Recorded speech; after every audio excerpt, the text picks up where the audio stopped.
Seems like there's another event going on at the Court of Fontaine! Look at that! Roadside signs as far as the eye can see! Let's see what they're for. Fontaine Fashion Week? Ooh, why don't we go check out some of the shops? Maybe we can pick up some cool new clothes! It's so much quieter outside.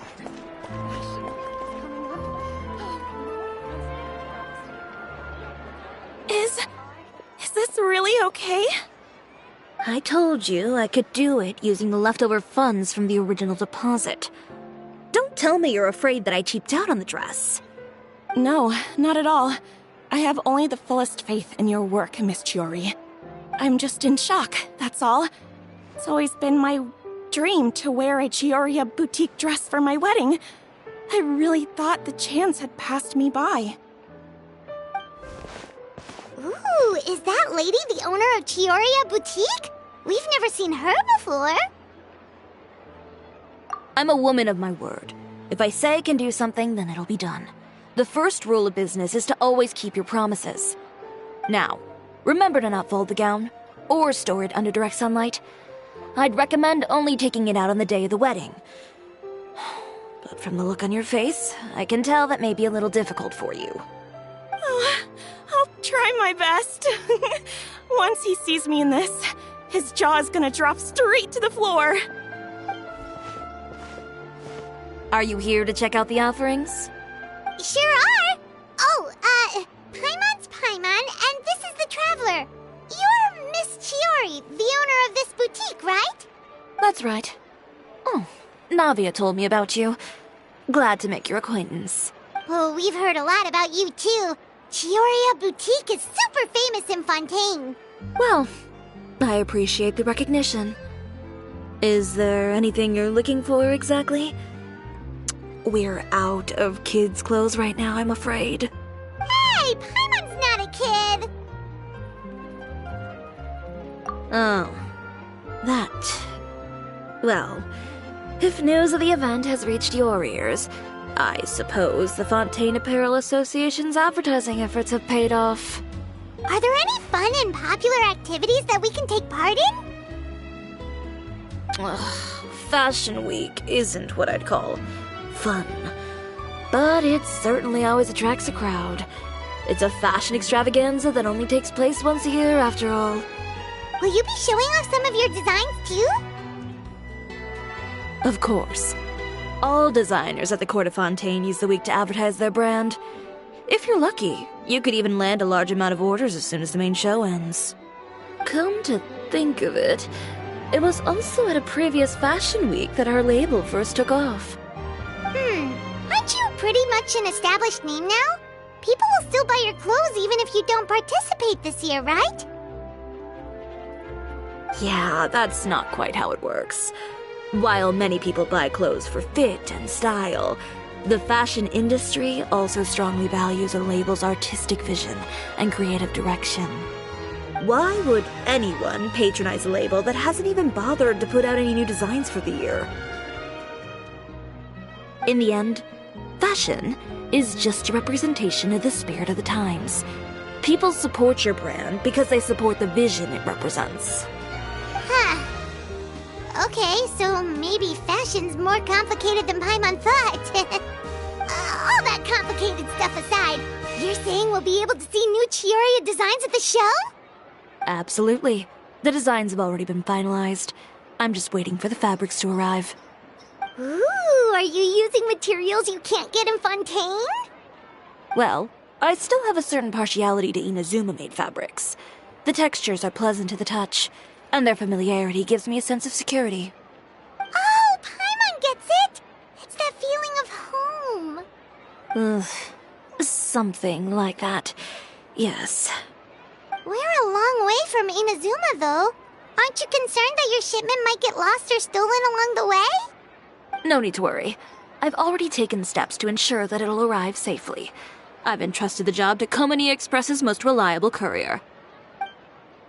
Excuse me. Coming through. Chiori, your shipment's here. I know it's quite late, so I'm really sorry. Deep breaths, Kirara. then start again. Huh? And you're with customers as well? Oh, jeez. I've really kept everyone waiting. I'm so sorry. This is all my fault. These two are the Traveler and Paimon. With how well-traveled you are, you've probably heard of them already. And this is Kirara, Star Courier of the Komania Express. She's a Nakamata, in case you were wondering about the tales. Pleased to make your acquaintance. And sorry you had to see me like this. I know I'm late, but if an... So, what was the holdup? Sailing delays, bad weather? Huh? No, nothing like that. I just ran into a bit... Bandits, then? Or treasure hoarders? A few run-ins on the road aren't usually enough to give you any trouble. Well, I didn't run into anyone exactly. I just got a little lost. Keeping you honest as always, I see.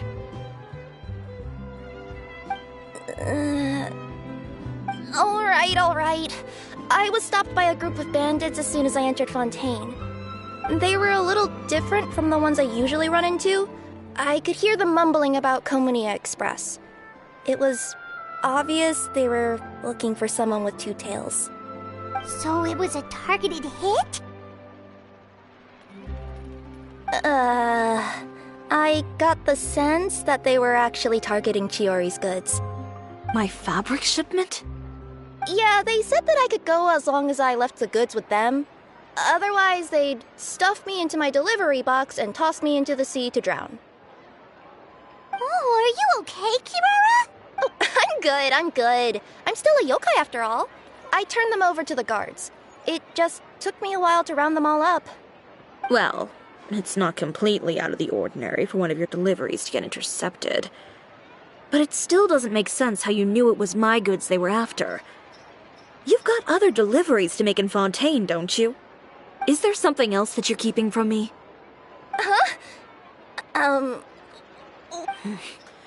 Perhaps I need to reconsider how many stars to give you in my review. You always know how to get me, Chiori. Fuck. So, I kinda wanted to know why anyone would order a hit on me, so I spent a bit of time investigating. One of the bandits had a loose tongue, which saved me some time. He said that a certain person had commissioned them to intercept Chioria Boutique's delivery. And who might this person be? Chiori, why don't we just let this one go? I mean, I didn't really get injured, and you've still got Fashion Week to worry about. I appreciate your kindness, Kirara, but if I don't teach this person a lesson, I doubt they'll stop here. Anyone that dares to mess with one of my friends deserves a stern talking to and then some. All right. The guy said that the commissioner was someone by the name of Uter. Uter. Now that name rings a bell. Wouldn't you say, Kirara? Well, that's exactly why I didn't want to bring it up to you. So you both know this Uter guy? Through Chiori's complaints about him, sure. He's a fellow fashion designer who's made it his goal in life to make hers as miserable as possible. Oh, so he's like a business rival. A rival is what you call someone who fights you fair and square. Uter, however, just has it out for me as a designer.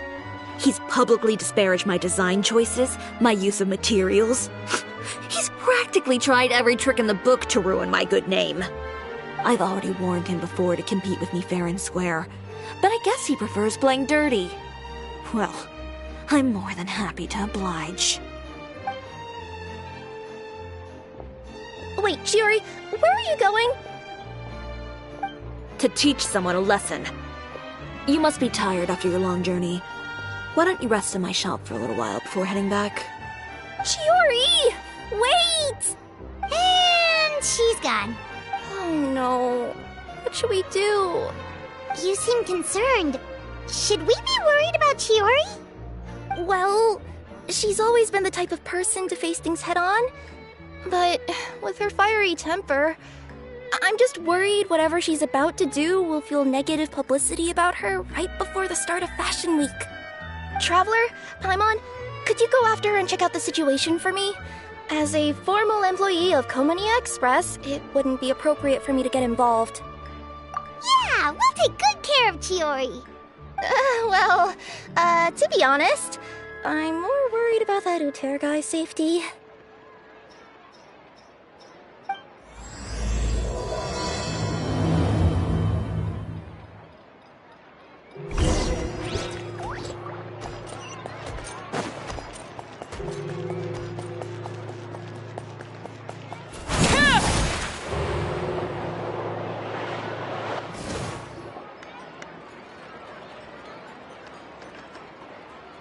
Any chance you're on the clock, officer? Nothing good ever comes out of you addressing me like that. Oh? And who are these two? So you came too? Allow me to introduce you. These two are the Traveler and Paimon.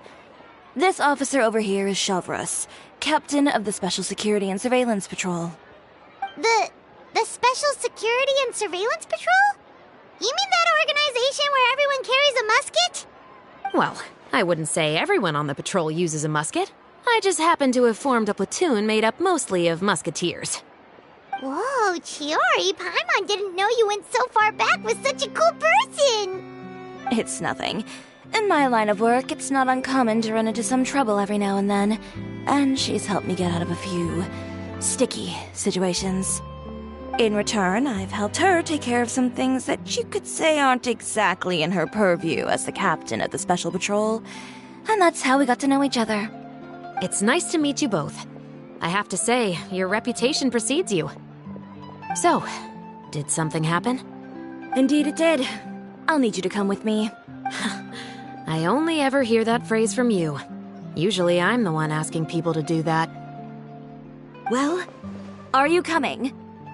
Not before I know what you're planning. Have I ever made a bad call? The better question is, have you ever made one that didn't violate proper procedure? Okay. A man hired a group of bandits to mug my friend. I'm about to go teach him a lesson. Are you sure this is something you should be telling the captain of the Special Patrol? It's getting hard to tell whether you're here to report a case or turn yourself in for one. Neither. I'm requesting personal supervision from said captain, so I don't do anything too out of line. Are you planning to? Not if I can help it. All right. Where is this person? Follow me.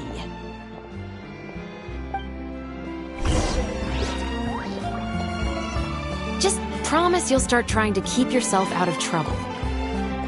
Well, when trouble stops coming my way, I'll be sure to get on that.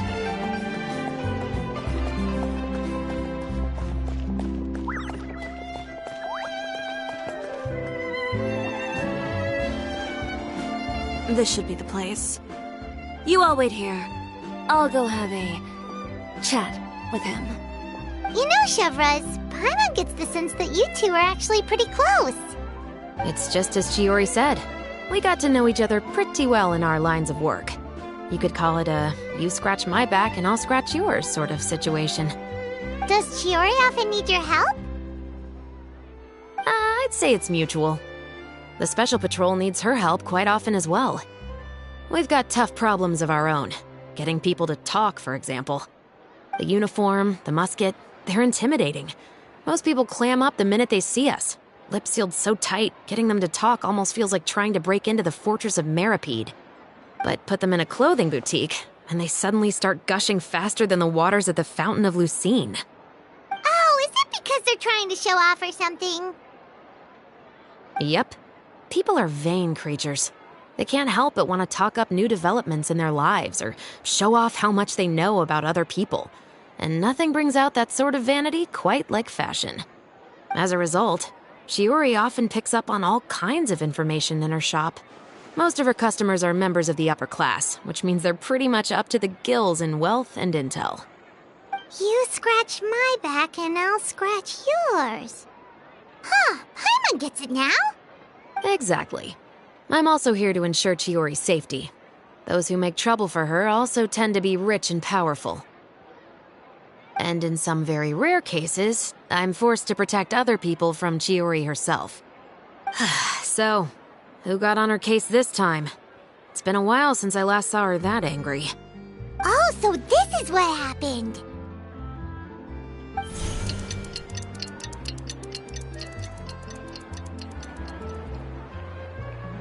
Huh? Uter, You've heard of him? Yep. He's made trouble for Chiori several times already. He's fond of pretty much every dirty trick in the book. I heard that even the Maison Gardiennage issued him a warning due to his behavior.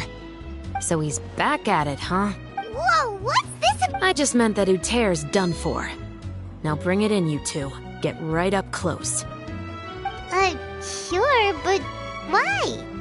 Because this is probably going to turn into one of those very rare cases I just talked about.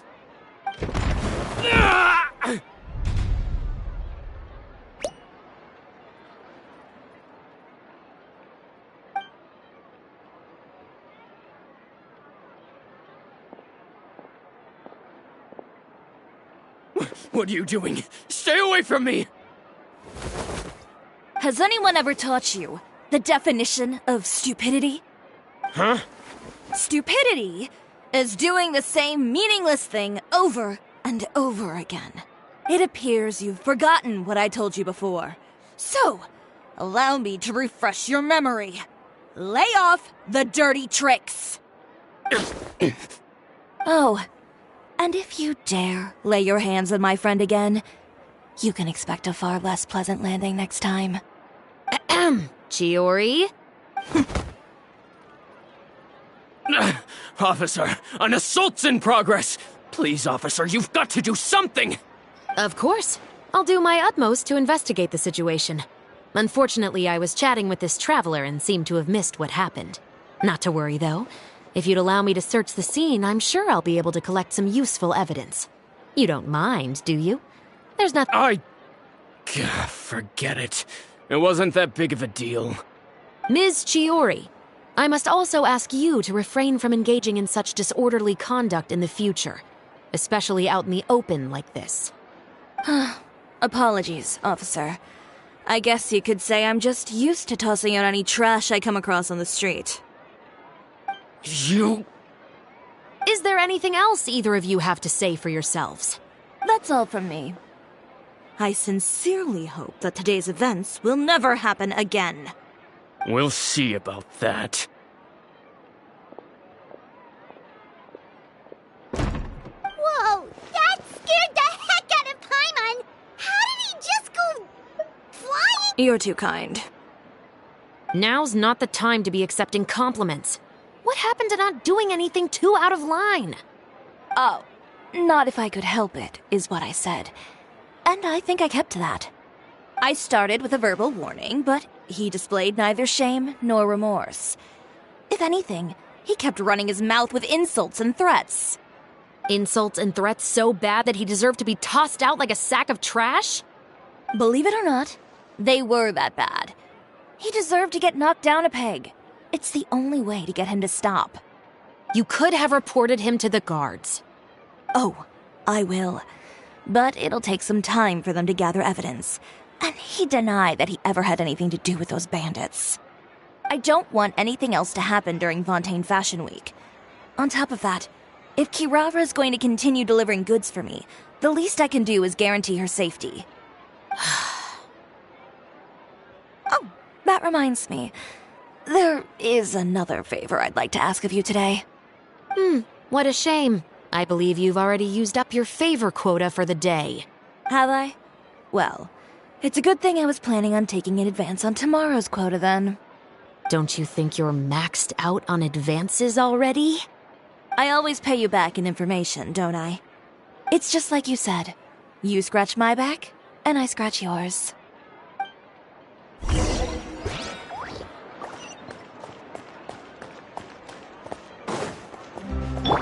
Full throttle!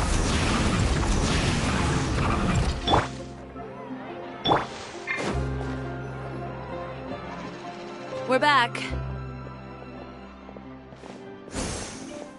You were gone for an awfully long time. Oh, Please tell me nothing bad happened. There's nothing to worry about. All you need to know is that you'll never have to worry about someone in Fontaine messing with your deliveries again. Sorry, Chiori.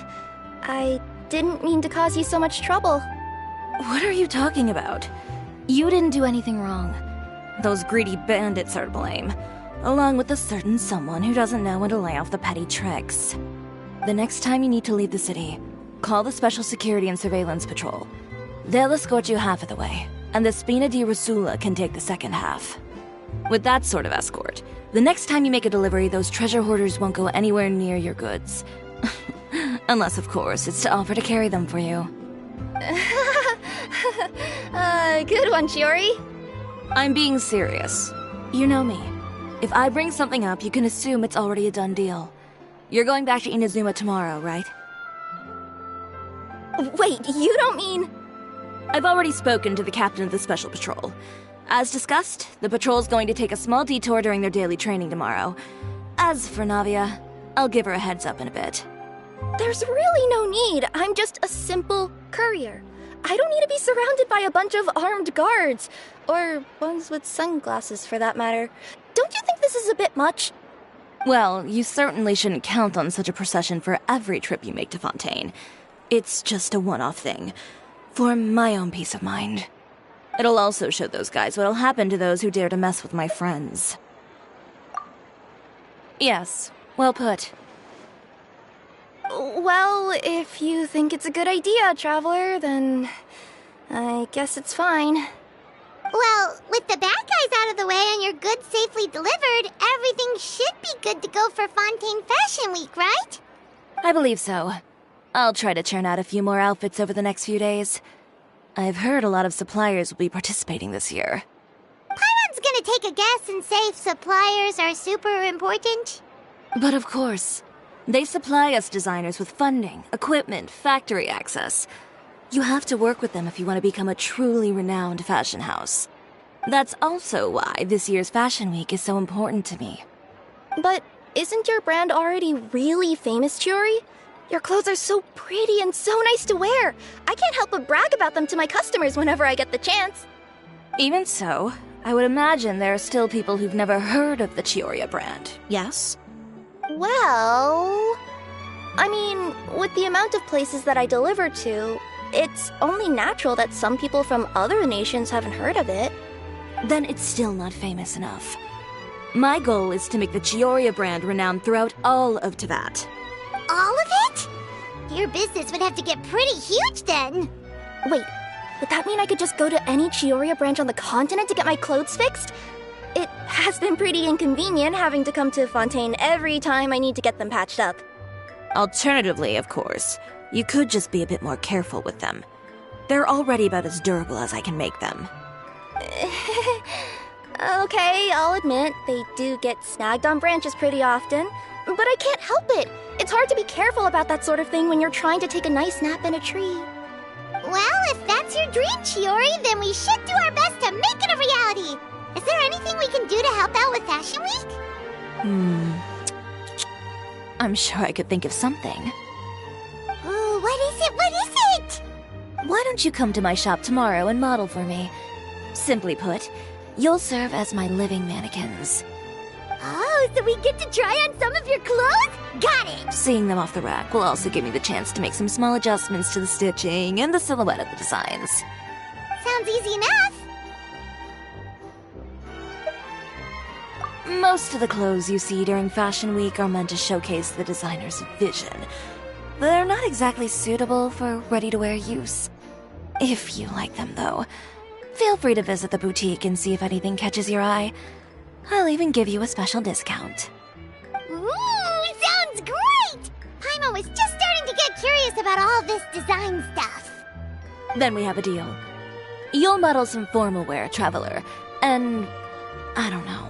Paimon here will show off some kids' designs. I'll see you both tomorrow then. Yep, sounds good. Wait, kids' clothes? Paimon told you already she's not a little kid.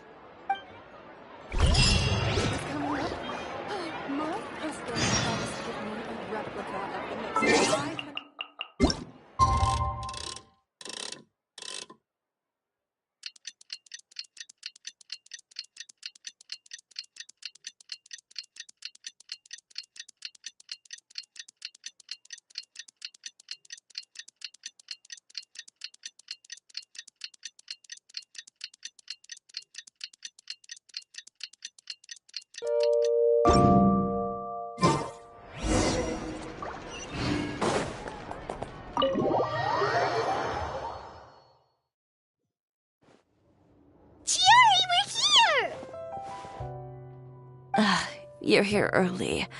I haven't even opened the shop yet. Wait, has Kirara left already?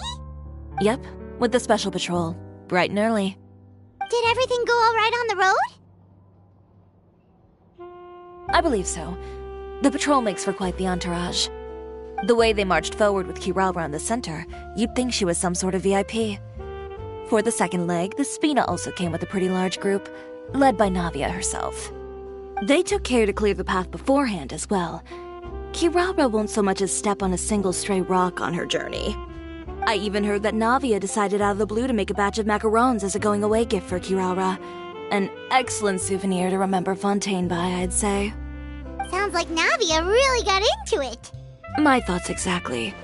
She even lamented the fact that she didn't have time to prepare something even fancier. I'm pretty sure she can't wait for another escort opportunity to come her way. You know, now that you mention Navia, Paimon thinks the two of you are actually pretty similar. You say what you mean, and when you have an idea, you really hit the ground running. I suppose that's why we're such good friends. Navia has a certain resilience about her. It's part of who she is. No matter what comes her way, she never bows down in the face of adversity. That sort of determination and courage is something I really admire. That same spirit is the true vision of my brand. When she first mentioned commissioning an outfit from my boutique, well, I'm sure you can imagine my excitement. It's like finding the perfect brand ambassador, huh? Indeed. Customers pay attention not just to the clothes, but also to the figures in society who wear said clothes. People like to copy the styles of those they look up to. Huh. And here Paimon thought all that mattered was for the clothes to look cute. Fashion is about more than just looks, my dear. Especially if you've got your sights set on a market the size of that. Well, would you look at the time? Oh yeah.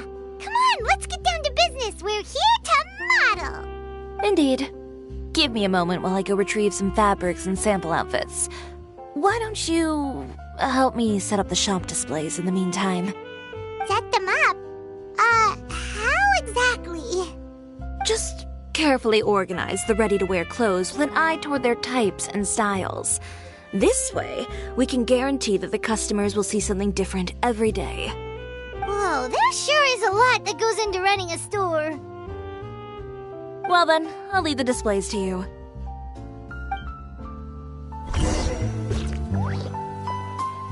So, we just need to put all the clothes with similar styles together, right?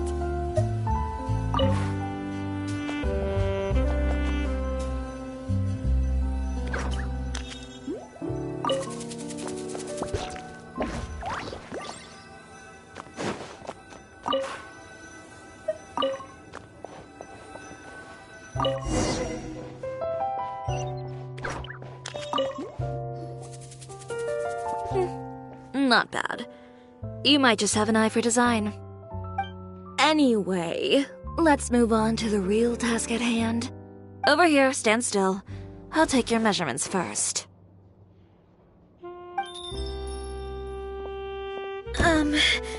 Excuse me, Miss Chiori. Oh, good morning, Leanne.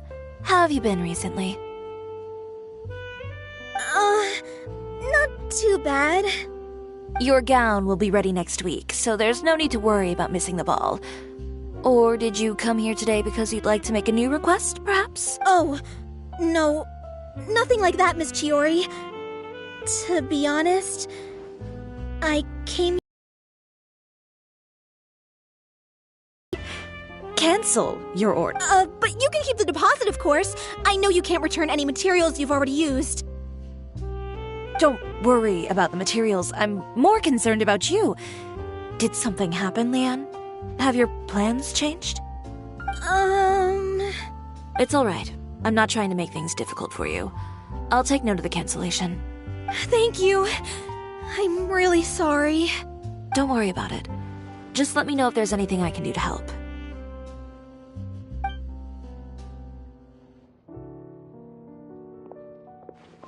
Is it just Paimon, or was she acting a bit strange just now? Wonder why she wouldn't tell us why she was canceling her order. It's not a big deal. These things happen every once in a while. A family emergency, an important payday falling through, a lover's quarrel, no one to take you to the ball. I've pretty much heard it all. Judging from the look on her face, something's keeping her from revealing the truth to us. It's best not to pry. Well, guess this means you'll have more time to work on Fashion Week, right? That's true. Come, let's pick up where we left off. Is Miss Chiori in? I am. How can I help you? I'd like to return this item. Oh, could I ask why? It's just, not to my liking. You said I could get a refund if I wasn't satisfied, so that's... Is there something about it that didn't meet your expectations?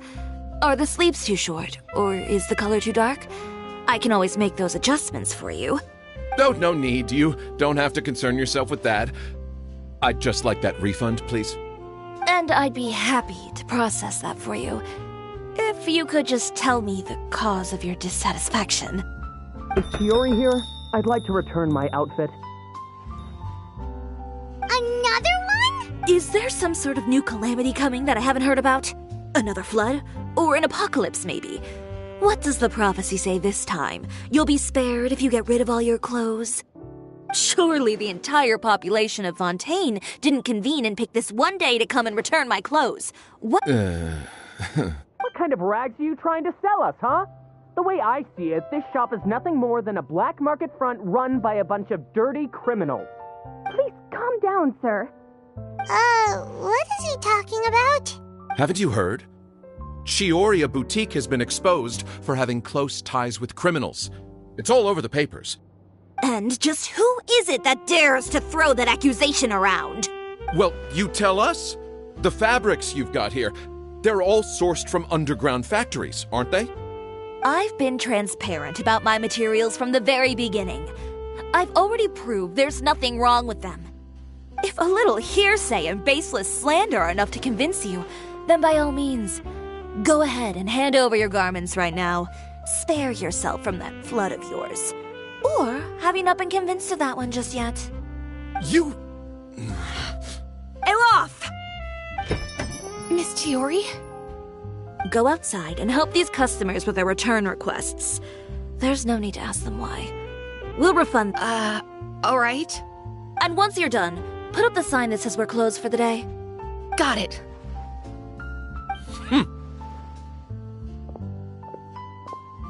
Chiori... They couldn't be more fabricated if you tried. No need to worry about them. I'm sure they'll go away on their own in a few days.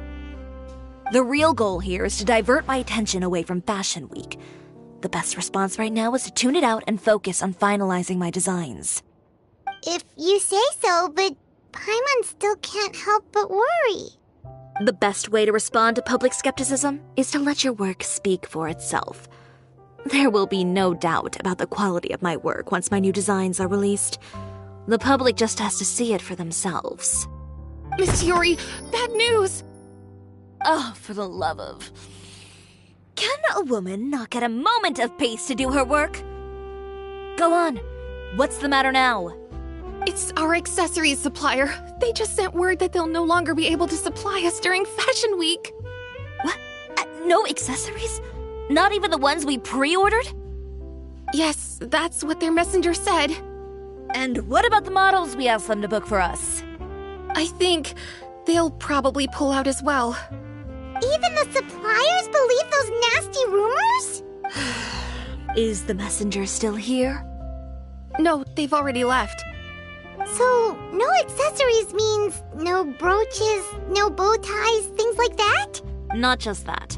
It means no gems, ribbons, gold thread, all the elements that lend life and soul to my designs. But if you take those away, does that mean you won't be able to make your designs at all? Alof, you stay and watch the shop. I'll go talk to the supplier myself. Yeah, and we can vouch for you too. We'll make sure your supplier knows there's nothing wrong with your clothes. Thank you. In that case, please come with...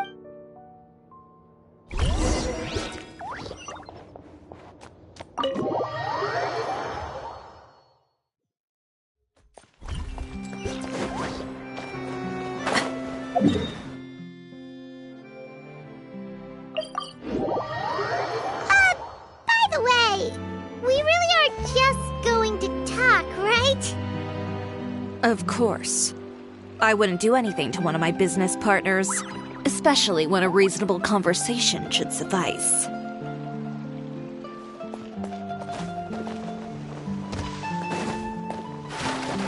Should be fine.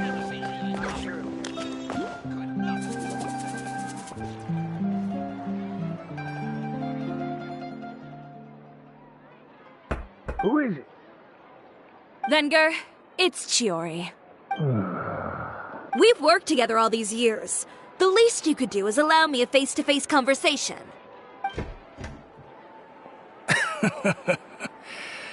Straightforward as always, I see. You know, there are certain conventions people usually follow if they want to seek someone's company. Sending a messenger, for example. And when has following convention ever gotten me anywhere? Why hire a messenger when I can just explain things in person? Have you read the papers today? I don't like to waste my time on baseless lies and speculation. Maybe that's something you should consider as well. You're right. I only subscribe to the Steambird. And most days I never even read the others. So, these rumors. The Steambird was the one that published them? No. In some second-rate fashion tabloids. Well then, there you go. Those sort of headlines become old news faster than you can read them. Surely a bit of tabloid drama isn't worth cutting off my supply. You would think that. But this time is different.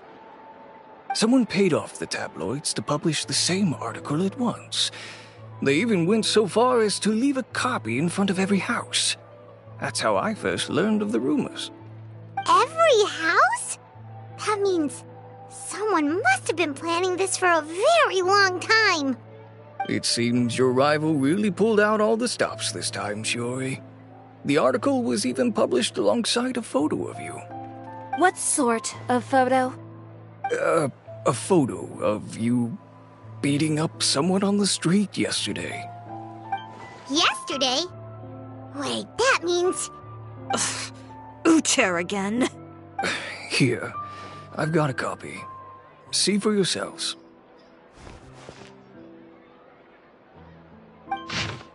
Behind the scenes, the true Chioria boutique takes shape. Not a fashion house, but a house of lies. Relying on its close ties to the criminal underworld, the Chioria brand employs illegal competitive tactics to come out on top, giving hope to the evildoers among us that wrongdoing can still prevail, provided you conceal it under the guise of fashion and beauty. I don't know what happened, and I don't want to comment on things that I didn't see with my own eyes. Still, that photo shows you to be the clear aggressor. Yeah, he was the one who started it, that little... I appreciate you standing up for me, Paimon, but it can't be helped now. That's right. The court of public opinion has already made up its mind. Still, I've got to give your rival high marks for effort. They even dug up the fact that my father once served time in the fortress of Meripede. But that was so long ago. In the world of fashion, your past is like a piece of clothing stained with mud. Once tainted, it can never be washed clean. They claim that most of your clientele are criminals and that those who buy your clothes are just like you. People who silence all dissent with violence. The absurdity. I don't even know which part to laugh at the most. Well, it's no laughing matter. Maybe your clientele are criminals. Maybe they're not. There's even the possibility that they're just people who happen to commit crimes after buying your clothes. But with the way this article combines fact with rumor, trying to determine the truth is practically an exercise of futility. It's not something people are just going to forget about in a day or two, especially when they've found several people to back up their claims. Venger, are you sure you won't reconsider? If we go through with the show together, we can defeat them fair and square. If I were younger, I might have said yes. But I'm no longer that brave young man with nothing to lose.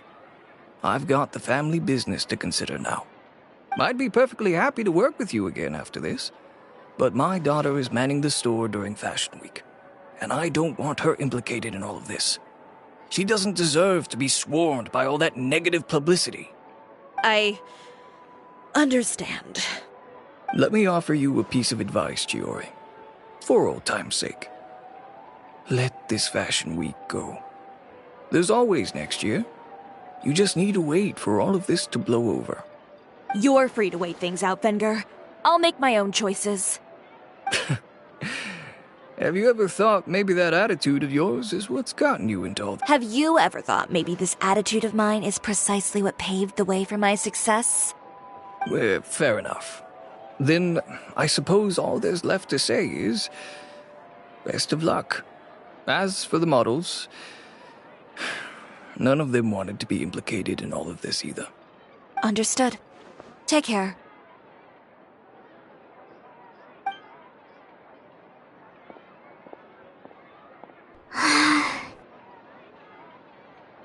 So, what should we do now?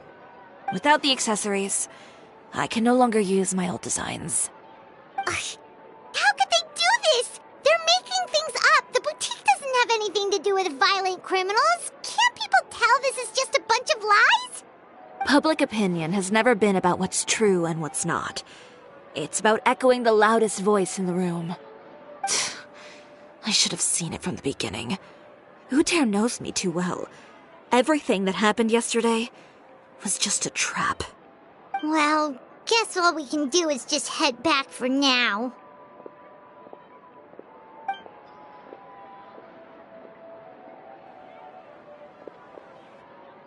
Traveler! Paimon! Charlotte, what are you doing here? Looking for you, of course. Did you see those fashion tabloids this morning? You mean that sorry excuse for an article? Oh, just thinking about it makes Paimon's blood boil. You too, huh? Whoever wrote that article must have known the Steambird would never print something so defamatory. Unfortunately, not all papers in Fontaine share our same sense of journalistic integrity.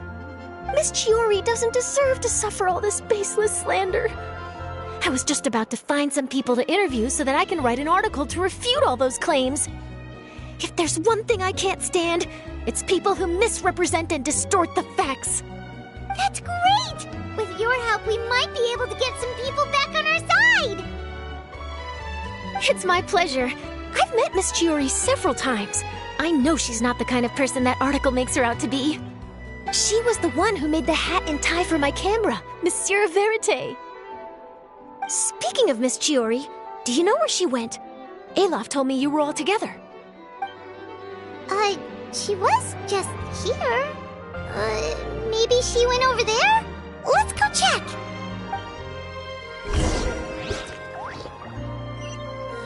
If you ask me, I think Chiori Boutique is done for. I mean, what did they expect? Engaging with criminals. They kept up a solid front, though. I've even bought from them before. Really? How was it?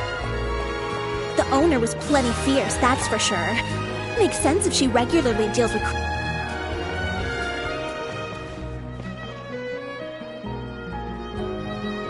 Oh no, we've lost her! Did you hear what all those people were saying? Miss Chiori doesn't often appear in public or give a lot of interviews, so the general public hasn't had a chance to really get to know her. It's also true that her way of dealing with things can be a little extreme sometimes. It's easy to use that to mislead people who don't know anything else about her. Oh, this is all Uter's fault! Paimon would pick him up and throw him across the room too if she could! Wait a second. You don't think Chiori might have gone looking for him, do you? You know, so she can, finish what she started? That would only make the situation worse for her. I'm sure Miss Chiori knows that too. You've got a point. Let's just return to the boutique and see if she's there then.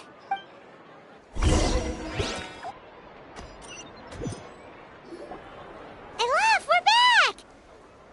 Oh, who's this? this is Miss Letitia. She's also here to see Miss Chiori. Oh, you were the one who came to collect the wedding dress yesterday, right? Wait, please don't say you're returning that dress too. Oh, no, not at all. I'm just here to thank her. In fact, if there's anything I can do to help her out, I'd be more than willing. Ah, so you've come across that article as well. Yeah, you probably don't know this, but after I got engaged, I didn't think I'd be able to wear a Chioria dress on my wedding day. Why? My fiancé owns a small business. It doesn't bring in a lot of mora, but we get by. After he proposed, he took me to Chioria Boutique, and we put down a custom order for a dress. He probably noticed how often I talked about Miss Chiori's clothes, and how pretty they were. Being able to wear one of her dresses to my wedding has always been my dream. And then? And then, something happened to the business, and we ran into major mora problems. We were able to scrounge up enough to pay off our debts, but it left us without the funds to pay for the dress. But didn't Chiori say she was able to make the dress from what was left of the original deposit? Yes. When I came to cancel the order, she asked if something happened, and I told her everything. She heard me out, and then told me not to worry.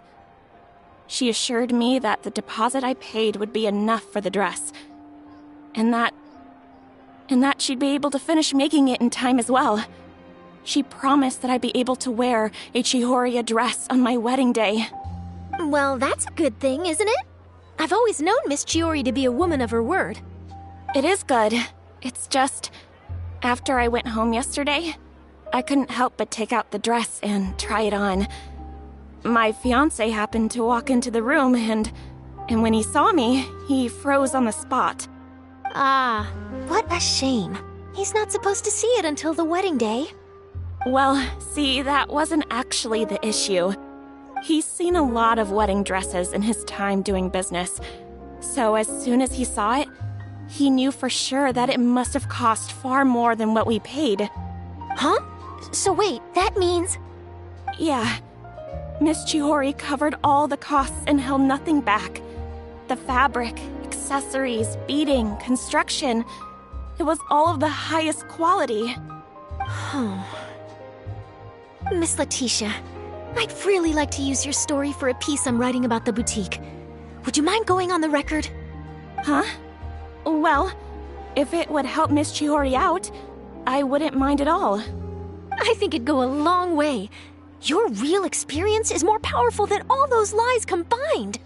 Hey, Olaf! Has Chiori come back here since we left? Huh? I thought you were all together. Well, we were. If she didn't come back here, then do you know of any other places she could have gone? Oh, I remember now. There's this one cliff by the sea. Miss Chiori would always go there whenever she was upset. In that case, why don't we split up? I'll continue interviewing Miss Letitia, and you two can go look for Miss Chiori. All right, sounds good. Let's go.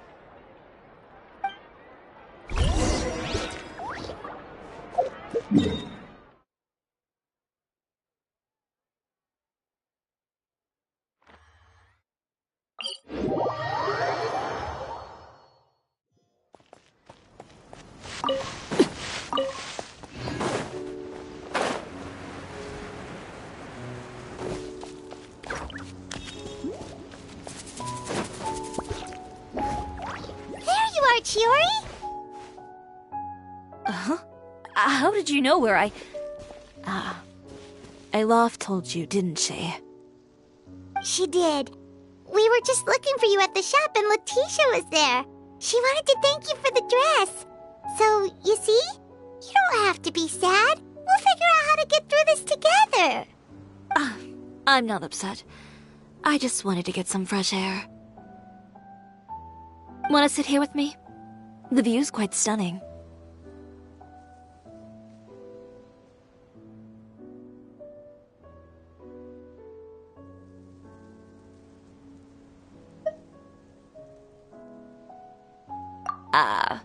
Sorry about that. I'm the only one here most of the time. Alright, don't mind if we do.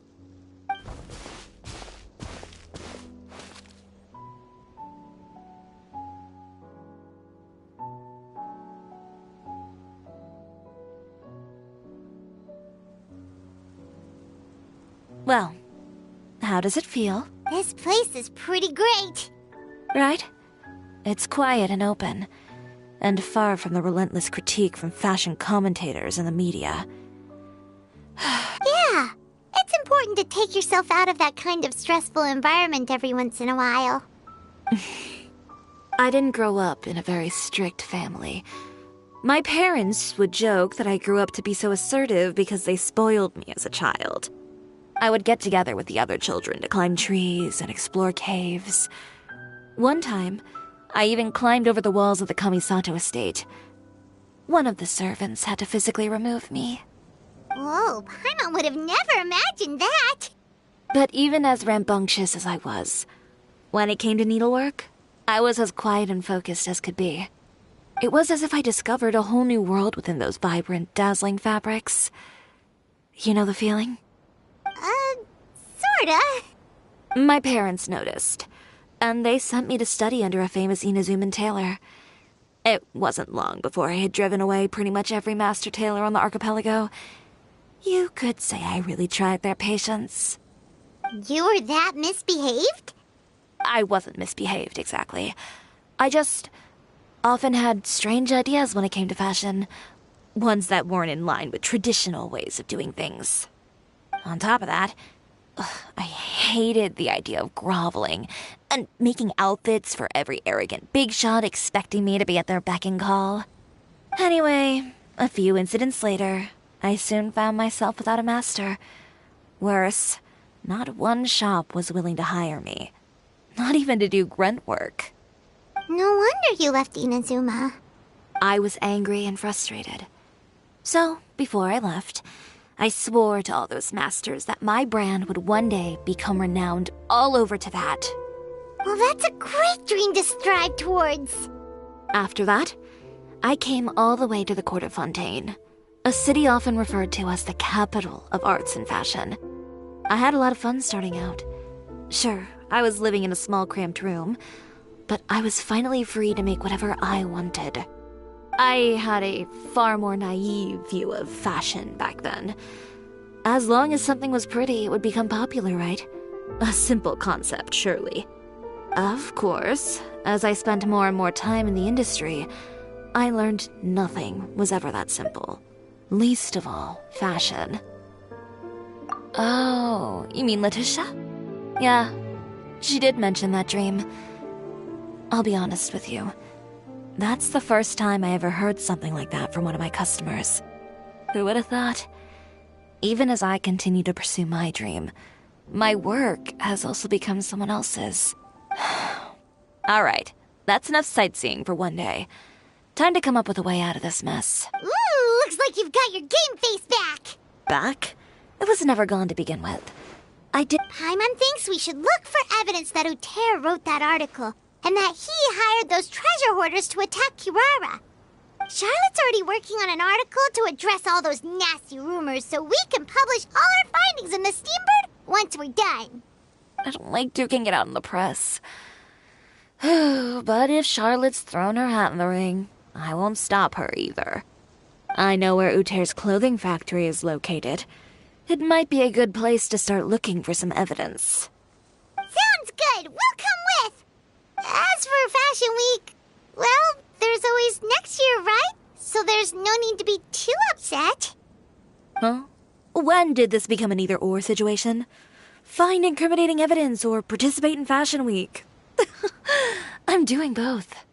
But your accessories! Didn't you say your designs were unusable without them? Well, it's true that I haven't quite figured out what to do about that, but to tell you the truth, even here in Fontaine, every time I see the sea, I can't help but remember Inazuma, and the vow I made in front of those masters.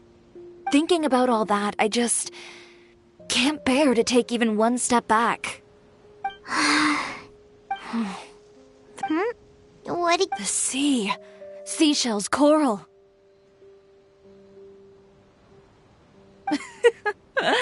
I've got it. Got what? Come, let's take a dip, shall we? Chiori! Wait, hold up!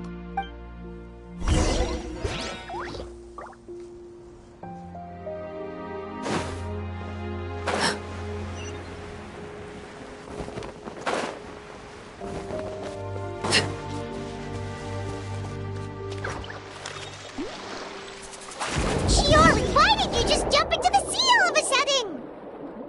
Paimon, what do you think is the most beautiful thing in the sea? A Lumitwell? Or a pearl, maybe? Oh, coral's pretty too. Oh, Paimon gets it now! You want to use things like that as the accessories for your designs! Well, now that you hit the nail on the head, help me grab some, would you? Leave it to us!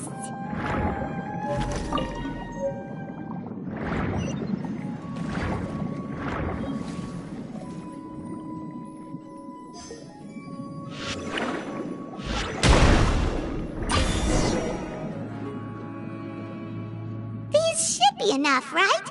Paimon picked all the prettiest ones in this area. Chiori, will these do? Everything looks great.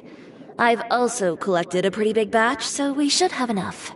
Great! So are we gonna head back now and make some new designs? Yes, but don't forget, we've got more than just the designs to worry about.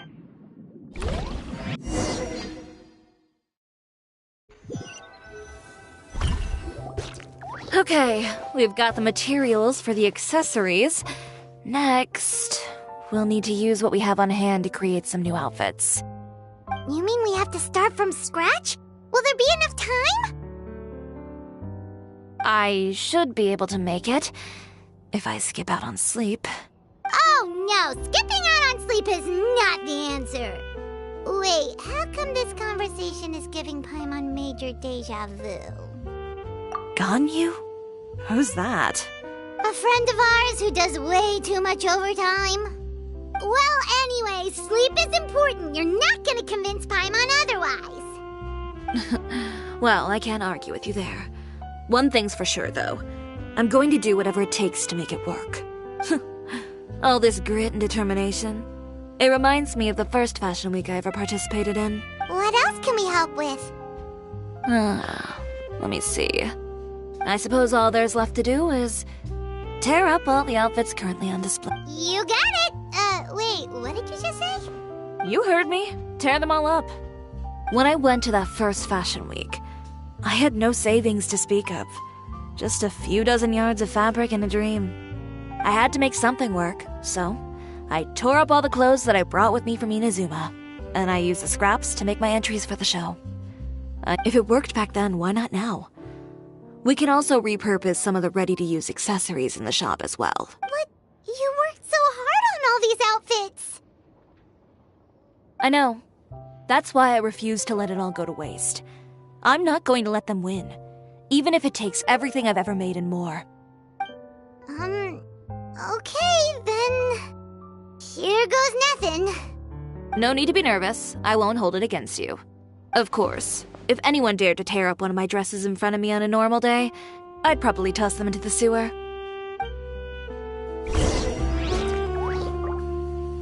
Just this once, though. I think I can make an exception. Go ahead and tear them up. Think of it as a good way to vent your emotions.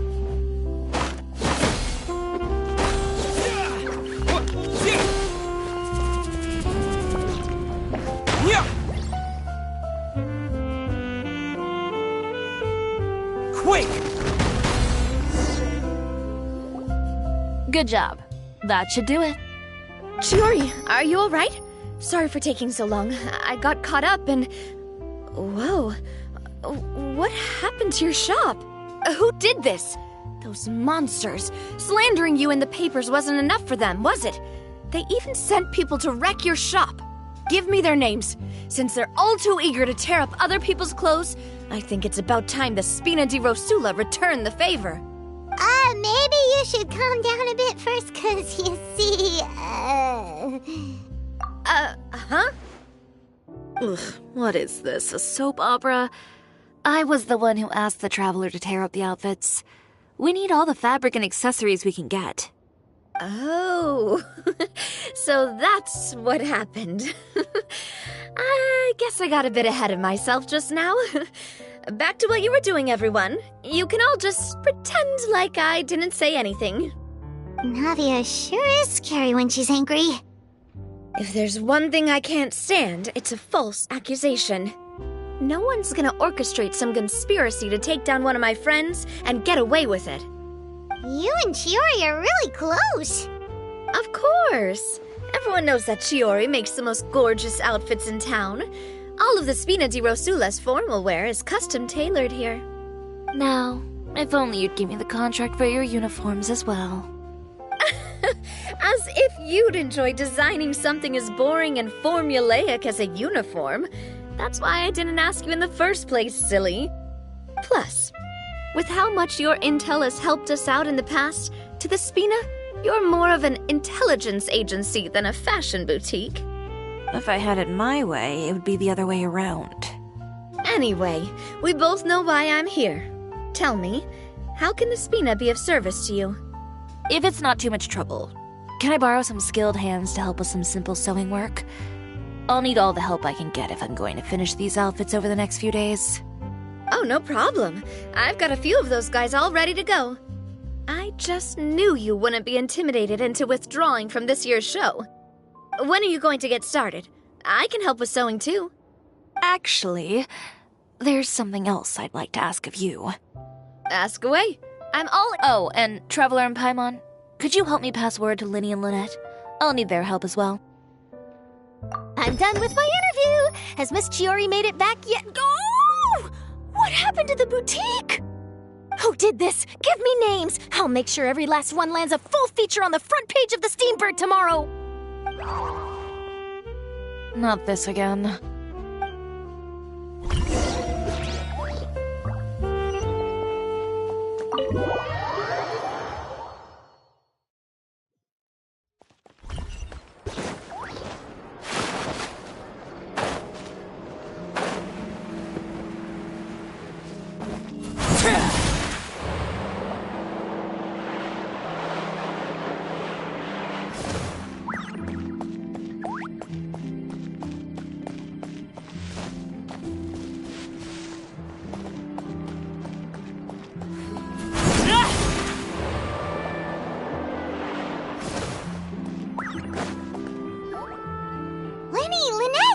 You're both here! A moment later and you'd have missed us. We read the article in the papers. We were just about to go find Miss Chiori. She helped design a number of our costumes in the past and even sponsored one of our performances. The time has come, it seems, for us to return the favor. Oh, perfect! She was the one who sent us! In that case, I assume that there's something we can do to help. Okay, so it's like this. Is that all we'll need to do? Should be a piece of cake for the two of us. Paimon's glad to hear it! Well then, guess it's about time we go and find some evidence for all the bad stuff Uterra's been doing, right? Chiori said we shouldn't disturb her over the next couple of days. We can check in with her again once she's done with all the new designs. But the show's in another 2 days, isn't it? Will she be able to make the deadline? Well, according to her, she wants to first beat Uter fair and square at the show, and then defeat him in the court of public opinion. She said that A two-pronged approach? Courtesy first, confrontation second? Yeah, something like that. Understood. Then we'll have faith in her decision. We'll go make some preparations. See you at the venue in 2 days. All right, we're counting on you. Okay, then let's also do as Chiori said and meet up with her at Uter's factory in 2 days. We'll gather the evidence then. Oh, Paimon sure hopes she won't have a hard time making all those new outfits for the show.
You're here. Chiori! How are the new outfits coming along? You look kinda tired. Just a few steps left now. I've handed the rest over to Olaf. We should be able to make tonight's show. Wow, that's cutting it real close. Are you sure she'll be okay without you? Don't worry. I have no intention of giving ground on either front. With the fashion show scheduled for tonight, Uter has closed his factory. This is our only chance to secure any incriminating evidence. Okay, Paimon totally gets that this is all his fault and he totally deserves it, but wouldn't we technically be trespassing on his property if we just barge in like this? His factory is usually open to the public. It may not be open for business right now, but that doesn't mean visitors can't stop by for a tour. We're just curious customers after all, aren't we? Well, when you put it that way... Anyway, Uter's factory is right over there. Let's hurry up and get moving. Why would he open a factory over there? We have different marketing strategies. While I specialize in high-end custom garments, he prefers low prices and large sales volumes. I don't know. Maybe the rent here is cheap. Alright. It's really creepy. Paimon would never choose to buy anything from a place like that. You make a good point. Let's all be on our guard.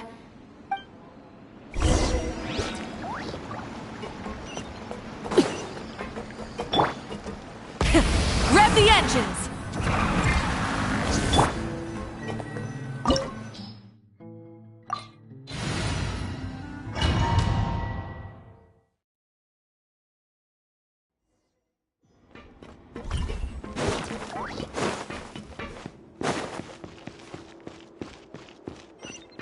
We're in. There really is nobody here. Welcome, dear visitors. Oh, Paimon nearly fell out of the air! What is that thing? A mechanical guide. They usually use a recorded tape to give you a tour of the factory. Please, follow me, dear guests.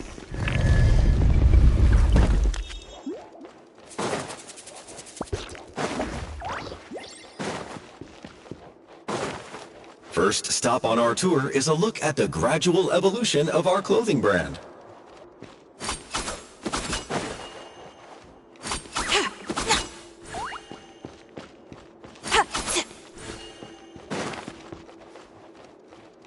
After that, we welcome you to peruse our most popular styles. Huh. Otero seems to be doing pretty well for himself, doesn't he? Why would he feel the need to bother you when he could just focus on improving his own brand? This is the studio where our designs are made. Please, take a look around at your leisure. Yep, this seems like Uter's workspace, all right. Let's see what...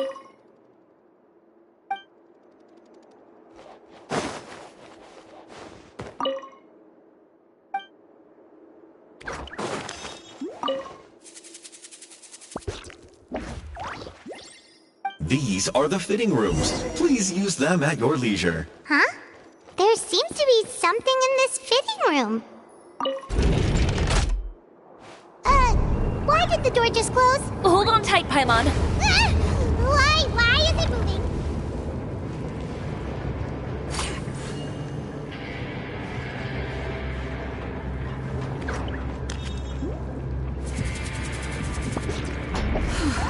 It seems to have stopped.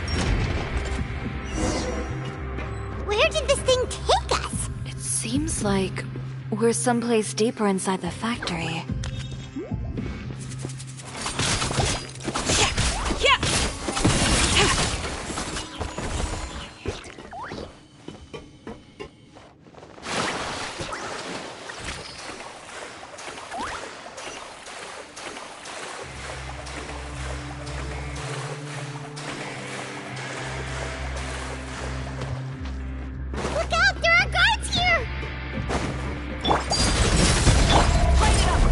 Everybody stand back! Let's look! Gather!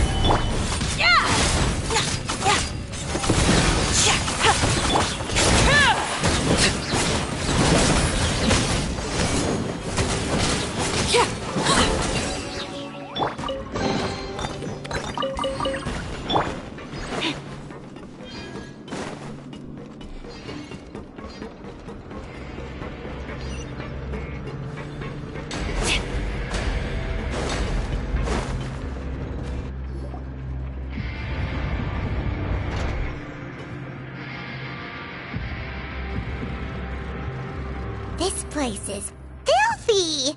Are the clothes from Uter's shop seriously made here? Look over there. Ugh! That water looks super nasty! Oh, Paimon can smell the stench from all the way over here. And I was the one using unsafe materials, Uter? So he was actually the one who opened an underground factory. No wonder his clothes always felt weird to the touch. He's been using all manner of tricks here in a bid to cut costs. Should the clothes made here even be worn? Never mind issues with shrinking and fading. These materials can give you skin problems if you wear them too often. That's terrifying! Let's take some photos right away as evidence.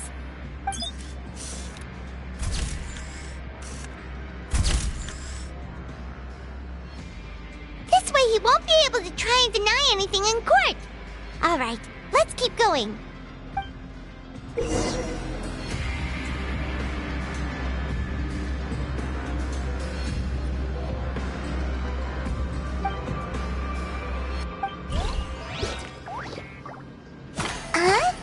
Doesn't look like there's a path here. Follow me.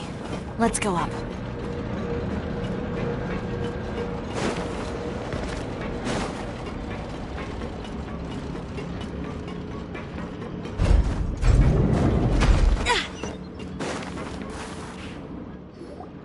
This place seems like some kind of warehouse.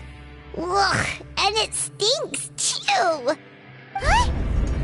What's going on? Our way in's been blocked. Seems like he knew we'd be coming. You did say he knew you really well, didn't you? Yes. And that's because we used to be partners. But you're practically at each other's throats. Now you're telling us you used to work together? When I first came to Fontaine, we were both fledgling designers who longed to gain a foothold in the world of fashion. We shared the same goal, so we decided to work together. In the beginning, we both wanted to make clothes that would stand out from the crowd and shatter tradition. The kind of clothes that would turn heads and leave people in awe.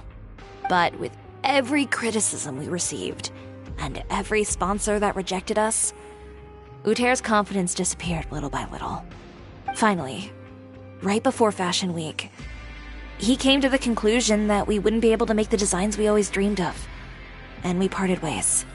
For my part, I gambled it all and devoted everything I had to that 1 week. I came out the other side with something that really made me proud. I was nervous to present it, of course, but I knew it was my chance to show the industry what I was made of. In the end, well, you received the acclaim of all Fontaine while Uter gave up on his dream and turned to making this sketchy stuff. I don't know the exact details of what happened after that. All I know is, after I opened Chiore Boutique, he's harassed me every year since. He's just jealous of what you've accomplished. A guy like that doesn't deserve your sympathy. Well, let's focus on getting out of here first. Missing the show is as good as letting him win. panels over there. Let's see if any of those buttons do anything.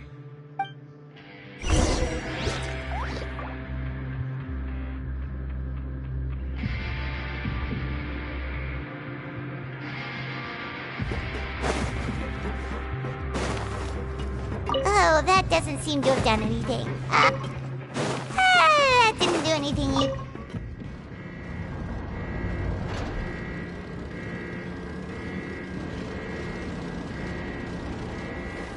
Warning.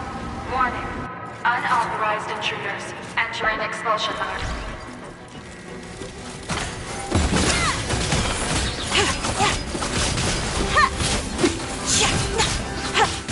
Warning. Warning. Unauthorized intruders entering expulsion mode. Is this our fate? Warning. Warning. Unauthorized intruders entering expulsion mode.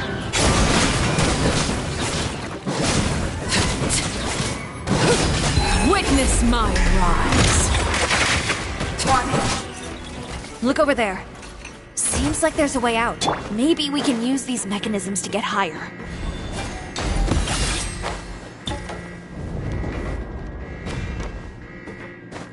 Warning.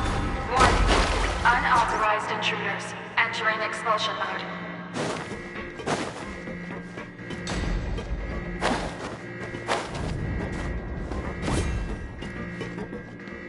Warning. Warning. Unauthorized intruders entering expulsion mode.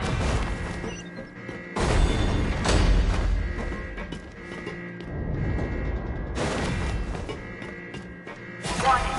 Warning. Unauthorized intruders entering expulsion mode.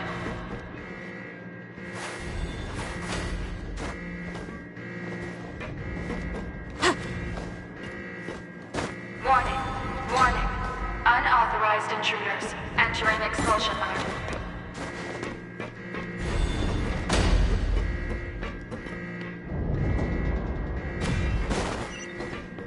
Warning. Warning. Unauthorized intruders entering expulsion mode.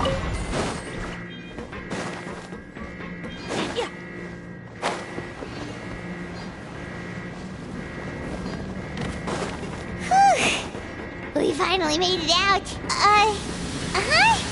Why does it feel like the movement patterns of those mechs have changed? Warning. Warning. Unauthorized intruders initiating shutdown procedure.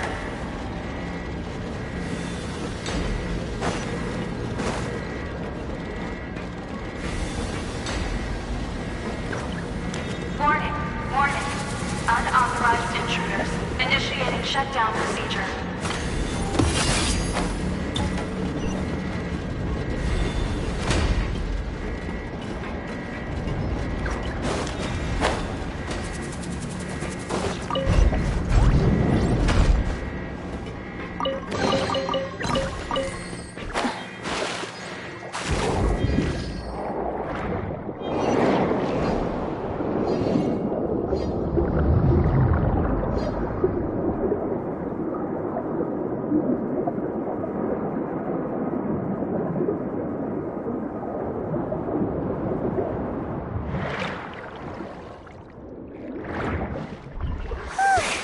We're finally out of that stinky place. Let's take this evidence and get out of here.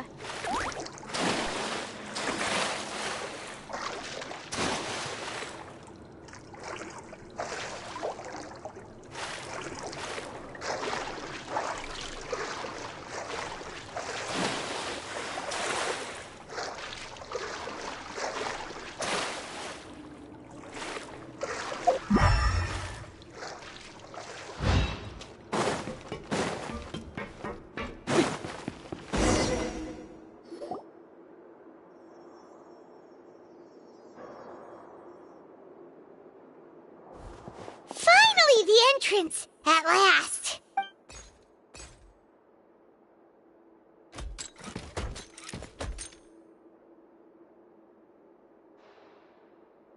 Oh, those chambers couldn't hold you, I see. What a surprise. We've collected a bunch of evidence on all the nasty stuff stuff happening at your factory. You're not getting away this time, Uter. The evidence on your person, you mean? What makes you think I have any intention of letting it get past these walls?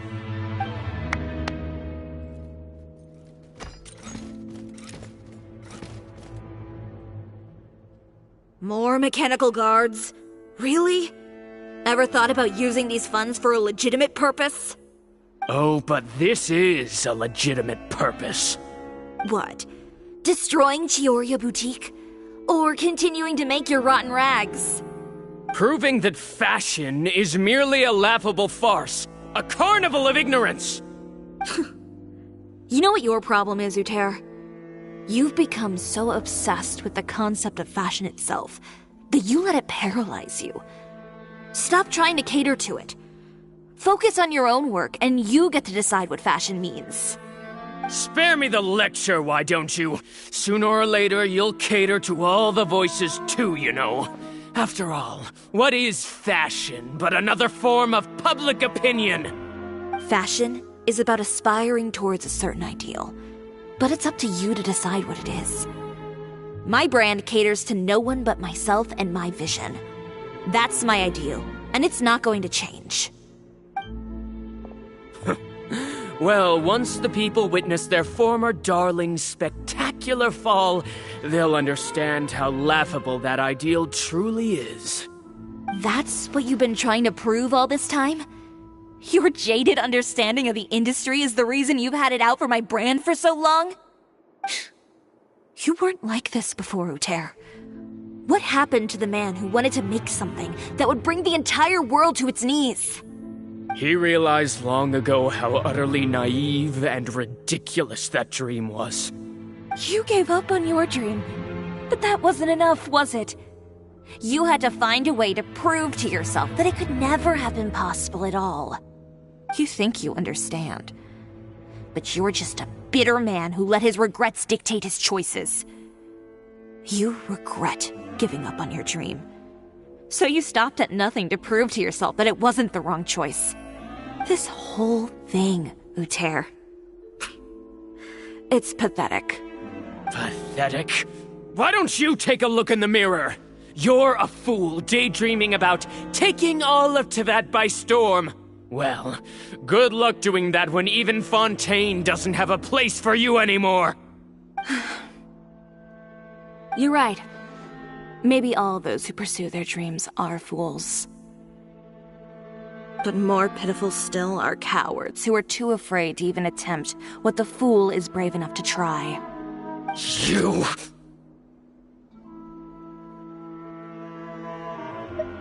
Yeah, just leave this guy to us! No, you go instead. But he has a gun! It'll be fine. Just go to the venue and tell everyone to proceed with the plan. I'll deal with him. Some lessons are best. Catch up with us soon! Trying to leave, are we?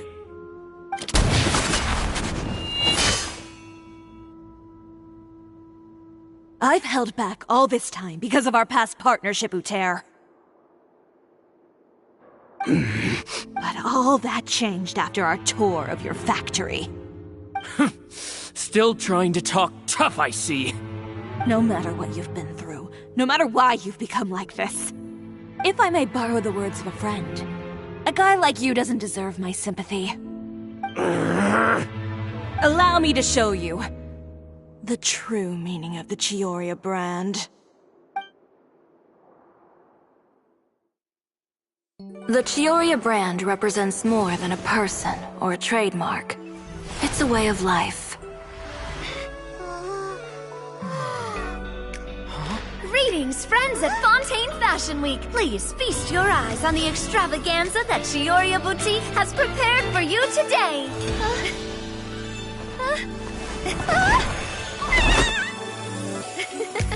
Brilliant, dazzling, and wholly unique. And most importantly, an enduring, never-say-die spirit. That's the true meaning of the Chioria brand. And now, Let's welcome the thundering seamstress, Miss Chiori herself! Did Chiori not...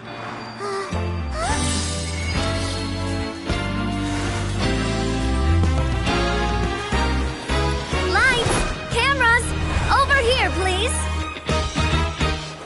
Let the show begin! The world may change, fashion along with it, but Chioria will remain the same. No challenge is too great. Chioria caters to no one. Not even the times. Rather, Chioria will always lead the fashion of our time. Finally, let's not forget.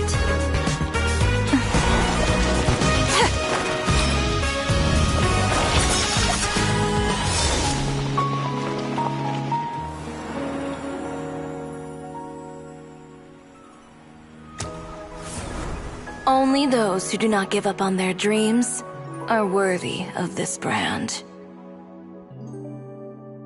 Well then, I suppose all that's left to say is, Happy Fashion Week, fellow dreamers.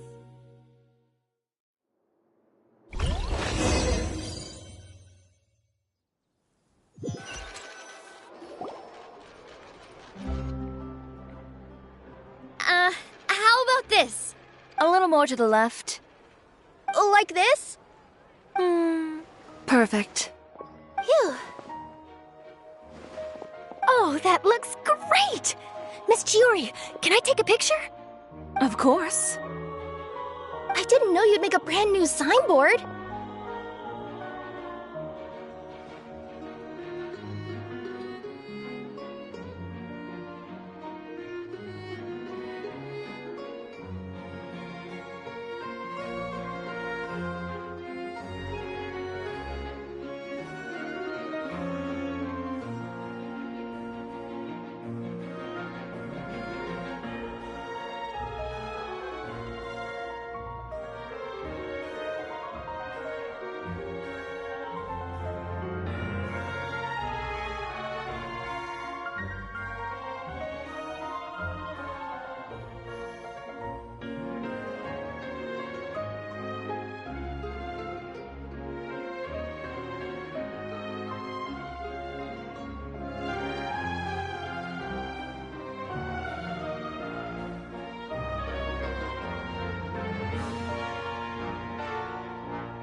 I made it before Fashion Week. I figured it'd be best to put it up after the success of the show. Well, how can you become renowned through all of Tevat without a fancy signboard of your own? The Spina's way ahead of you in that regard. Now that you mention it, perhaps our magic troupe could use one of those. Our signatures are the Grinmalkin cat and the Boggle Cat box. Oh, and we need to add Pear as well. Pear would need an alias, of course. How about... the Hangry Bird.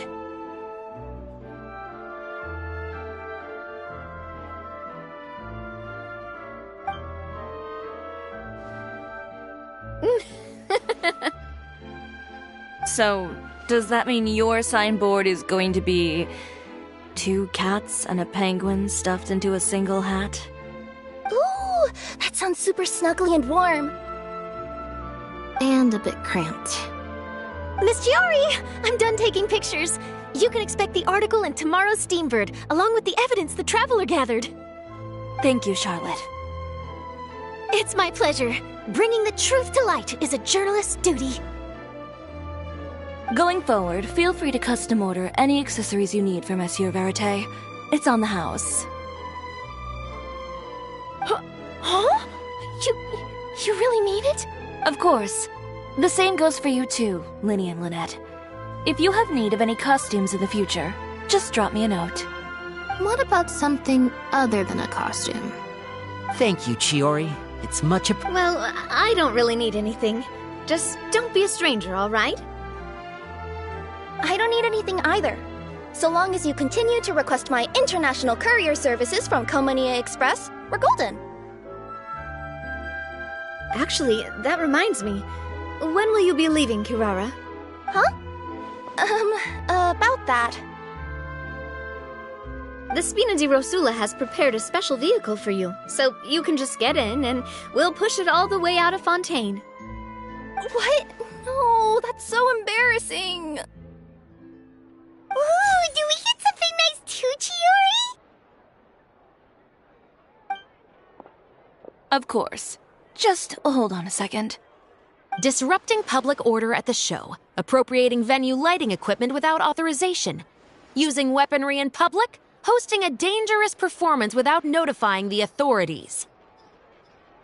Chevrolet, we can explain. If you come across anyone who matches those descriptions, please report them to the Special Patrol at your earliest convenience.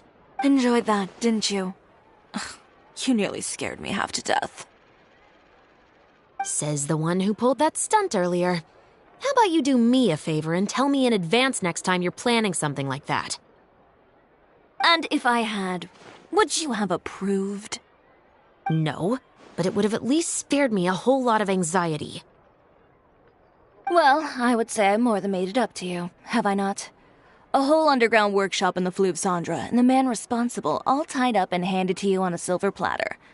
Sounds pretty thoughtful if you ask me. All right, I won't argue with you. You can have this one. Well, friends, I would say we've earned ourselves a nice meal for our efforts. Let's go. Spina's treat. I'll have to take a rain check. I've still got a lot of paperwork to take care of, so you all go have fun. Oh, by the way, Chiori, I ran into Vanger on the way here. He had a message for you. I don't need to hear it. I'm sure the old fool used pretty much every apology in the book.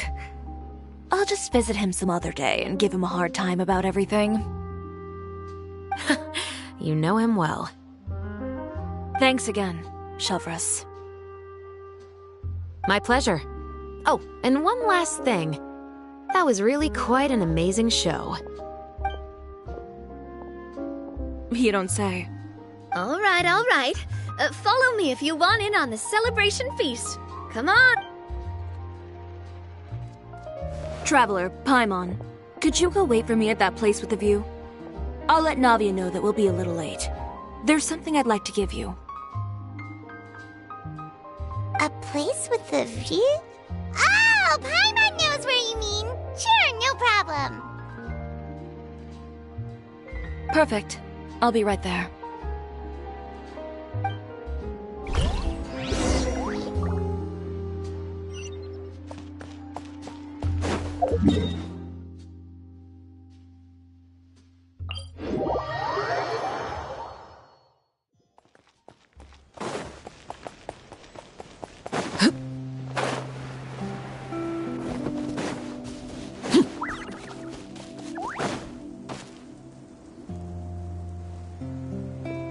Sorry to keep you waiting. Oh, we didn't wait long at all. But what did you want to give us that you couldn't share right in front of everyone else? Here, take this.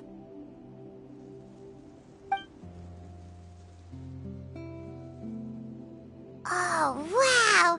A brooch! And in the style of Chioria Boutique, too! Wait, Paimon gets one as well? I've only made 2 for now. After much consideration, I decided to give them to you two. You've been a great help. Even when things were looking bleak, you stayed by my side. There were even times when I felt like I had to fight back and win, even if it was just to honor the trust that you had in me. Well, we may have helped a little, but Paimon would say you deserve most of the credit. This result, it was all you, Chiori. I know for certain that was not the case. I've chased my dream for so long that I've come to understand something. Apart from conviction and persistence, the thing that matters most is having friends who believe in you even when you don't believe in yourself. A single person can only do so much. Without all your help, Chioria Boutique could have easily fallen to ruin. Well, Hyman doesn't think it would have ever gotten to that point. Not if you had anything to say about it. But, about the stuff you said at the show, you aren't worried it'll rub some people the wrong way? Perhaps my words were a little pretentious, but they do reflect how I truly feel. I won't bow or scrape before any force in this world, much less any individual. I'm confident in the quality of my work. Create something beautiful, and there will always be people who appreciate it. Well, guess there's nothing to worry about then. Should we go back and join them at the victory feast? Oh, yes, of course. But before that, I'd like to admire the view for just a little while longer. You know, of all the nights I've spent in Fontaine, I'd say this is the loveliest by far.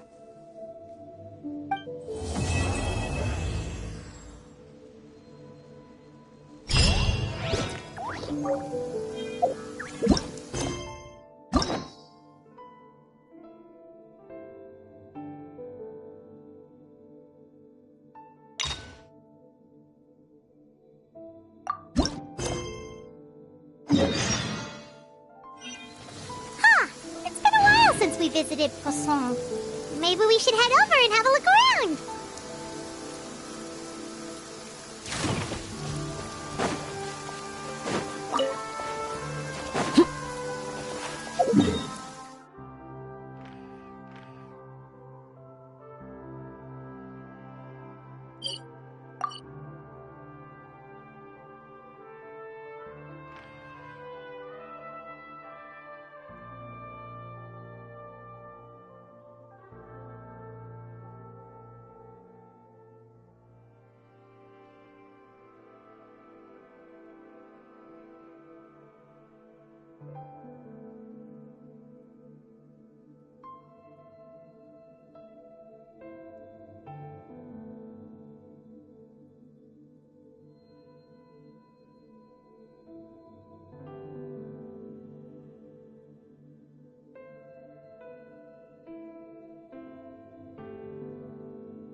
Hey, Traveler. Paimon. Oh, Paimon knows that voice! Over here.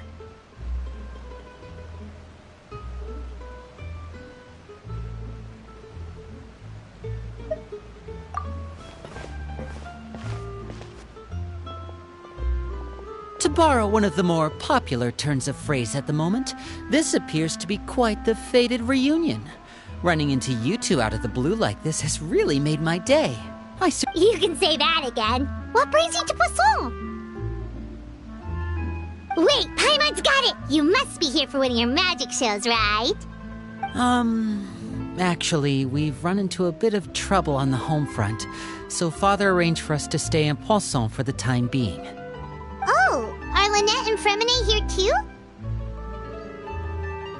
Yep, along with most of the other members of the House of the Hearth. You may have noticed Poisson seems a bit more crowded than usual. So you're saying nearly the entire organization has moved to Poisson? Sounds like you've run into way more than just a bit of trouble. What's really going on? Well... Since the two of you are so curious, perhaps I can fill in the gaps. You scared Paimon half to death!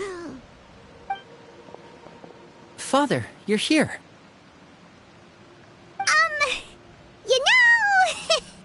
On second thought, maybe we don't need to know? It's all probably super confidential House of the Hearth stuff, right? We totally weren't trying to pry or anything. No need to be nervous. I could sense your genuine concern from your conversation just now. Of course, I can also understand your confusion. Sending so many Fatui here to Poisson, it's only natural that some might suspect an ulterior motive to be involved.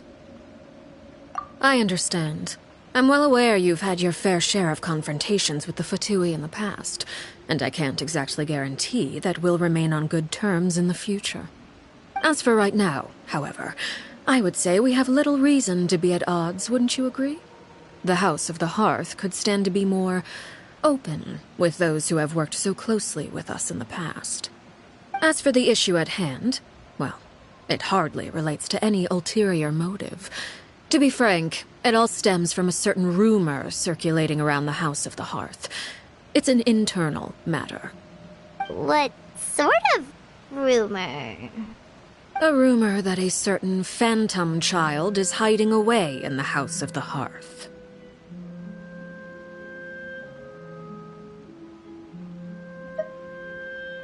A phantom child?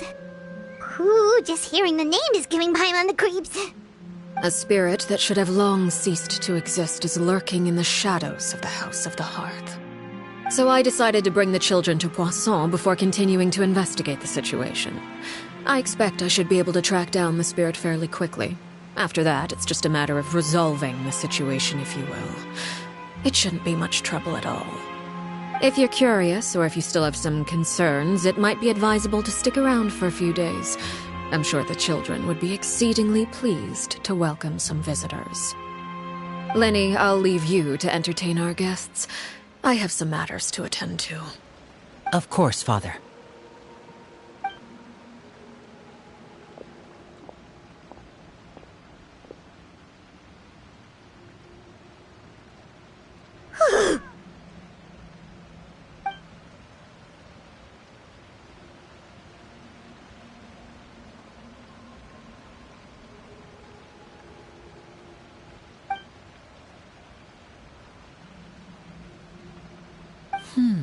It has long been a dream of mine to invite you to our home and introduce you to my other siblings.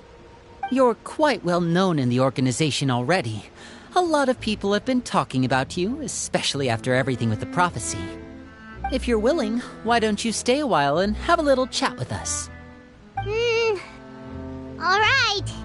We don't have anything else to do right now anyway. But let's be clear, we're just gonna be there as guests, okay? Don't get any funny... Oh, wait a second. For your guests, that probably means we'll be treated to lots of yummy food, right? Of course. During our stay in Poisson, we've been helping out the locals with some fishing. We bring in quite the bounty every day. In fact, today is the perfect chance for me to show you what I can do in the kitchen. Let's go. I'll take you to where we're staying.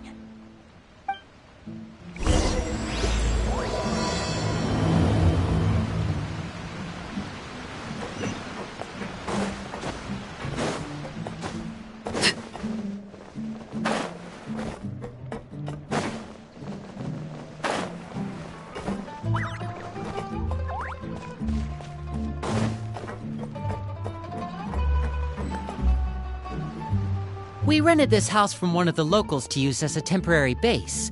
I'll come back later and tidy up a bit. After that, it should be all ready for you to stay in tonight. Awesome, thanks! So, where are we off to now? Well, when I happened to run into you two earlier, I was actually in the middle of distributing some supplies. With this many people staying in Poisson, we have to bring in outside supplies every now and then. I should probably make sure the rest of these provisions get delivered, otherwise people might start to get antsy. Okay, we'll come with! There are all sorts of rumors about your organization floating around out there. Paimon's not sure if she could even take a wild guess as to what's true and what's not. But now that we finally have the chance to see a day in the life of the house, we can take a good look at how you operate! Well, you're more than welcome to come along. Just follow me.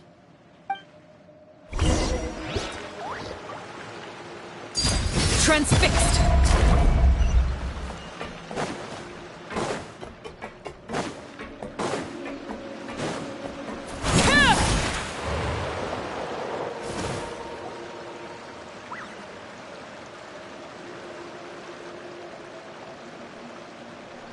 Linny! You're finally here! The supplies. I'm assuming you've... Brought them with me? Yep, here you go. Hello? Something caught your eye? It's the Traveler and Paimon!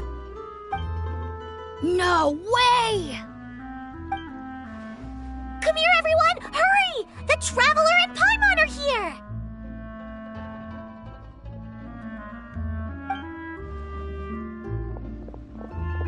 One at a time, please. Don't crowd around them all at once. We don't want to scare off our guests now, do we? Oh, it's all right! Gotta say, Paimon didn't realize we were this famous. Of course! Father and Linny have told us so much about you. Father told us about how you helped Linny. According to her, you're a trustworthy friend. And as far as she's concerned, that's pretty much the highest compliment we've ever heard her give. As you can imagine, everyone's been very curious about you.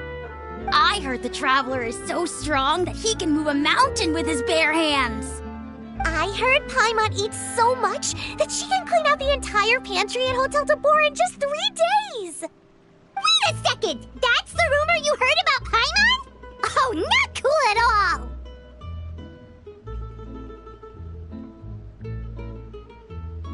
Oh, wait! When guests visit, you're supposed to give them gifts and stuff, right? Oh, we don't need something like that. Besides, we don't have anything to give to you! Come on, we insist! I can give you some of my new potions. Just pick your poison. And by that, I mean medicine or actual poison. I've got both. Huh? Or maybe Shaplo can teach you guys about stealth! He's super good at it! He's never been caught. Ah, now that's not a bad idea. I know you usually prefer to fight head-on, but it never hurts to expand your bag of tricks, right? When it comes to eliminating your enemies, staying quiet can go a long way. Trust me, I would know. I was poisoned not too long ago, and I'm still dealing with the after effects. So I'm not quite as good as I was before, but I could still give you some pointers. Wait, when you said gifts, Paimon didn't think you meant poison and stealth tactics. But those are the best things we can give you. You don't like them? Ooh, how about this? Tell me the name of someone who really annoys you, and we'll teach him a lesson for you. All right, Fold, Selwar. I think that's enough suggestions for now. When it comes to being a good host, it's the thought that counts. You don't need a physical gift to make our guests happy. In fact, pestering them with suggestion after suggestion might make them more annoyed than anything. I would say your enthusiasm has certainly gotten across. Really? Awesome! It's been so long since we have had guests to play with. If there's anything you need, just let us know. Yeah, especially if it's poison or something. I've got all sorts of potions for that. Well, we'll talk to you all later. We've still got supplies to distribute. All right, see you later.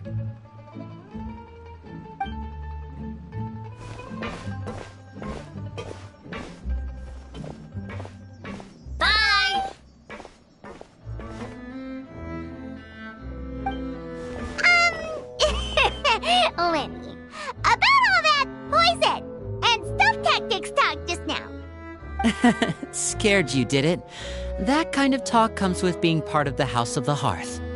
When Foltz was really young, he strangled all of his family pets, just out of curiosity.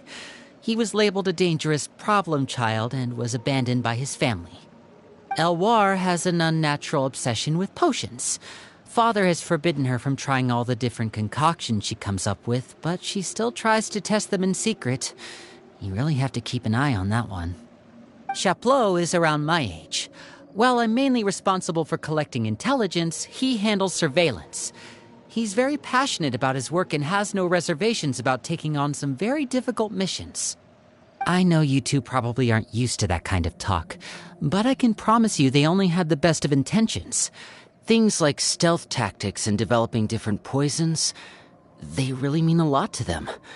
They were just trying to share the best of what they could offer, that's all.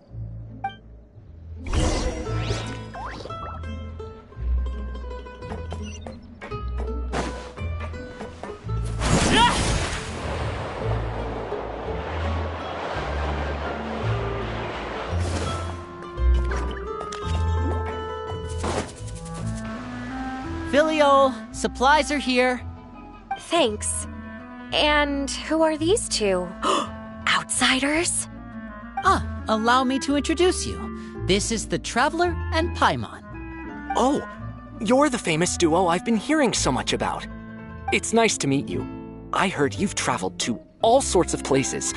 Is that true? Of course! We're making our way all across to that! Oh, good for you. You must be pretty familiar with Fontaine by now, then. Have you seen the new opera that started running recently? I think it's called... The 4,000 Thieves? Oh, this is the first we've heard of it. It seems like it's going to be fantastic. From what I've been able to tell from the posters, anyway. You should definitely check it out if you have the time. Oh, and there's The Blind Maiden, too. That one is supposed to have audience interaction. Seems pretty interesting. After this mission is over, I think I'll go get a manicure. Oh, maybe I should dye my hair. Wonder how much it'll cost. Is it just Paimon, or do these two seem much easier to get along with than the others? Looks like the House of the Hearth has some normal members after all. I heard that. Oh! Oops. I'm guessing you're referring to Foltz and the others? Yeah, we're definitely not all like them. I bet those crazies are practically foaming at the mouth right now. I'm sure they just can't wait to get back to Snezhnaya to carry out the plan. That's enough, Filial. Don't talk about family members behind their back, right? Whatever. Let's go. Guess this is goodbye then. If you ever have some time, we should go see the opera together.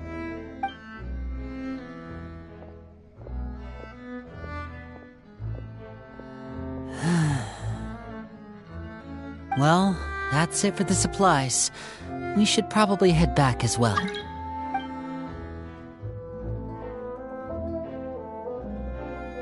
Well, they didn't seem too happy with each other. Seems like there could be something more going on here. You're right. We're only here as guests after all. Oh, Linny's getting super far ahead. Come on, let's catch up.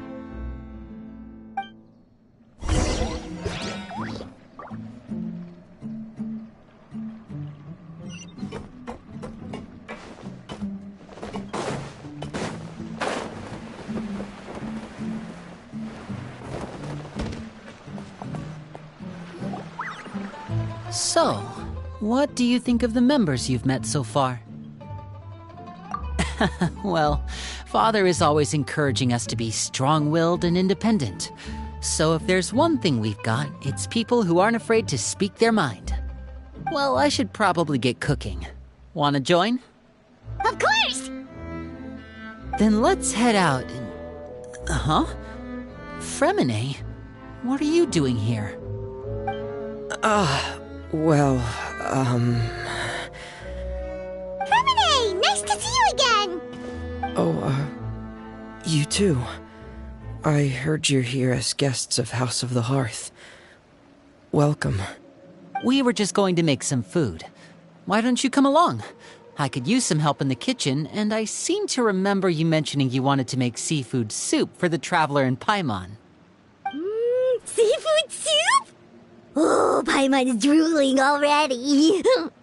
Were you looking for something just now, Fremine? Maybe I can help. It's nothing. I just wanted to see if there were any extra supplies. Yeah, we've got some left over. What do you need? Some food and water. And some clean cloth, if possible. No problem. Give me a second here. Food, water... Wait a minute. What do you need all of those for? You're not on any missions as far as I'm aware, and you were just going to come eat with us. So what's this all about?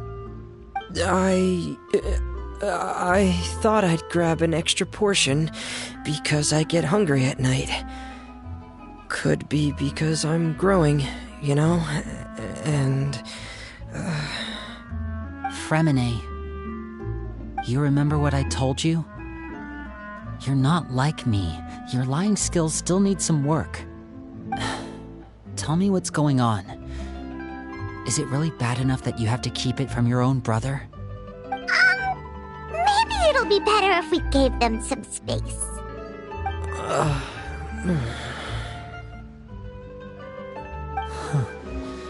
This is the first time I've seen that kind of look on your face. Whatever happened, does it have something to do with Father? Yes. Just follow me.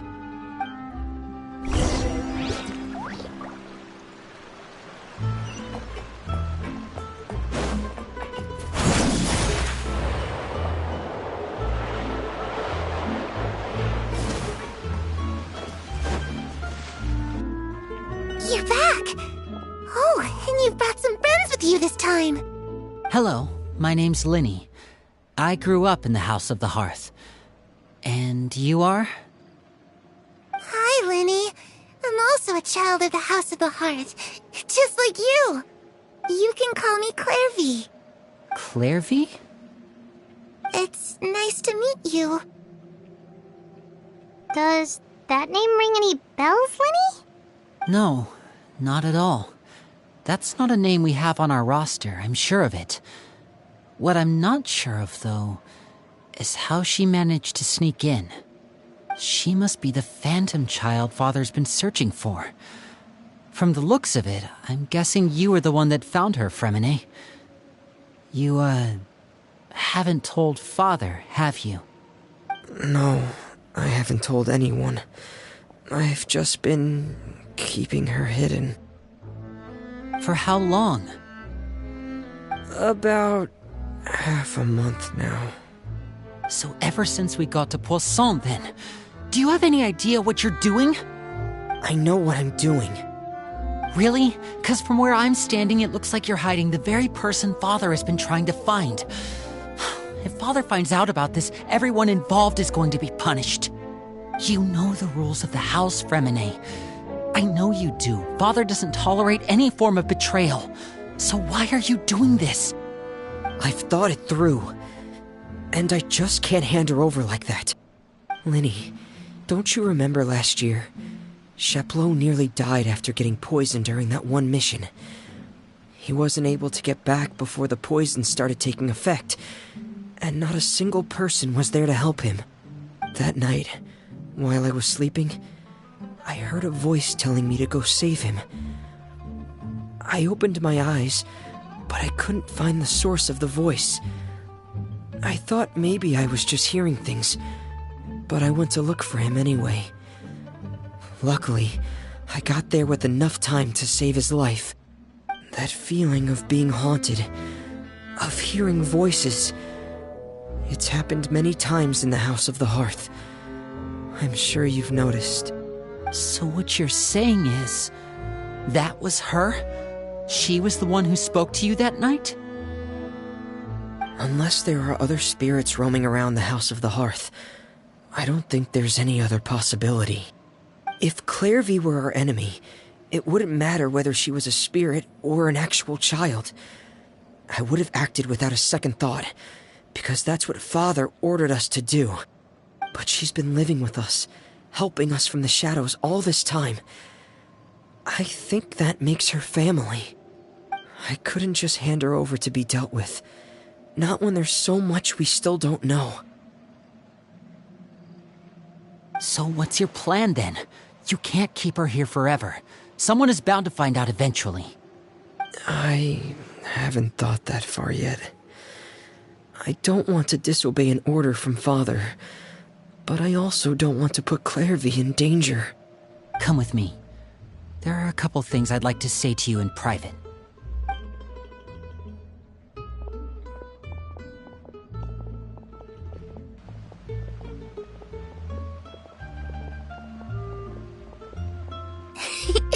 Those two sure care a lot about each other.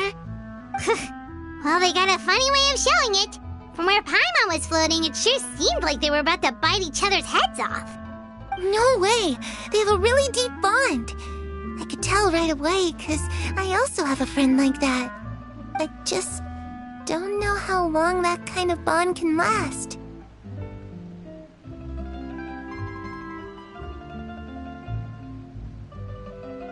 The darkness in the house runs deeper than you can imagine. No one can get out alive. I'm sorry, Linny. I really didn't mean to drag anyone else into this. Oh, really? You didn't mean to? 'Cause I, for one, wish you did. Huh? What do you mean? You know, when we were younger, you didn't call me Linny. You called me brother, just like Lynette. We grew up together, the three of us. We were all orphans, all rescued by Father. Of all the siblings in the House of the Hearth, I think our bond was the closest. Later on, when you started calling me Linny, I wasn't actually surprised. After all, Lynette and I are related by blood. We've had to depend on each other to survive long before we joined the... The darkest and most difficult moments of my life happened before you and I had ever met. I'm sure that's true for you as well. Even so, Fremine, we've stood by each other for all these years now, and to me, that means more than blood. You and Lynette are the most important people in my life. No one can replace you. So I won't let you face anything alone. Not if I can help it. Oh, looks like things are getting kinda heated between Linny and Fremine. Maybe we should go check on them.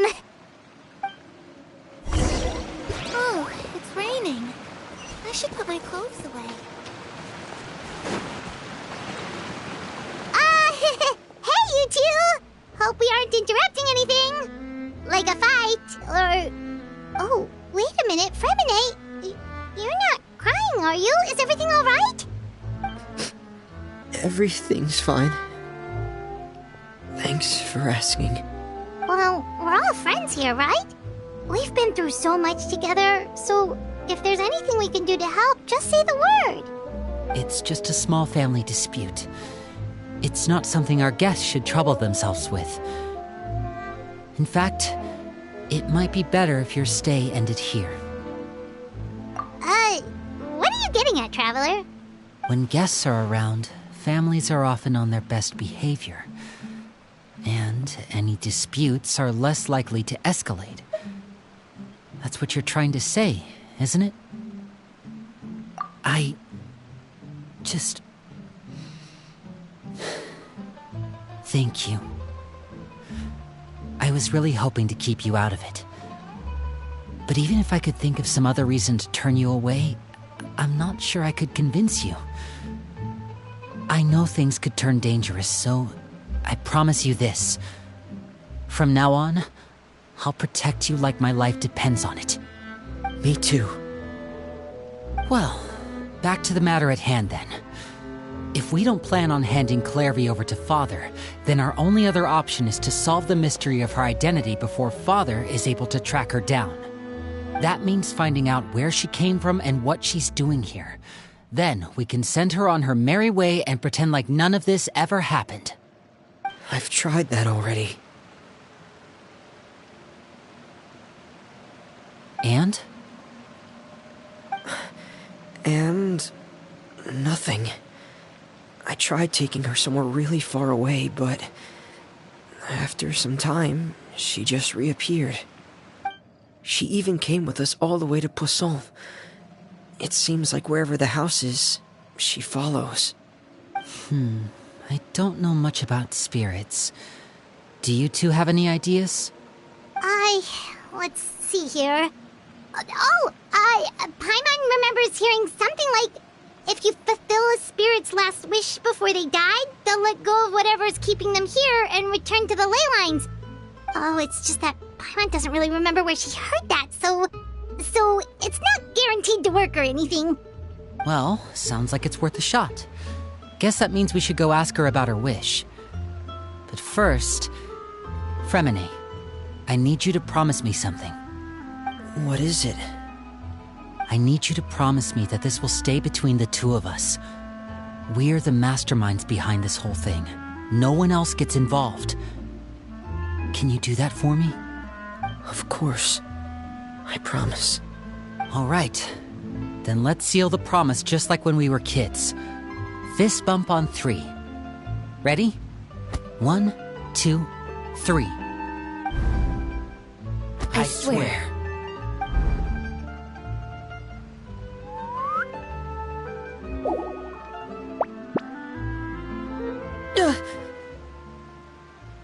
Whoa! Lynette! But what a surprise! What brings you here, dear sister?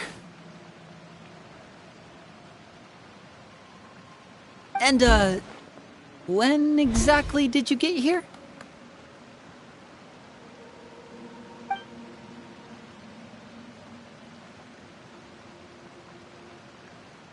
You're an idiot, brother.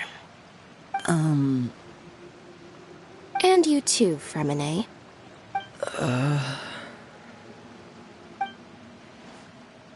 You 3, Traveler.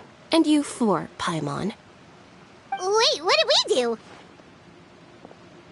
I've seen Clairvy around the House of the Hearth before. I hadn't seen her in Poisson, so I figured she must not have come with us. But it turns out, you were just hiding her. I heard you talking about your plan. Rather than steering clear of the situation, I'd rather fully join in.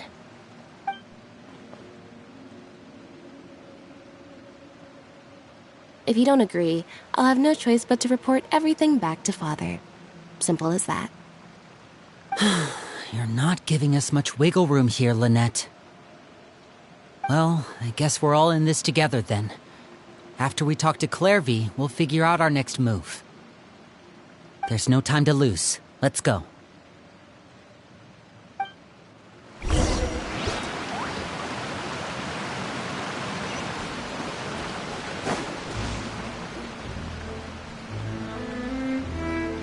I'm full. Thank you for bringing me this food, you guys. She said she's full, but the food doesn't look like it's even been touched. That's right. Based on what I've been able to observe, it doesn't seem like Clairvy can interact with the physical world at all. Still, when she's presented with food, she'll always linger around it for a good little while. Maybe, in her mind, she really is eating those things. Does she know that she has already passed away? I've tried to ask her, but she didn't answer. My guess is that she's just as confused as we are. Or maybe she couldn't understand the question at all. Clairvy, if you've got some time, I'd like to ask you a few questions. Sure. Oh, another new friend. Hi, I'm Clairvy. Hello. Clairvy, how did you join the House of the Hearth? Huh? Isn't it the same for everybody? The knave brings you here and then you can't leave. It's just that your name, it's not on the roster. And I've never seen you before. The roster? Oh, I get it now. I think there might be some things you don't know about this place. The people in charge, they're not as nice as they look. They say they keep a roster, but it's not complete. There are a lot of people who aren't on it, and never will be. In this house, some people are family, and other people are just test subjects. Those kinds of people aren't ever going to get a place on the roster, unless it's the roster of people who've been executed. Wait, does that mean the knave... she... Is there anyone that can vouch for you? Perry, she's my best friend. She's the only one I trust in this place. Have either of you heard of that name before? No. Me neither. Clairvy, Perry. Neither of those names are on the roster. But it seems like she's telling the truth. Either that, or this kid's already got a bag of tricks bigger than mine. Maybe we should try a different approach. Clairvy, do you have a wish? A wish? It can be anything you want. Just imagine. It's your birthday, you're blowing out the candles, and your wish is...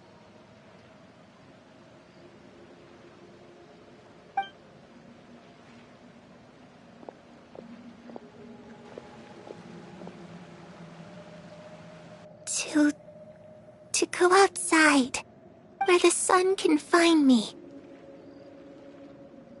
That's... it? Well, that sounds easy enough.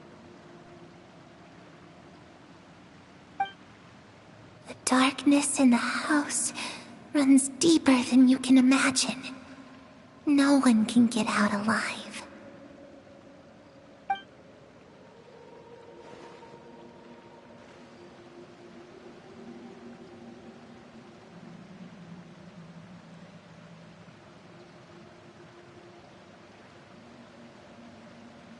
Okay, time to divide and conquer. Listen up. I've got a plan. I'll try and find a way to use basic illusory magic to take Clairvy outside and bring her somewhere with sunlight. Lynette, try and find the list of executions that Clairvy was talking about and see if her name is on it. Fremine, you stay in Poisson. We can't be the only ones who've had run-ins with Clairvy. I need you to collect intel on everything she's said and done. Understood. I'll try my best. What about us? What should we do? I really appreciate your willingness to help, but this is a family matter. I don't want to drag you in too deep. It's too risky. Let me think. Since Father considers you to be guests, maybe you could stick by her side for a little while.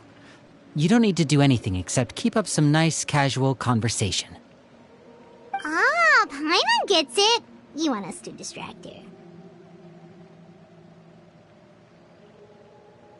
I'll give you a magic bird. If Father suspects something, all you need to do is release it when she's not looking, and it'll alert me that something's wrong. Of course, that's only as a last resort. If Father doesn't seem to notice us, there's no need to make contact. We'll reconvene here tonight after all's said and done. If the worst-case scenario happens and we're discovered, just tell Father everything. We're not going to let our guests get punished for our own actions. That's where we draw the line. You too. Okay, this is where we part. Father should be at the beach nearby.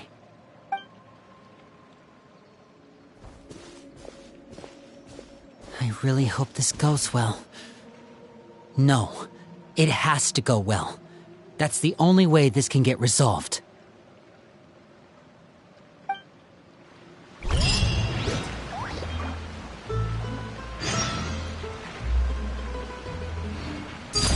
laid bare.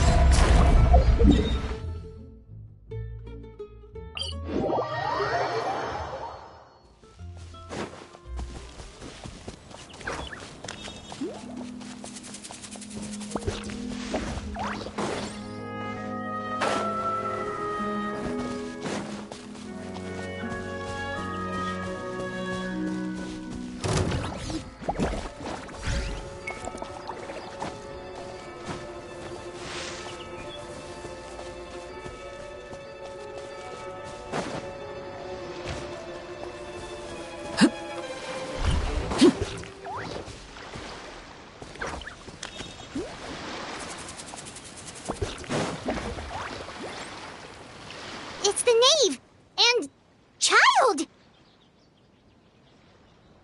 Hey, aren't you supposed to be in Snezhnaya recuperating? What are you still doing in Fontaine? Oh, it's you two. I didn't expect to run into you here. I was unconscious for quite a while after the fight in the Primordial Sea. After I woke up, I realized I was being taken back to Snezhnaya, and well, I couldn't have that now, could I? Not when I've still got unfinished business here in Fontaine. So, I mustered up all my strength and made the journey back on my own. What sort of unfinished business are we talking here? It has to do with Skirk, my master. I really wanted to meet up with her, but by the time I got back, she had already left. I still have so many questions for her. Without any other leads, all I could do was ask the knave to help me track her down. She must have left behind some traces from her time in Fontaine. Oh, okay, so have you found any clues? Unfortunately, no. While the House of the Hearth is adept at collecting all manner of intelligence, certain existences can still manage to escape our purview. Basically, unless Master feels there's a need to meet with me, she's not going to be found. But that problem has an easy fix. I just need to become stronger, and then... Paimon thinks you should focus on getting better first. The worst of it is over. It's all thanks to that one kid from the House of the Hearth. Elwar, I think her name was. She gave me a bunch of random potions to drink. They didn't go down easy, let me tell you. Pain and chills all over. But they really did help speed up my recovery. And that's good, because it looks like I really do have to head back this time. The old man's been putting the pressure on me. He sent someone to tell me I'm needed for some sort of project. Project Stuja? Yeah, that's the one. I heard Regrator's involved too. I'm not looking forward to having to listen to all his monologuing, that's for sure. Hey, maybe you could think of a way for me to stay in Fontaine for a little longer. Helping Linny and the others brush up on their fighting skills would be far more interesting. If you and I could spar, that would be even better. I've been waiting for a chance to see you go all out. And what a sweet little daydream that is. But I also have a role to play in all this. I'll be leaving Fontaine shortly as well. Besides, considering how little they see fit to step outside the homeland, being called on to return to Snezhnaya by such illustrious dignitaries, what a great honor. Wouldn't you agree? One I could do without, I'd say. Is it just Paimon? Or does it kind of seem like they're... So, dear guests of the House of the Hearth, to what do I owe the visit? Well, we just...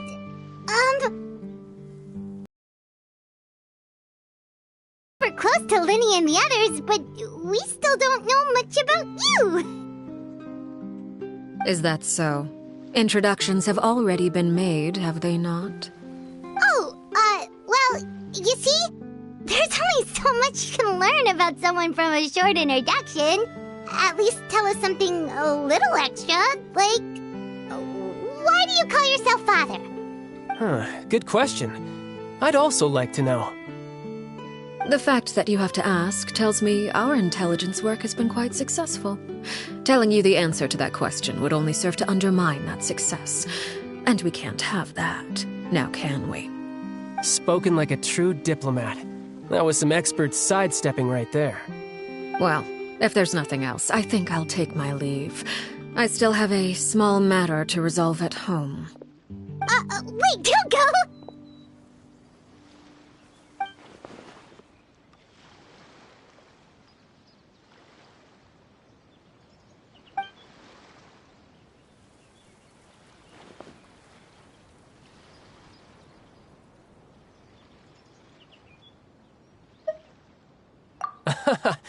I'd also like to hear the answer to this. I've met some of the members of your organization, and they all seemed like really good kids. They actually reminded me of Tonya and Tusser.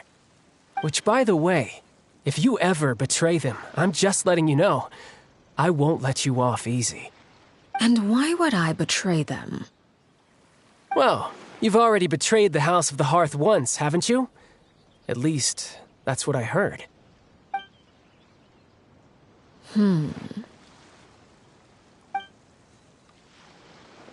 Okay, I admit.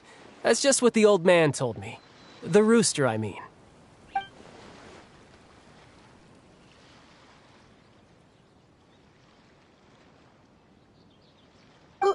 Wait, did you really do something bad to those kids? Never mind what I've done. I'm more curious as to what the mighty rooster had to say. Care to enlighten me? Well, nothing much. Just some stuff about you taking out many other members of the House of the Hearth, and even going so far to attack your own family. I see. Oh, based on your reaction, I'm guessing it's all a bunch of lies. Hardly. I don't appreciate his particular turns of phrase, but I suppose he didn't say anything untrue. Although, it would be more accurate to say that there is a certain level of prejudice involved, but I don't intend to clear that up just yet. Prejudice has a funny way of concealing the real truth behind certain things, an attribute that I find to be quite advantageous. Call yourself a Fontanian, for example, and people will assume all sorts of things, when the real truth is that this is simply the land where I was raised. Huh? You're not actually from Fontaine? But then why did you try to help out with the prophecy and everything? I was trying to protect the children born in Fontaine. Claiming that I myself was a Fontanian simply made it easier to operate.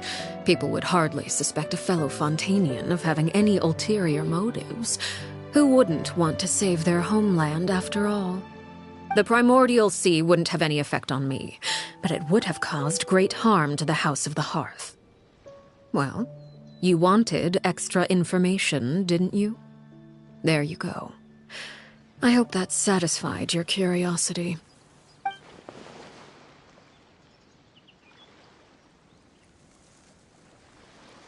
So, you stayed in Fontaine for the kids.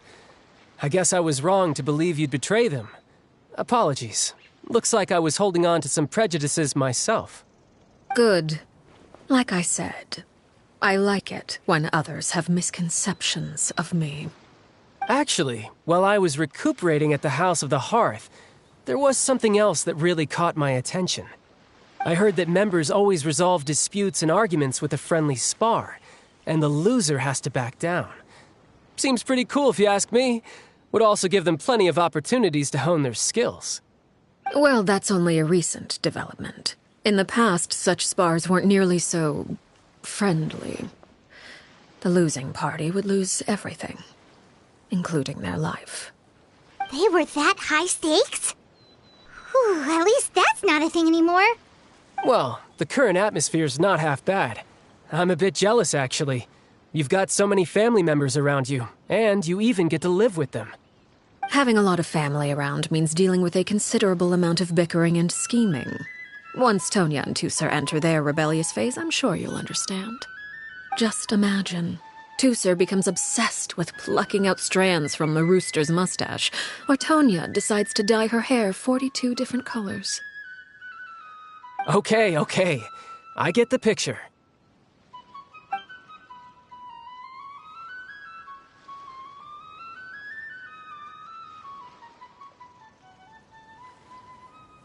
Well, would you look at the time? I should probably get going. Traveler, Paimon, I'm not sure where our paths will cross next, but the next time we run into each other, we should definitely try and find some time to spar.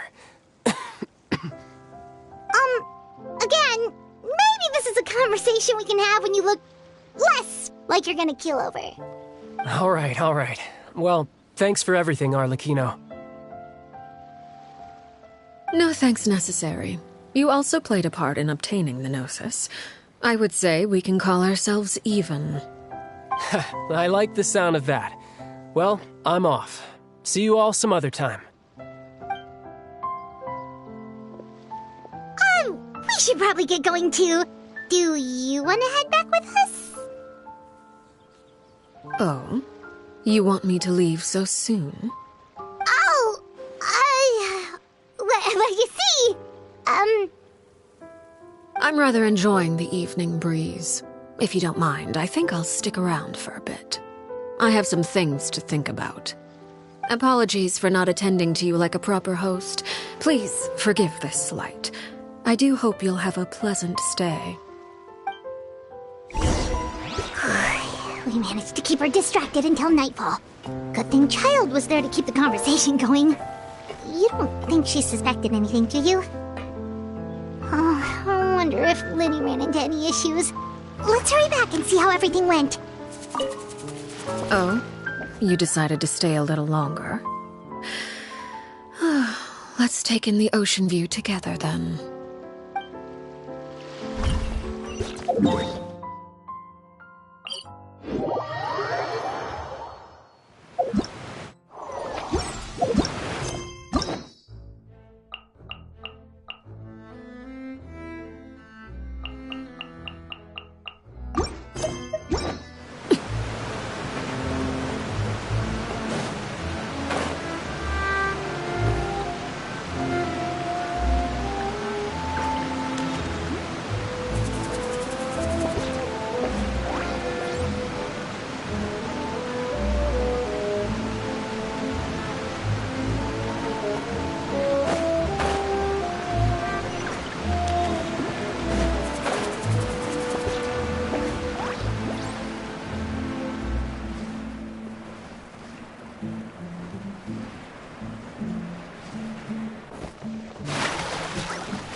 Well, long story short, we ran into a small issue.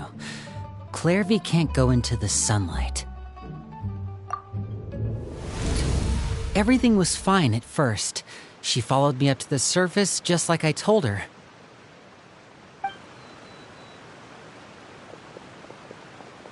But as I led her out of the shadows and into the sunlight, she vanished. I turned around and there she was, standing at the edge of the shadows, silently watching me. Huh. Maybe she's afraid of sunlight, or... No, it wouldn't be her wish if that were the case. Well, we could always try pushing her into it. Oh, true. I've pretty much tried it all already. Nothing worked. Eventually, the sun went down, so all I could do was bring her back here. How did it go with you, Lynette? Good. I've got the list. It's right here. Really? Well, what are we waiting for? Let's take a look!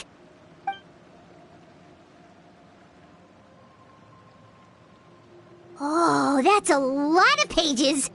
Oh, it's gonna take forever to get through it all. We can each take a section. Here. La Pouillade, L'Endroit, Chambel, Horaire.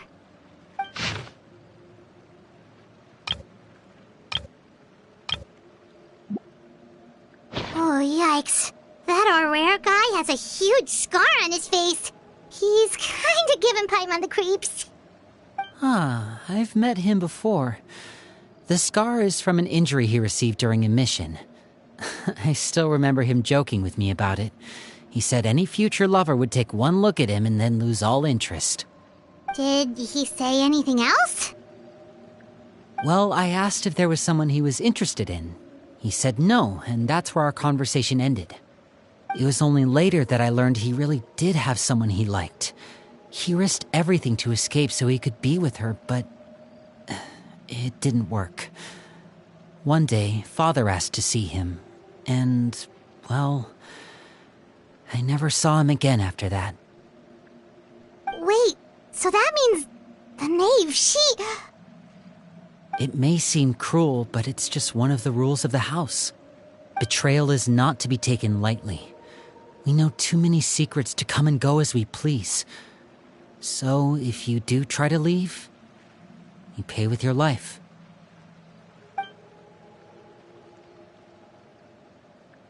Her name's not here, huh? Well, that's not too surprising. It doesn't seem like this list is complete. It only contains records dating back around 5 years. Let's shift our attention then. Fremine, were you able to find anything out? Fremine. Sorry. I was thinking about something. I managed to talk to quite a few people, but I couldn't help but notice that the atmosphere in the house was a little... strange. Strange? Yeah, I mean, I know there have been arguments in the past, times when people haven't gotten along. Chaplot and Filiol are a good example of that. Oh, those are two of the people that we met while delivering supplies. Paimon can see how they might not get along. They had very different vibes, and their, interests seem to be pretty different as well. That's to be expected, actually.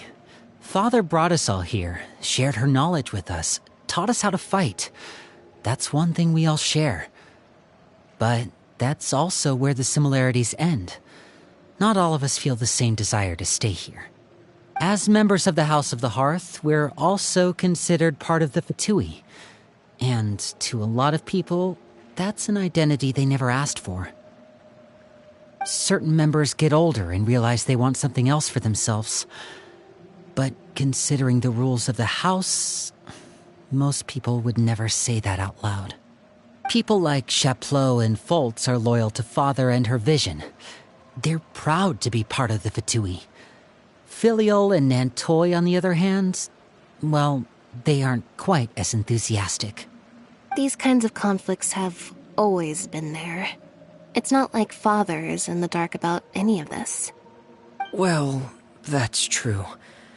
But it just feels like things have gotten worse lately. Filiol and the others, it seemed like they were meeting in secret to talk about something. I can't say for sure, but I think they've met Clairvy. You think she's been inciting them to act out? No, not exactly. But I wouldn't be surprised if she said something to them about the darkness in the house and how deep it runs. She's told me about it before. Experiments being run on children. People being used as pawns on the battlefield without so much as the strength to survive. And they just believed all that? Without any evidence? Clairvy's words probably gave them the excuse they were looking for. Whether they actually believe them to be true is secondary. This is all because of Project Stuja, isn't it? Whoa. Hold on a second. What's this Project Stuja all about, huh? This is the second time it's come up now. Sorry, but I'm not sure of the details either. I only know what Father has told us, which is that it's something the Rooster and Regrator have been working on together. Apparently, it has to do with the Fatui's strategic plan for the future. Because the House of the Hearth was so successful in obtaining the Gnosis, we now have the honor of playing a key role in Project Stuja. Wait, but isn't that a good thing? Key role is just another way of saying dangerous role. To us, the whole thing is an inconvenience. Father thinks so too, but she's in no position to refuse.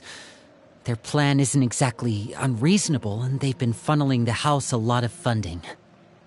It's just that we'll lose a lot of members in the process. Participating in the plan, it's an honor in name only.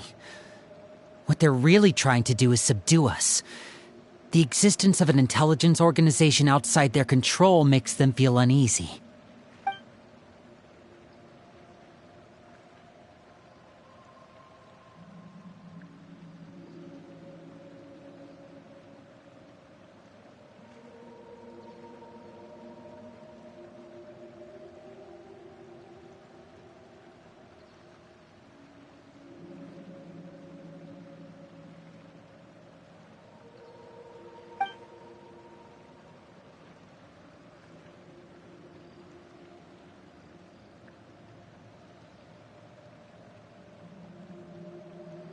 Okay, super complicated top secret Fatui business aside, what does all of this have to do with the conflicts you were talking about earlier? Paimon doesn't get the connection. External pressure has a way of exacerbating internal strife. You can't overlook the power of fear either. People are afraid of dying, and that fear is often the impetus for a lot of stupid decisions. I thought resolving the Clairvy situation would make everything go back to normal. But it looks like things are more complicated than I thought. If we leave Filiol and the others to their own devices, sooner or later, Father will be forced to take action. We can only focus on one situation at a time, brother. You're right. Even if we confront Filiol and the others, it won't do any good. It might even make matters worse. We should focus on Clairvy for now. Well, it's getting late. We should head back and get some rest. We'll try again first thing tomorrow. Lynette, you stick with me this time. Fremine, keep a close eye on Filiol and the others. Make sure they don't do anything they'll regret. Good work today, everyone. Have a good night, and I'll see you tomorrow.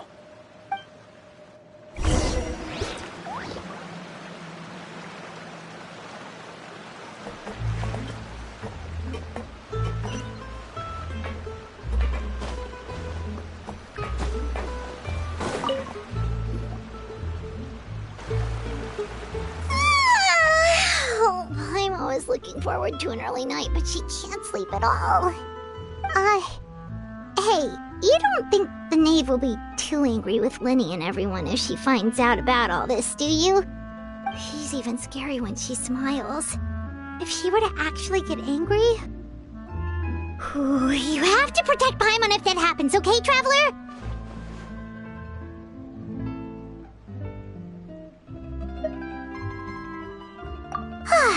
Trust is ever, Traveler. Look! Look over there!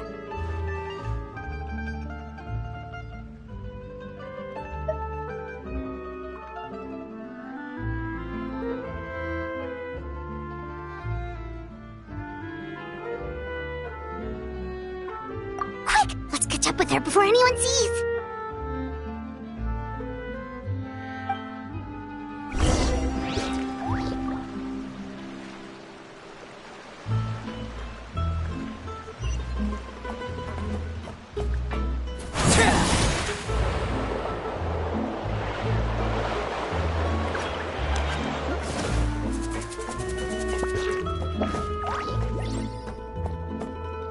Over there!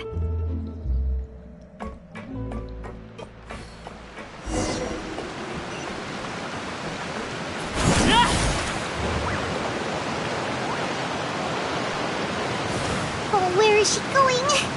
Oh, if someone sees her, we're toast!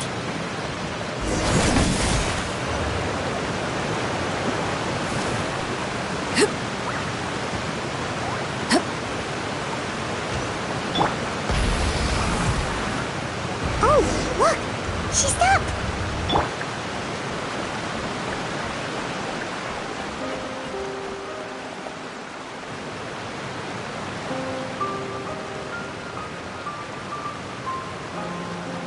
Clairvy! Shh! I opened the window while no one was looking. Look how pretty the outside is.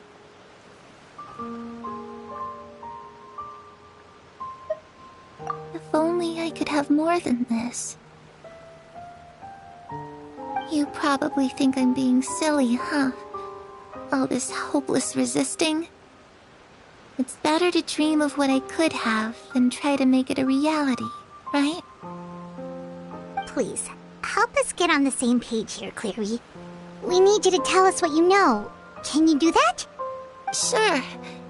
Although, after you hear all this, I think you might regret that decision. Everyone in this family is nothing more than a tool, something to be used and exploited. We're all expendable, including me. As long as you're useful, you get to stick around. Lose your value, and you're handed over to the doctor, experimented on, and given a fate worse than death. I've seen it happen again and again, and I've had enough. You're saying the knave did all that? It's just, that doesn't seem like something she would do. She's scary and all, but it seems like even she has lines she wouldn't cross. I knew you wouldn't believe me. Everyone thinks she's a good person. They all think of her like a real mother. Mother? But she doesn't deserve that title. She's disgraced it and tarnished it.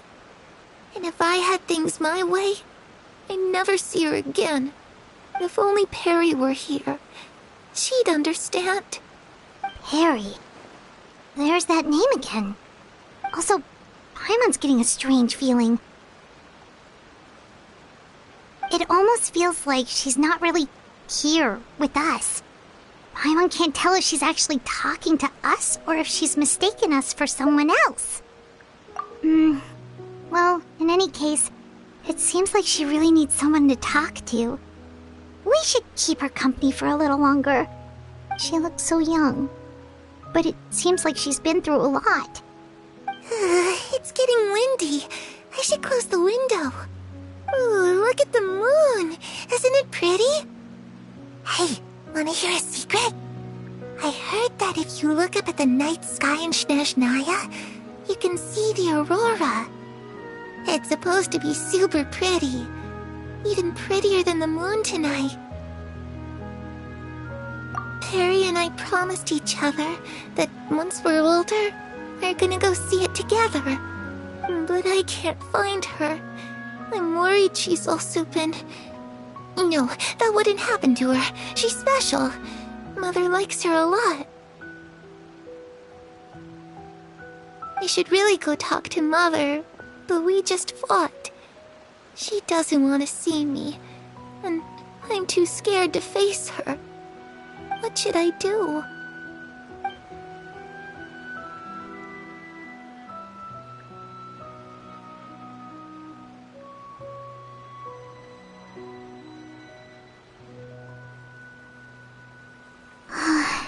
Paimon really doesn't understand what's going on with her. Well, let's head back. We've got an early morning tomorrow.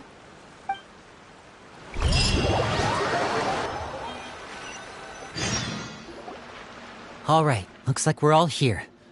Let's go ahead with the plan. Oh? What is it? What makes you ask that? Well, we kinda ran into Clairvy last night, and that's what she told us.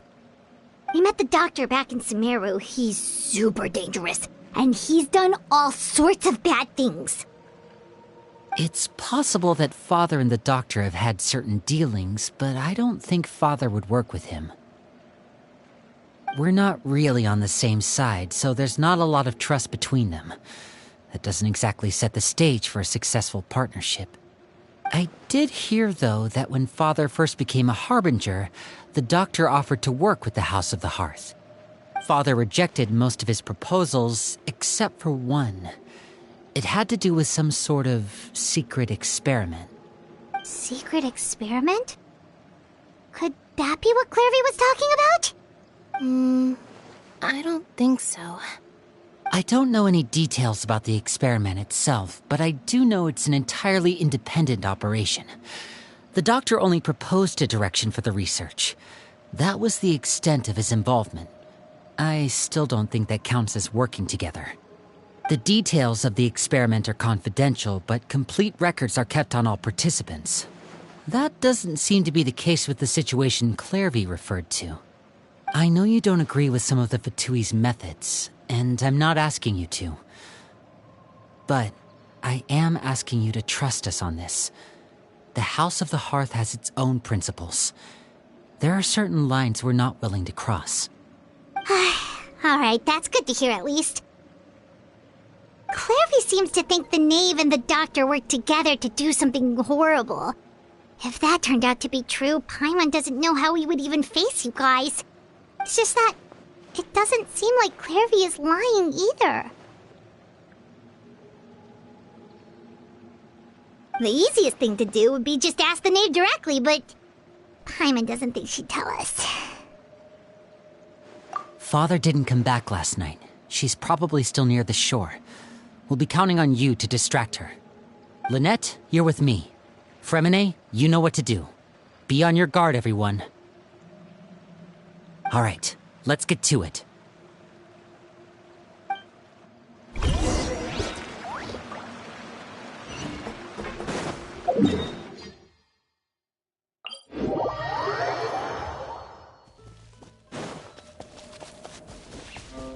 Burn it down!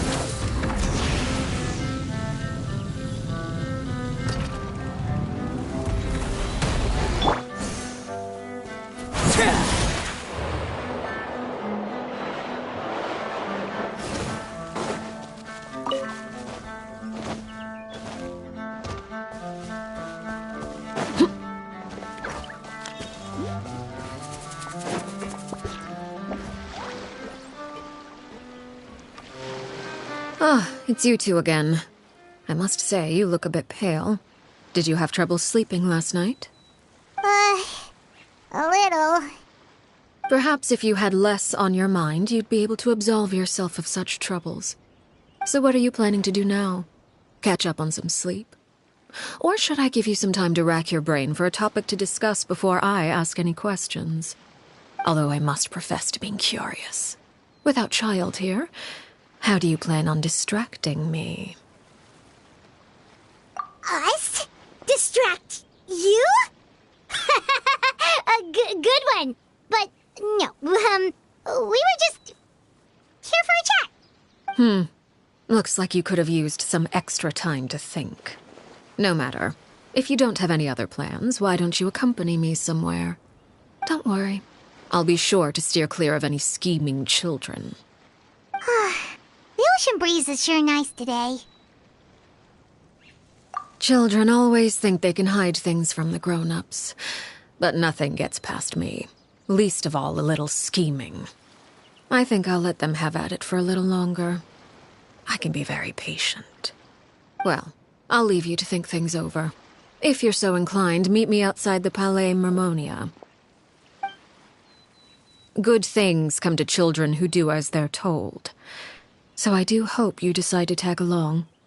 If only for your friends' sakes. What should we do? She clearly knows about everything we've been doing, and Paimon doesn't think it'd be a stretch to say she was threatening us just now.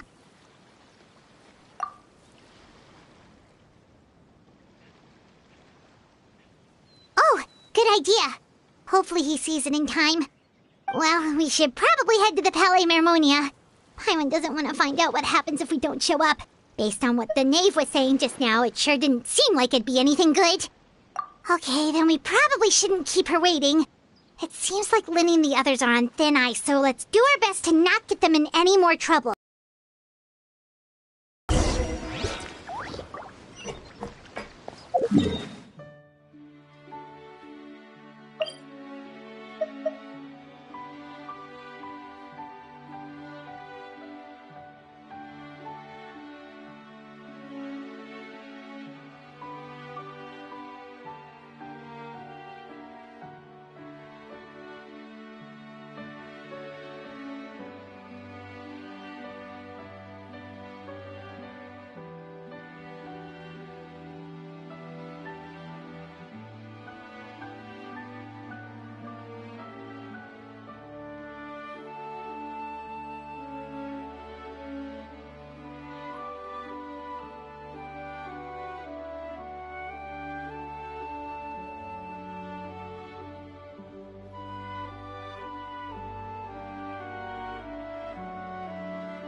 Seeing as we still have some time before my meeting, we might as well enjoy some pleasant conversation while we wait. I'm glad to see you get along with my children. Being surrounded by good companions is necessary for a child's development. You're not planning on doing anything to them, are you? I assume you're referring to Lenny, Lynette, and Fremine. Although, there's that situation with Filial and Nentoy as well. It appears quite a few people have been acting out lately. No matter. I'm not one to discriminate. All those who betray the house meet the same fate. There are no exceptions. Does that mean you're going to kill them? Oh, are you here to beg for their lives? I'm sorry to disappoint, but the rules of the house change for no one. In my organization, everyone is responsible for their own actions. But don't you care about them at all? They really respect you. They even call you father. You must feel something for them. Any organization in which feelings come before principles is one destined for ruin. The House of the Hearth is hardly an exception. You could say our principles are more stringent than most. Perhaps I can offer you this consolation at least. As our guests, you two will not be held accountable along with them. I would imagine Linny, Lynette, and Fremine will be able to keep their lives. As for Filial, Nentoy, and the others, I'm afraid there's little I can do. They can try to escape, but once you know our secrets, there's no getting out alive. But that's awful. Ah, you seem concerned. Out of consideration for my guests, I suppose I could turn a blind eye for a little longer. If Linny and the others manage to dispose of Clairvy in the meantime, all evidence of their wrongdoing will be lost. In that case, I could hardly punish them for something I couldn't prove. If their efforts are unsuccessful, on the other hand, all will be held accountable, and the punishment will be severe. Of course. Oh, and here, I believe this belongs to you. Do try and keep better track of it next time. It takes a considerable amount of time to train a bird like this. It would be such a pity if you were to lose it. Permanently. Wait, where did you get that? Well, I'm afraid that's all the time we have to chat. Now, for the matter at hand. I asked you to meet me here because I have business at the Palais Mermonia. It has nothing to do with you, but I think it would be prudent for you to stick by my side for the time being. There will always be time later to run off and tell Linny what you've learned. Well, time to go. Looks like we wrapped things up just in time.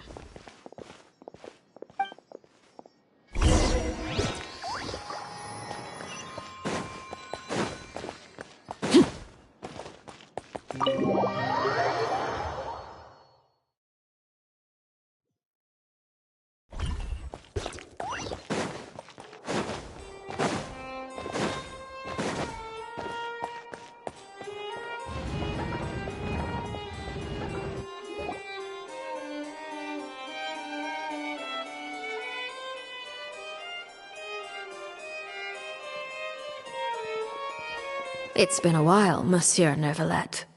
I must say, I wasn't expecting my meeting request to be approved quite so quickly.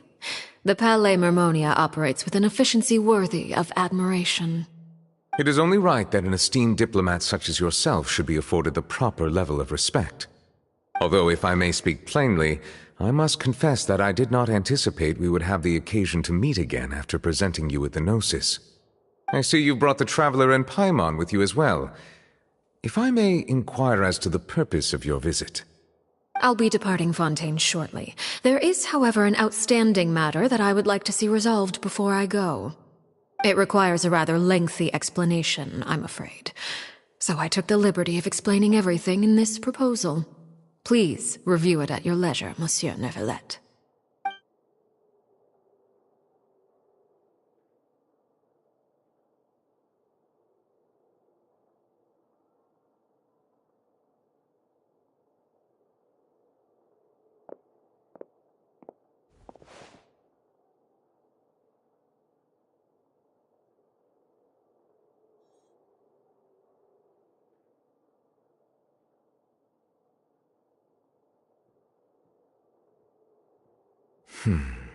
I understand your request. However, at the risk of causing offense, I must admit that I fail to see why you would wish for such a thing. I heard you have a certain fondness for water tasting, Monsieur Neuvillette, so allow me to use water as an analogy. A family is like a large body of water with countless rivers flowing in and out. As someone who watches over this system, I would hope that each river that flows from the source will eventually reach the ocean. Of course, objectively speaking, I know this is impossible. Most of the rivers will dry up along the way, disappearing into the ground and leaving nothing but a barren riverbed behind. Not all rivers are destined to reach the ocean, but I would not see their existence rendered meaningless. I believe the water that flows within them is simply meant for a different destination, like a field in need of irrigation. Or perhaps the glass of a certain water-tasting enthusiast. Did you get any of that, Traveler? Your words paint an optimistic picture indeed. Allow me to remind you, however, few among us are willing to sip from a glass filled with tainted water. It may have been tainted at one point in time, but not to worry. I'll make sure it's strained of all impurities and returned to its cleanest form.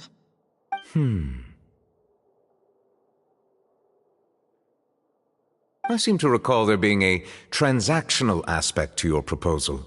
Perhaps you could expound on that?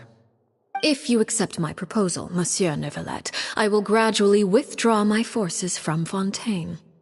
And, unless absolutely necessary, I will no longer carry out any special missions within Fontaine. I presume I can take your words to mean that, in the future, cases similar to the Tartuffe assassination will cease to cross my desk? Tartuffe? Ah, that thief who embezzled funds from all those charities, you mean? My deepest condolences to his family, but without any evidence, I cannot imagine how the House of the Hearth might have been involved in his passing. Of course, if you accept my proposal, Monsieur Neuvillette, I'm sure certain measures could be taken to reduce the frequency of such troubles. You choose your words carefully indeed. In that case, I am inclined to accept your proposal. My thanks for your generosity, Monsieur Neuvillette. Well, with that settled, we should be going now. I took the liberty of bringing along 2 bottles of spring water from Snezhnaya for you to enjoy. I do hope I get the chance to hear your impressions. Perhaps at our next meeting, yes? Indeed. I trust you would not overlook your commitment in the meantime.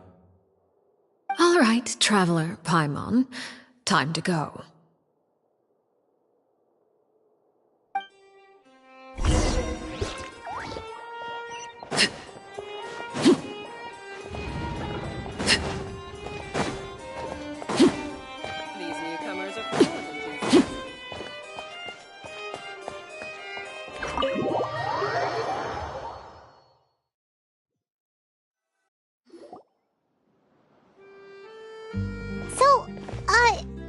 What exactly were you talking about back there? Paimon only heard you mention some rivers, a large body of water, and then some kind of irrigation scheme. You really want to know? I would imagine there might be more pressing concerns at the moment. Winnie, Paimon really hopes everything's going okay. Oh, Paimon recognizes that look. You've got your tiki cap on, don't you, Traveler?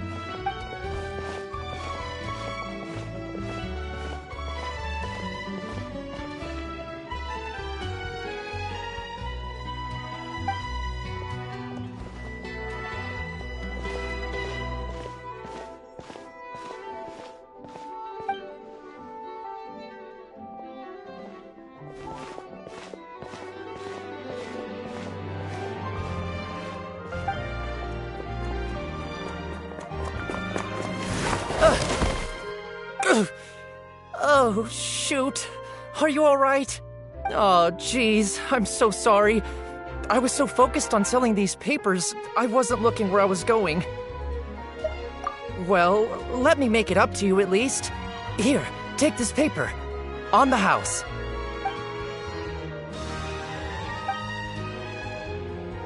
Oh, you don't have to give us anything.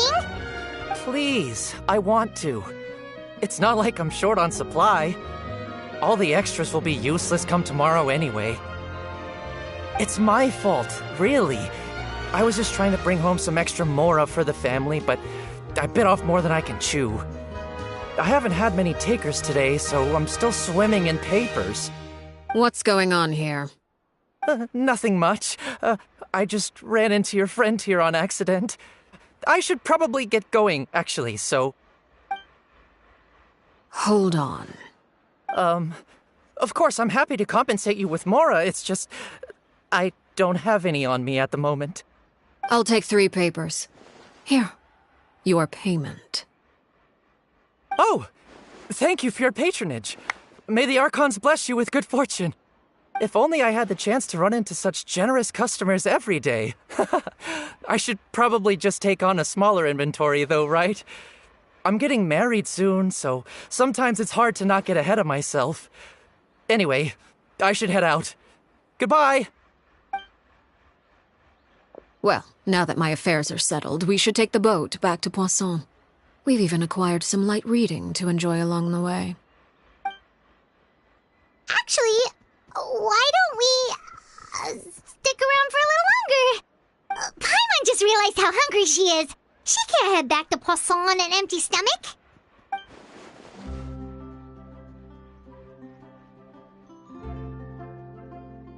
It appears you two are under the impression that delaying our return will somehow alter the situation in your favor. I'm sorry to ruin your fantasy, but your efforts are meaningless. That being said, I could be persuaded to give Linny some extra time. I just have one condition. If you agree to my request, I'll even answer some of your questions. You're quite curious about Claire V, are you not? And my relationship to her. Wait, why are you being so generous all of a sudden? You're not gonna ask us to do something bad, are you? You overestimate yourself. You don't have the talent for bad things. Then what can you possibly... The most important consideration in a negotiation is that both sides receive something they want. Demands and threats only get you so far. Wonderful. Here it is. When the time comes, make the choice that you deem most appropriate in the situation, and lend your help to the House of the Hearth. Okay, sounds normal enough. But what do you mean, when the time comes? When is that supposed to be? That is for you to decide. Then we have a deal. Follow me.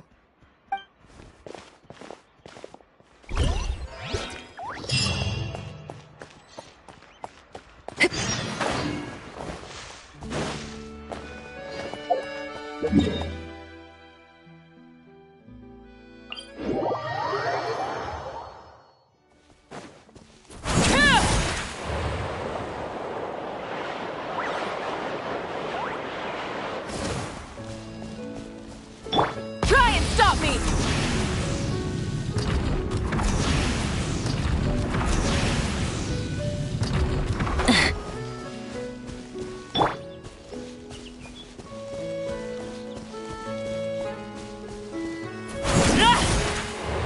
How about we explore the area ahead of us later?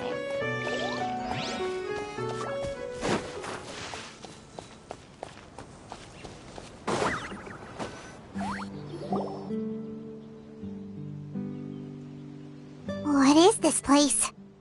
Somewhere long forgotten by everyone. It used to be a grand building. Now it's nothing more than a pile of rubble. No one comes here anymore, nor does anyone care about what once happened here. Although, this place does have something to do with the story I'm about to tell you. It was before I became a Harbinger, and before Linny and the others joined the House of the Hearth. Due to certain events, I first killed Clairvy and then her mother. And this is where it all happened. You were the one that killed Clairvy? Patience now. Allow me to explain Clairvy's side of the story first. I'll start from the beginning. Clairvy was 6 years old when she was brought by her mother, Crucibina, to live in the House of the Hearth. From the outside, it seemed like a fairy tale. A thriving family made up of kind adults and friendly children. Crucibina was the knave at that time, and the House of the Hearth was under her control. She was Clairvy's mother by blood, but she was also the mother to all the children in the house. Clairvy was happy here, for a time. But she quickly realized that being part of this family wasn't a fairy tale at all. It was a kind of purgatory. Purgatory? Exactly. The House of the Hearth takes in war orphans from all over Tevat. But as for how to raise them, that depends entirely on the person in charge. Crucibina came up with a novel idea. She would teach the children to fight, force them to duel each other, and then crown as the king of the house the child who proved themselves most worthy of inheriting her title.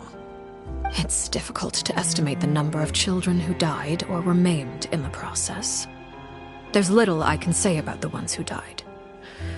The ones that emerged with permanent injuries, on the other hand, well, they still served a purpose. They would be handed over to the doctor to be experimented on, or sent away on dangerous missions. Nothing more than tools to be used and then discarded. So those were the experiments Clairvy was talking about. But what actually happened to her? You said that Clairvy was Crucibina's daughter, so if Clairvy tried to convince her to stop what she was doing, Crucibina probably would have listened, right? Despite being Clairvy's mother, Crucibina cared little for her daughter. She forced Clairvy to join the House of the Hearth only as a means to demonstrate her own impartiality as a mother, to prove that she treated all her children equally. Clairvy did try to convince her mother to change her ways, but it was to no avail. After her efforts failed, the only other option was to rise up and try to fight back. Unfortunately, the other children had already been thoroughly indoctrinated into the illusion of happiness Crucibina had created. Of course, there was one exception. Someone Clairvy's age who knew the truth about the House of the Hearth. Her name was Peruere. Wait, the friend that Clairvy mentioned? Friend, huh? I suppose we can call her that for now. Clairvy was a cheerful and passionate person with a tenacious spirit. Peruere, on the other hand, was rather cold-blooded. Her cold-blooded nature allowed her to see through Crucibina's facade. Yet, it was also this cold-bloodedness that prevented her from acting against it. At least at first. While Clairvy longed for freedom, Peruere was convinced that, amid all the fighting and violence, she would make it until the end. Despite their differences, the two became fast friends, united by their knowledge of the truth. Clairvy told Peruere that she hoped to create a real family, where no one would be killed or sacrificed. There may have been a certain naivete to her ideas, but Clairvy proved her determination many times over.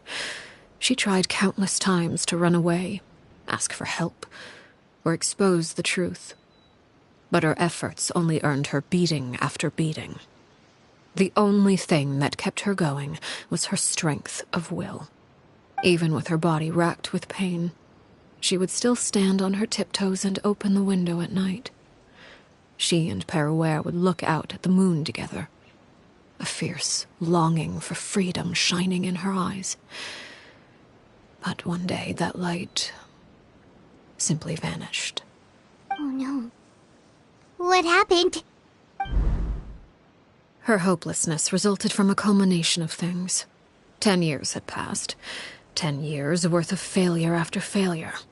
She and Peruere weren't children anymore, but finding any chance to escape still seemed as hopeless as ever. It was during this time that Peruere suggested a new plan. If escaping was out of the question, why not take down the very person sitting on top of this throne of lies? Mother herself. Clairvy rejected that proposal. She claimed that, as a famous harbinger, Crucibina possessed an unimaginable amount of power. Trying to kill her would have an incredibly low chance of success.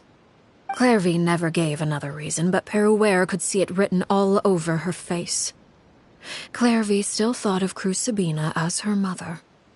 Killing her own flesh and blood was a line she couldn't bring herself to cross. If she couldn't escape and fight back, then only one option remained. Precisely. Death was the only way that she felt she could be free. It happened during a duel. When she arrived at the dueling ring that day, her partner turned out to be none other than Peruere, the very person that had stood by her side all those years. It was a fierce battle, but ultimately, Clairvy decided to let Peruere end her life. From that moment on, Peruere's journey was one written in flames. When the rain finally came and washed it all away, there she stood, the sole victor in Mother's endless game of slaughter. A trail of corpses strewn across her path to success. It was the very result she had predicted 10 years prior. Even then, she believed she would make it until the end. She wasn't surprised by the fact that she emerged as Mother's undisputed heir. Rather, her success left her with an inexplicable sense of restlessness. She was unsettled, and there was only one thing that could quell that sensation. Perhaps you two would like to take a guess as to what it was? Crucibina, you mean? But... Correct. This is the place where Peruere killed her best friend. A mere year later, this is also the place where she fought tooth and nail to kill the mother they shared. The moment she acted, any conception of what was right or wrong ceased to matter. It's one of the principles of the house. Only those who survive get to write the rules. Peruere won the battle, and became a harbinger herself. After which Her Majesty, the Tsaritsa, bestowed upon her a new name. Arlecchino. So the Perry Clairvy was talking about... It was you all along. You're Peruere. Arlecchino is just a name you got later. I left that name behind long ago.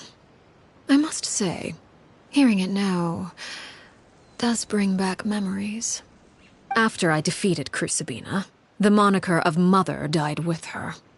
I chose to forego the title she called herself, and even chose to give up my own name.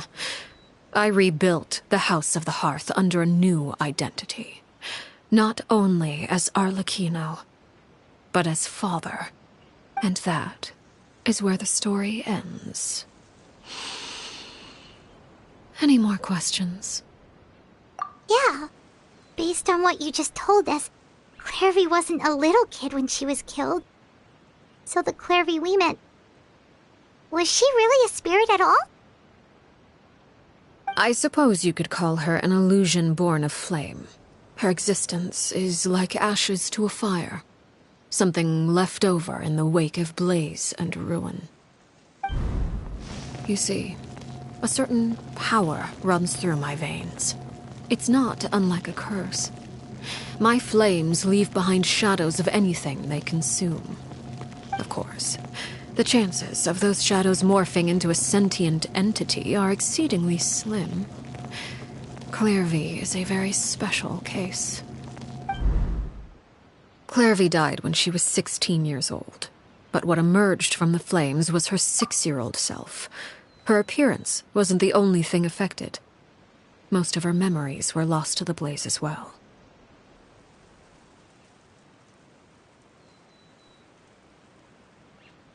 Memory is a mysterious thing indeed. Losing a portion of your memories will alter your sense of self. Lose 10 years' worth, however, and it would be like living in the past. Like returning to a version of yourself that never grew up. No wonder Paimon got such a weird feeling when we were talking to her. Perhaps I should put it this way. Clairvy is someone trapped in time. It may seem like she exists with us in the present, but she truly lives in the confines of her own past. So if all of that is true, then you must have known about Clairvy for a long time. Indeed. She's a rather volatile and unstable entity. Sometimes she would look after the children. She's even saved some of their lives. But other times, she would hide from me and become obsessed with revealing the truth about the house to anyone who will listen. Shadows don't have the capacity to learn or grow. Any new information they encounter is quickly forgotten over time. Your attempts to expose Clairvy to sunlight. They failed, yes? The reason is actually quite simple. In Clairvy's mind, the house is impossible to escape, and it is this very perception that traps her there. But no matter. All I have to do is kill her again, and all will be resolved. I don't anticipate so much as a single speck of ash will be left behind this time. Wait! Paimon can understand why you might want her gone, but isn't there another way? So what if she's trapped in her 6-year-old self? She's still your friend! At least talk to her first! It's too late for that. She broke the rules, and now she must be punished. That goes for Filial and Nantoy as well. She's had quite the effect on them. I hope you understand. The difference between Crucibina and myself lies in our formulation of the rules, not our policy for enforcing them. Upholding the rules without question is a trait we both share, because that is how a household should be run. Is this really what you want to do? Whatever could you mean? Don't you want to say a proper goodbye at least? Whether as a killer or as a father, there are two things that must be avoided at all costs: anger and sorrow. Anger makes you impulsive. Sorrow causes you to waver. Well, it appears it's about time to proceed. Before we arrived, I told some of my well-behaved children to bring our troublemakers here by nightfall. I do believe I've kept my end of the deal. I gave your friends quite a bit more time. As for what happens now, we'll just have to wait and see.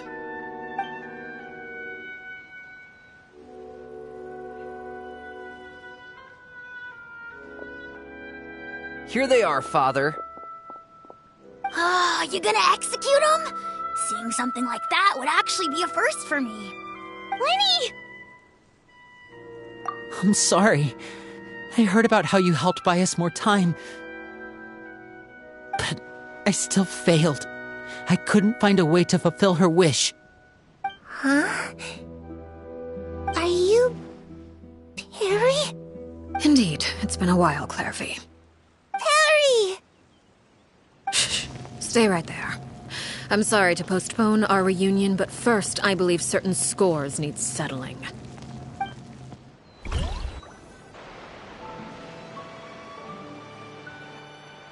Father, let me explain. Out of my way. Father! You chose to conceal a threat to the house, and for that, you must be punished. Overall, however, I suppose your wrongdoing is hardly the most egregious of the bunch, so I'll deal with your punishments later. As for right now, the more pressing concerns are the traitors among us. By traitors? Do you mean us? Father, let me explain. We didn't mean to... Fultz, why don't you share what you heard? Yes, Father. Secret Midnight Meeting number 3.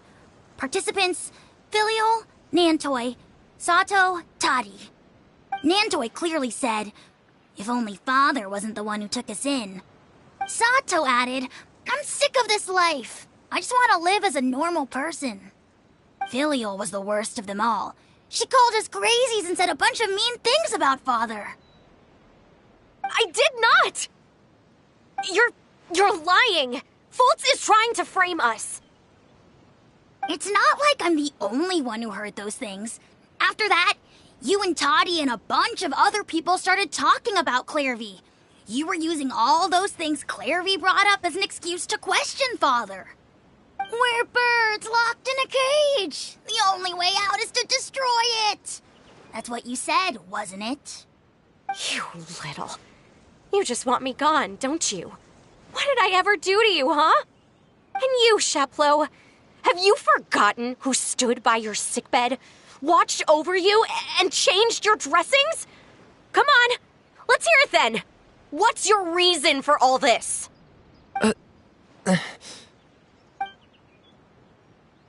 You're wrong, Filiol. We don't want you to die. You're our family. Liar. You wouldn't be doing this if that were the case. So why? Why have you backed us into a corner? We all live in the House of the Hearth. You know the type of work we do, Filiol. A single betrayal can cost dozens of us our lives. It's not like it's never happened before. That kind of thing is hard to forget. That's why the House of the Hearth cannot tolerate any form of betrayal. Ever since we came to Poisson, you've had 7 secret meetings. A lot of the things you talked about really crossed the line. You've been spying on us for half a month? Wait a second. Now that I think about it, the move to Poisson was just a way to make it easier to spy on us, wasn't it? Because we were all in one place. You've had this planned all along. Filial, Nantoy, I'm sorry. I owe you both my life. I owe Clairvy too. If it weren't for all your help after I got poisoned, I wouldn't be standing here today. If this were any other situation, I would do anything to repay that kindness, even if it cost me my life. But rules are rules. I'm sorry. My hands are tied. Why? Why? That's enough, Filial. We made a mistake, and we should own up to it.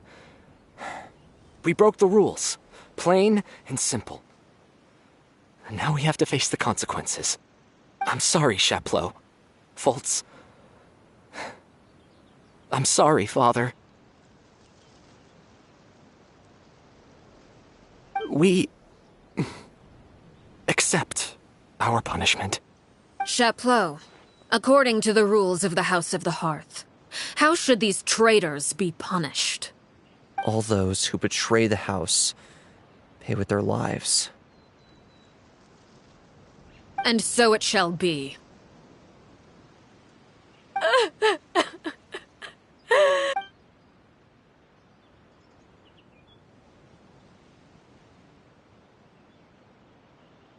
Father, please wait!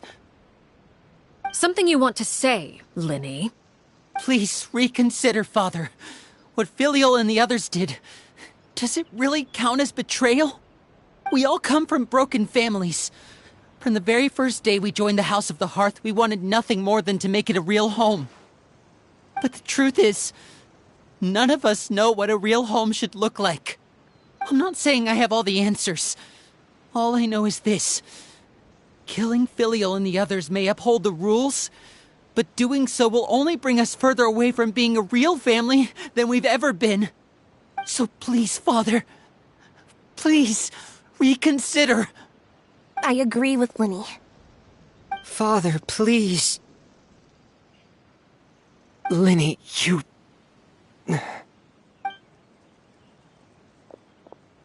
I also agree with Linny.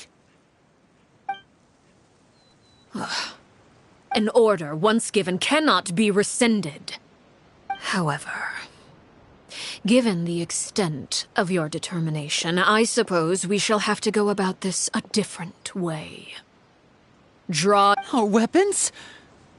Father, are you referring to a duel? Precisely. The rules of the house will not be altered. Traitors must be punished. However, Resolving disputes with a duel is also one of our rules, one that also applies to me. Demonstrate a sufficient showing of strength, and I shall offer a concession. Wait. Beat Father in a duel? Impossible. Father is way too strong, even for Lenny.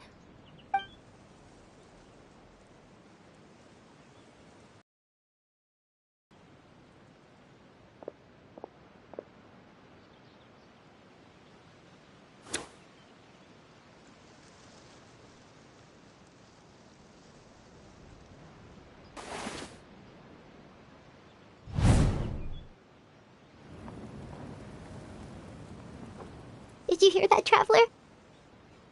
Lenny and the others have to duel the knave. What should we do? Can they really win something like that? If they lose, those people from the house are really gonna be executed. Hey, are you listening?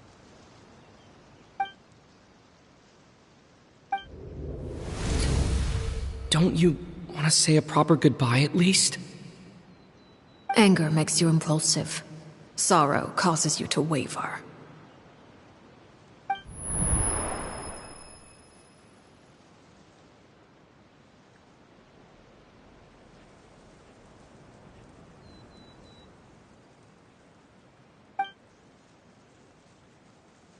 Oh, looking at that expression on her face, she seems really serious about this. Guess that means there's no chance she's throwing the duel on purpose, huh? When guests are around, families are often on their best behavior. And any disputes are less likely to escalate. When the time comes, make the choice that you deem most appropriate in the situation, and lend your help to the House of the Hearth. What's wrong, Traveler? Hey, where are you going? Traveler?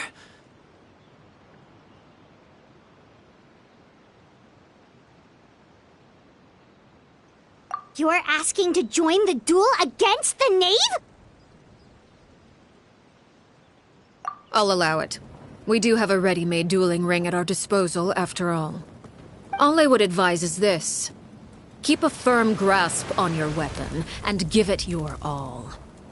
Any less, and you may just lose your life.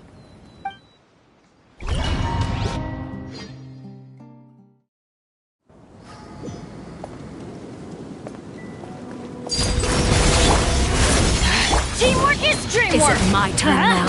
With these rising flames!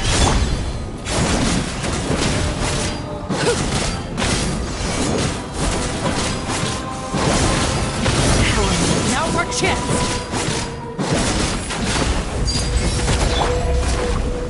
Light of the blazing sun! Everybody stand back! Huh? Order guide you. Stabilize. With these rising flames! Right? Now that's light. Rise with the sun! Teamwork is dreamwork! Solidify.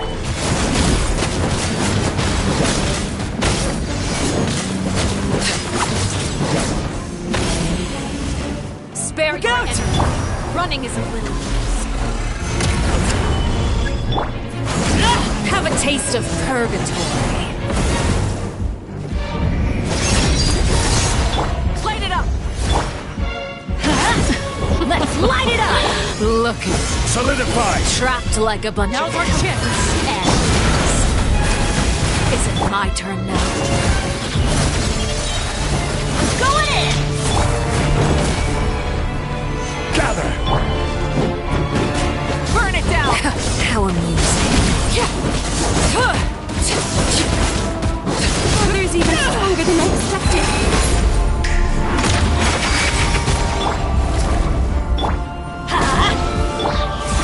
Solidify. I will have order. Fly tangled in a web. Getting geared!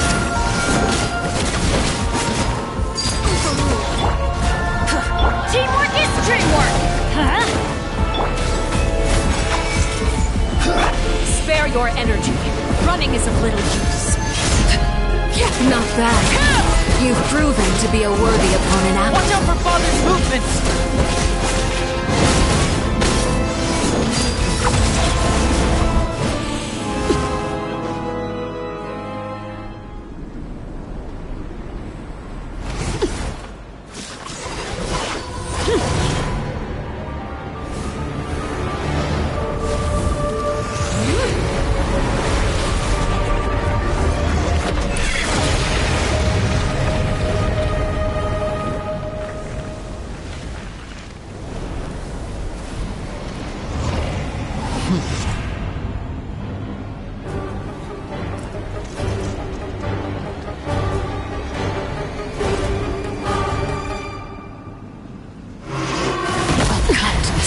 Commendable.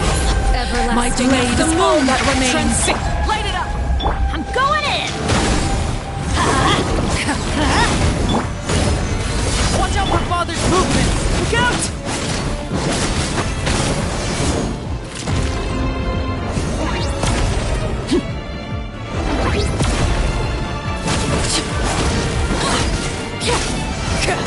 Laid bare.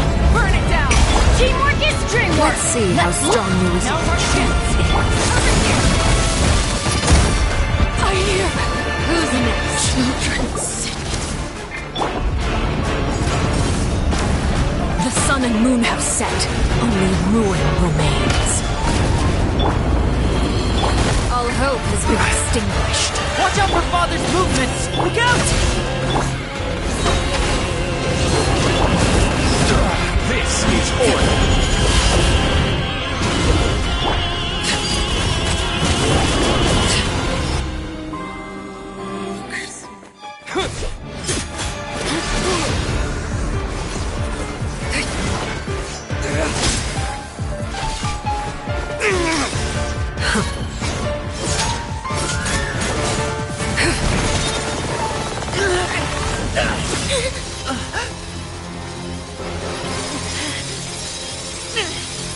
You should know better than to crowd in one place.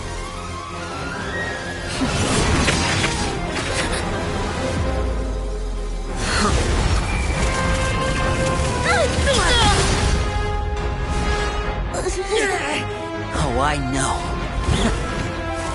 No! I'm sorry, Father!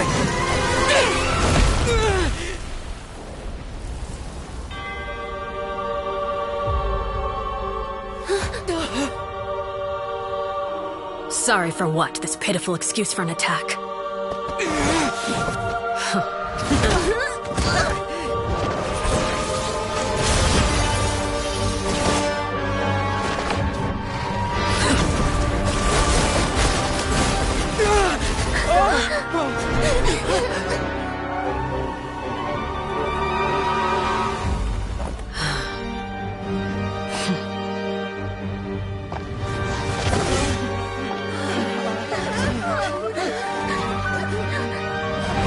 Father, no!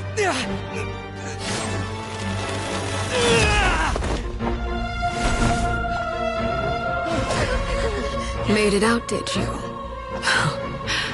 You're stronger than I expected.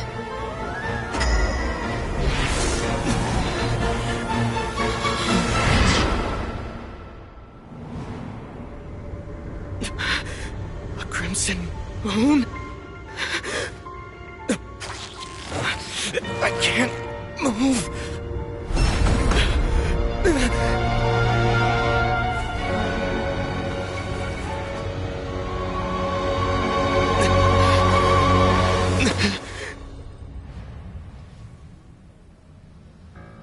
Still, not strong enough to beat me.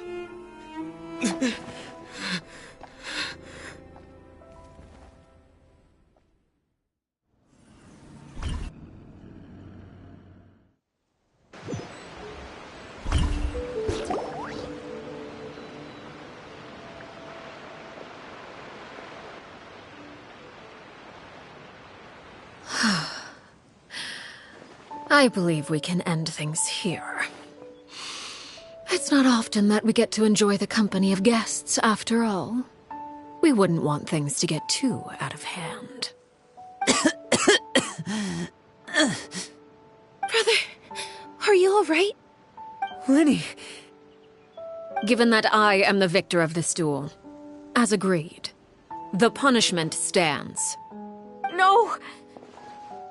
I never thought things would end like this.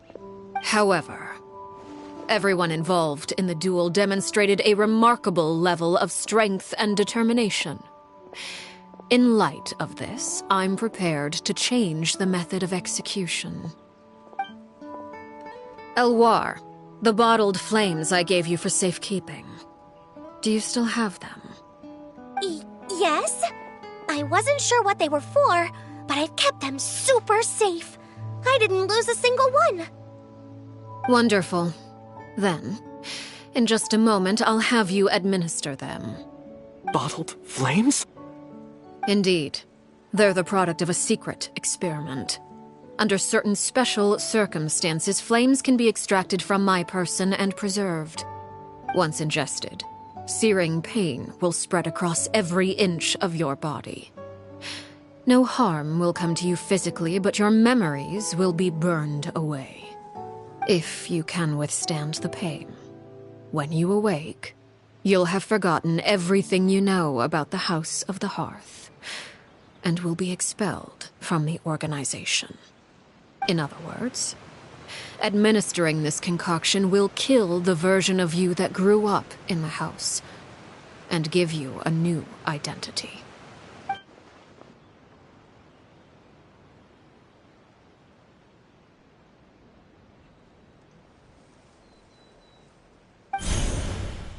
Memory is a mysterious thing indeed. Losing a portion of your memories will alter your sense of self.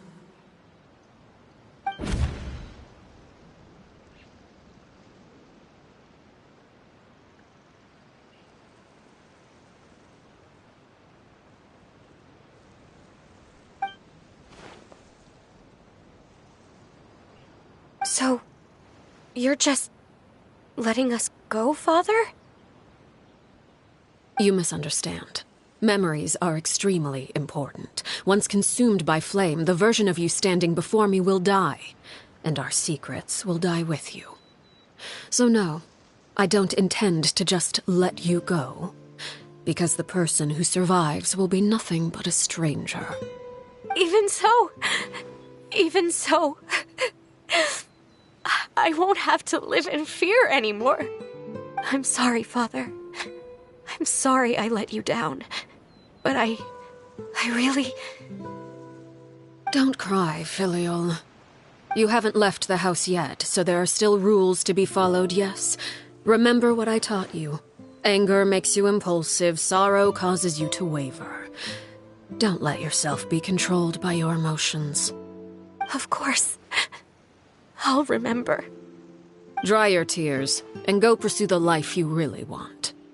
Yes, Father. Chaplot, Foltz, Elwar, take them back to Poisson. And bring Linny and the others as well. I prepared 3 extra vials of bottled flames. As for whether to take them, the choice is yours. Goodbye, children. The next time we meet, I will no longer be your father. Thank you for all you've done for the house. I hope you have bright futures ahead of you.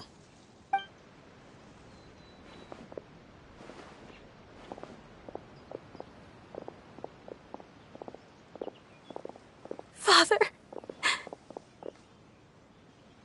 Let's go.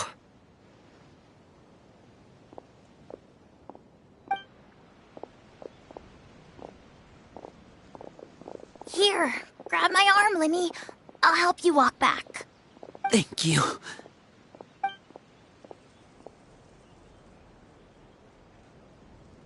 Clairvy.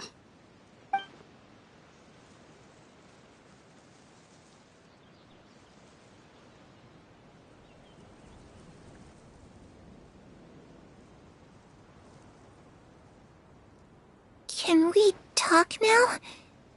I've been waiting for a super long time. You really are Perry, aren't you? I haven't seen you in so long. How come you're all grown up? Wait, did I somehow travel to the future on accident? Or am I dreaming? What a long dream. Neither. You died, Clairvy. That's what happened. You could have at least sugarcoated it a little. Look, she's done speechless.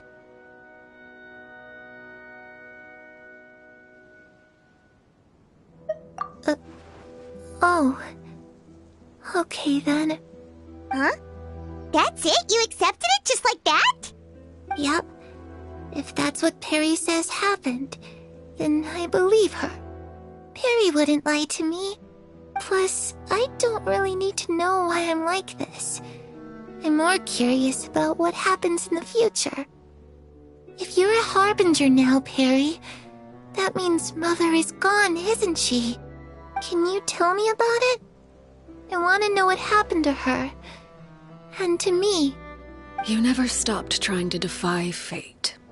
At first, no one believed you. You could only vent your frustrations to the moon. In fact, you often sought comfort in the night sky. You wanted to see the aurora, so one night we promised each other we would go to Snezhnaya to see it together. Later on, you tried to run away, but you were brought back each time. Mother spared your life, but it wasn't out of kindness. Instead, she decided to make an example of you by slowly torturing you over time. That way, the other children would know what happens to traitors. Still, you never gave up. Mother hoped that through ruthless duel after ruthless duel, she would be able to crown an ultimate victor among the children she raised. But you called on everyone to unite, to fight to a draw in order to reduce casualties. Your efforts may have only delayed the inevitable, but still. You gave them hope. You tried everything you could think of, but every attempt ended in failure. Still, you never turned your sword on Crucibina, and you never turned it on me. On that gloomy day, you told me, "For the last 16 years of my life, I've done everything I can to fight for freedom. But now, I realize that the only freedom I truly possess is the freedom to choose to die." I never imagined I would say something like that. I must have been feeling really worn down. But somehow, I still think I understand. According to Mother's plan, only one of us was going to make it until the end. And I always hoped that person would be you. If I could do it all over again, I still don't think I would make a different choice. Even when I first met you, I knew you'd be able to do what I couldn't. Is that so? Even now, I'm not sure I truly understand what kind of freedom you were trying to pursue. But as the head of the House of the Hearth and as the children's father, I've tried to give them the most basic of freedoms. The freedom to choose their own fate. It's something I discussed with the Eudex of Fontaine. The children who want to leave the house will have their memories wiped clean of all secrets pertaining to the organization. In return, they will be allowed to live a normal life in Fontaine without being prosecuted for their past. Of course, I won't simply hand freedom to them on a silver platter. They have to fight for it and prove themselves worthy of it. Only freedom that is earned has true value. That's more than enough. That's exactly the kind of life I was fighting for. You know, Perry, I think you're a pretty amazing king, and a really great father, too. I'm really happy that you're the one who took over the house. I guess I do have one regret, though. I still haven't seen the outside world. Well, it just so happens that our dear guests over here have been to many nations and traveled to countless places. Perhaps they would be willing to tell you what the outside world is like. Really? Of course! We've traveled all over the place. We've got so many stories, we could probably talk your ears off for 3 days straight.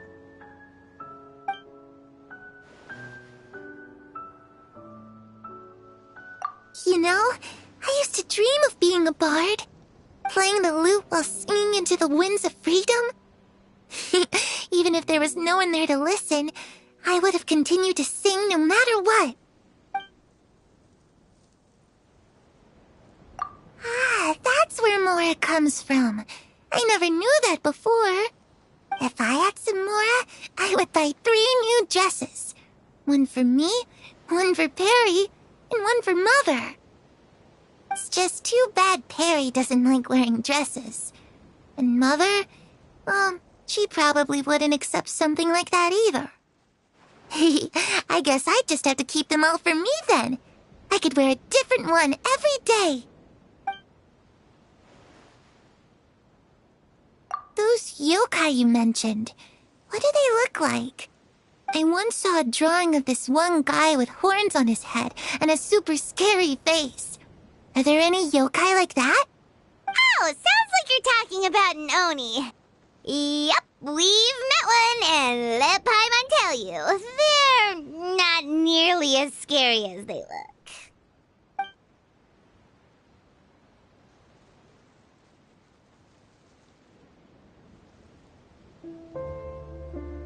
I was always too afraid to skip Mother's fighting lessons. But at the academia, I bet you could do all sorts of secret things in class. Things that have nothing to do with studying. I'm just kidding. Being able to study whatever you want without having to fear for your life actually sounds pretty great.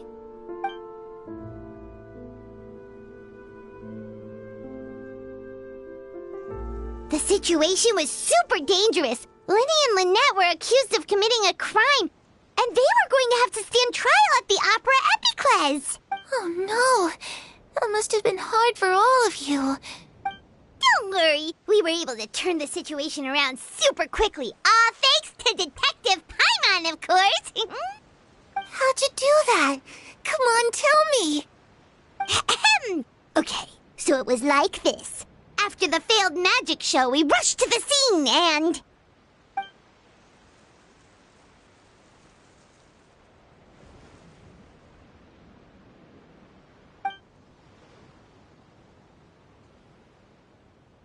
Shadows don't have the capacity to learn or grow. Any new information they encounter is quickly forgotten over time.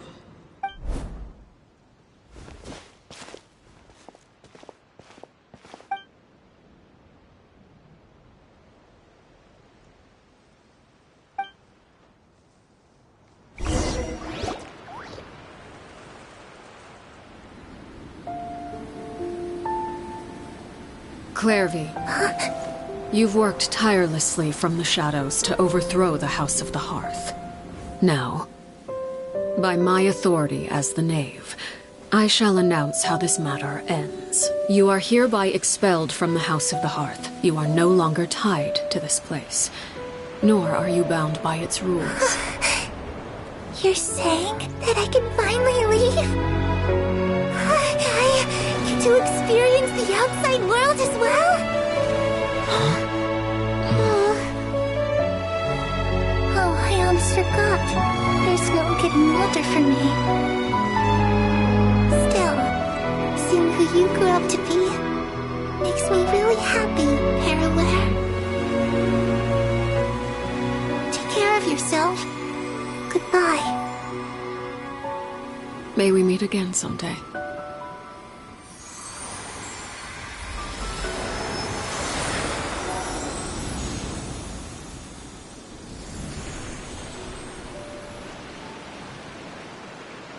Clairvy. She left so soon. Paimon didn't even get to finish her story.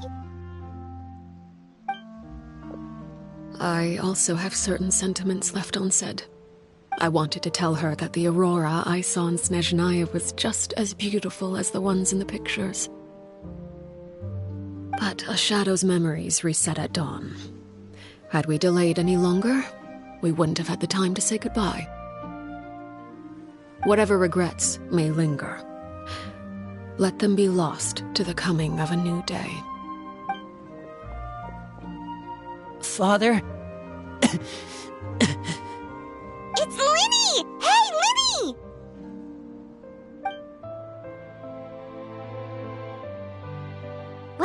something back here. Let's go check it out.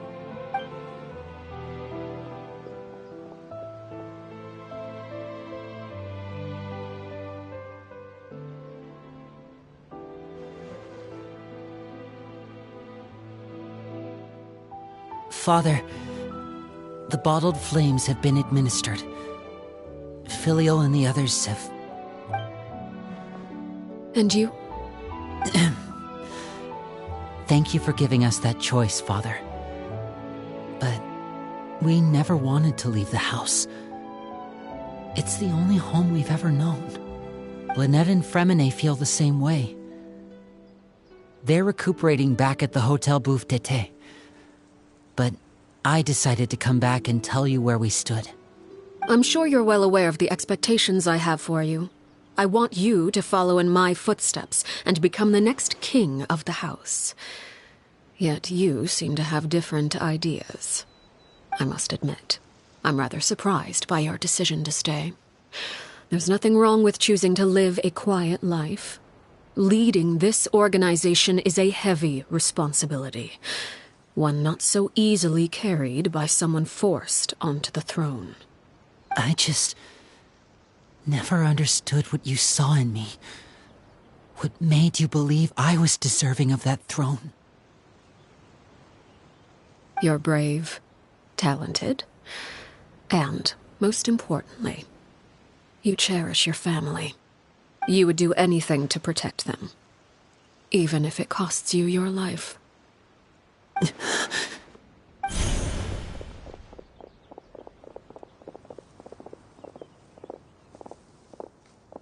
Speaking up back there was so brave of you, Linny. It's all thanks to you that we were able to convince Father to back down. You're a hero, Linny. Hero? Father is the real hero. Had Father gone all out during the duel, there's no way I would have walked away with my life. She must have had it all planned from the beginning, from the very moment she suggested a duel. I'm not deserving of that title. I'm not strong enough or smart enough. You're wrong. In my opinion, all you need to be deserving of the throne is conviction and the necessary strength to act on it. We may have different ideas of what it means to be a family, but you can hardly be said to lack conviction. What you truly lack is strength. For someone of your talent, though, that's something that will come with time. Even without that strength, you still chose to face me in a duel, even though the odds were stacked against you. That capacity to honor your convictions is what I truly see in you. Father. No one knows what the future holds, what tragedy or triumph may be in store. Being at the head of this organization requires the strength of will to face whatever comes. Caution will only hold you back. If reaching a certain standard were required to go after what you want, I would never have succeeded in killing my predecessor. Back then, there was still a considerable gap between our abilities. Strength may decide the ultimate victor, but those who let a lack of strength dictate their decisions or undermine their convictions will never be worthy of the throne. I understand, Father. Thank you. Children must grow up to surpass their parents. Only then can a family continue to flourish. The road ahead is not an easy one, so I'll ask you one last time. Are you certain you want to stay? You've done so much for me, Father, and that kindness must be repaid. Plus, with Project Stuja at hand, there are many dangers ahead, and I, for one, don't intend to back down. Protecting my family at all costs, that's my conviction. Then you're welcome to stay. As for Project Stuja, you need not be too concerned. If those cowardly businessmen and heartless dignitaries try to... Having members who longed for the light was our organization's last weakness. With those members no longer among our ranks, the House of the Hearth is like a spider hiding in the shadows. We need only wait for our prey to come to us. At present, Our imperative is to use their plan to our advantage. In doing so, a crimson moon shall rise amid the frigid blizzards of winter. No demonstration of loyalty shall go unrewarded, and no sacrifice shall be in vain. As for the two of you, whether we meet again as friend or foe, I'll remember the camaraderie we shared in this moment. No matter how arduous the journey ahead, I hope we both reach our desired destination.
Didn't Linny say that Lynette and Fremine were recovering at the Hotel Bouffe d'été? Oh, Paimon wonders how they're doing. Maybe we should go check on them.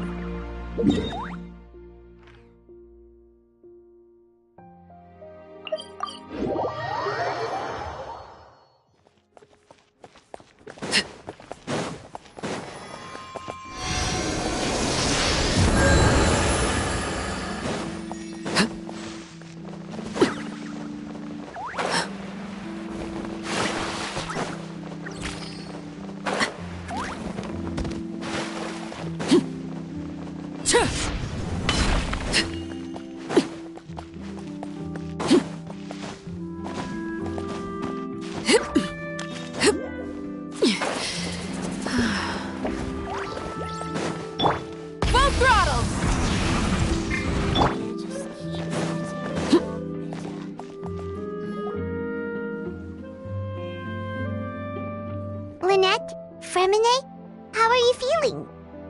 Much better. Whew, what a relief! What about you? Are you feeling alright? I knew you'd come out unscathed. Us, on the other hand, well, we've been bed. I couldn't even turn over. Oh, and I wanted to ask, is Clairvy gone? Linny and the other members have left Poisson and returned to the House of the Hearth. According to him, there haven't been any more sightings of a spirit roaming the house. I see. I'm glad. Father came to check up on us 2 days ago and told us about what happened with Crucibina and Clairvy. Actually, I've met Crucibina before. Wait, what? You've met the former Knave? Crucibina died a year after Clairvy. It was during the year between their deaths that I joined the House of the Hearth.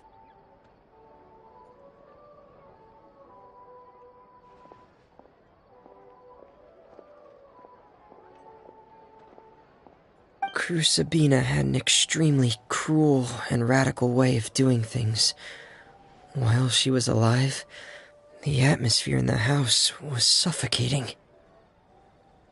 When I joined, though, the experiment she valued so much had already come to an end, and all the people involved, dead and injured alike, were gone. Crucibina never talked about the past with us newcomers. A couple of months after I joined, Father killed Crucibina and burned all her files.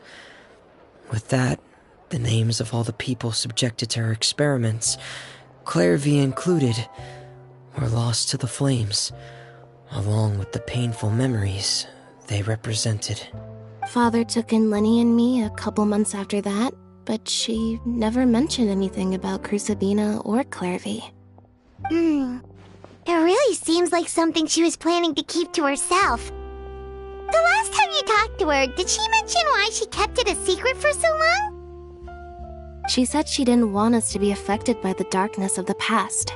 She was worried we'd develop a false sense of gratitude towards her if we knew about it. The foundation of a family should be free of any corrupting influence. Whatever happened in the past, it has nothing to do with who we are now. And that's what Father told us in the end. But I still thanked her for everything. It was only after hearing about what Crucibina did that I finally realized how insignificant our lives could have been. The members of the house meant nothing to her. If Father hadn't taken over the House of the Hearth, I probably would have already... Father rarely brings up the fact that she saved us. She doesn't believe that being indebted to her should be what ties us together.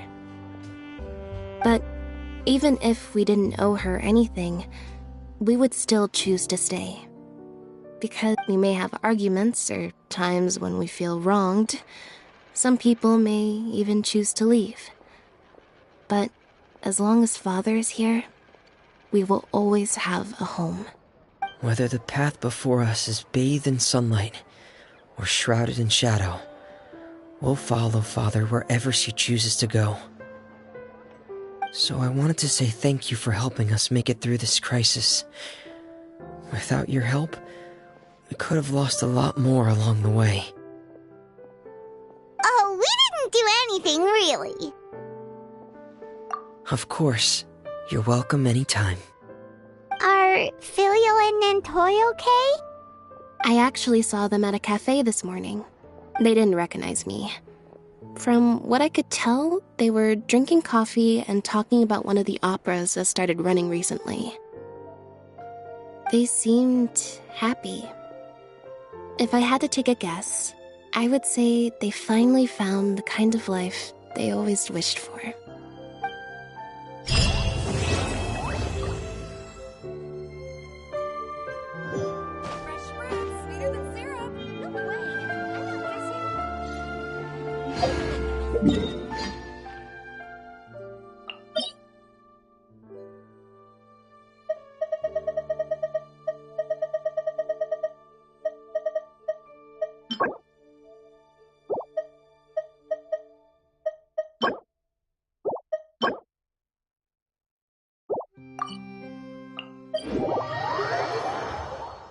Something you wish to report? Go on.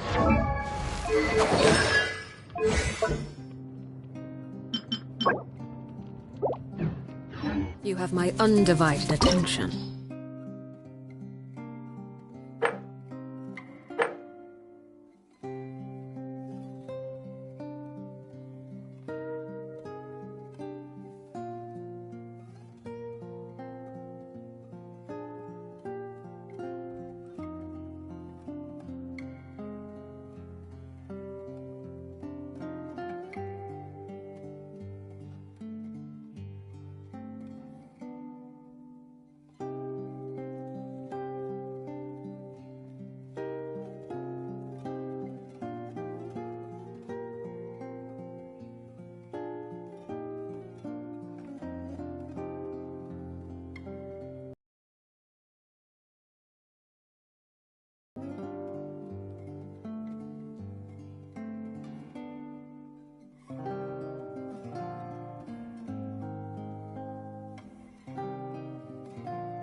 Afraid? Or do you not even have the courage to be afraid? Let's light it up! Is it my turn now? With these rising flames!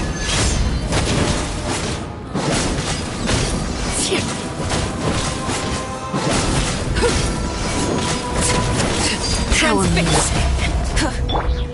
Teamwork is dreamwork! Gather!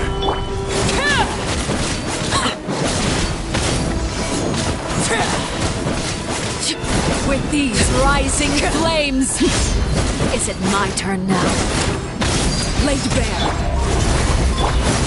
Everybody stand back! Solidify! Closer now. Now that's more like it. How amusing. Overruled. With these rising flames! I will have order. Is it my turn now? With the fall of darkness, destruction shall rise. This is where you fall. Have a taste of purgatory.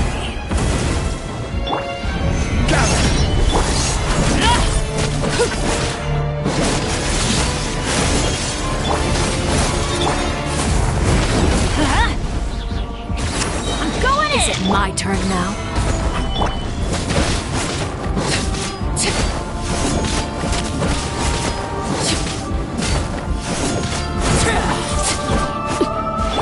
Spare your energy. Running is of little use. Transfixed. Everybody stand back! Let's light it up! Look at you. Trapped like a bunch of helpless animals. Is it my turn now?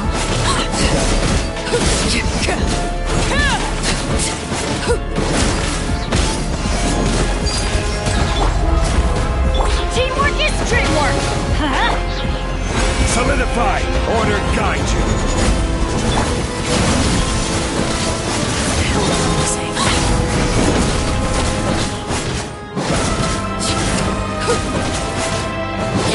Everlasting as the moon! Laid bare. Everybody stand back! Let's light it up!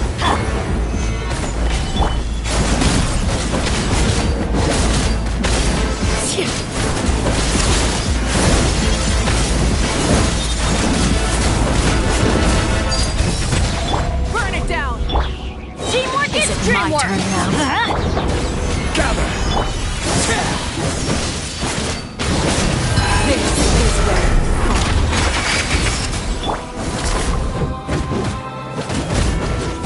Rise with us! I'm going in! Not bad. You've proven to be a worthy opponent after all.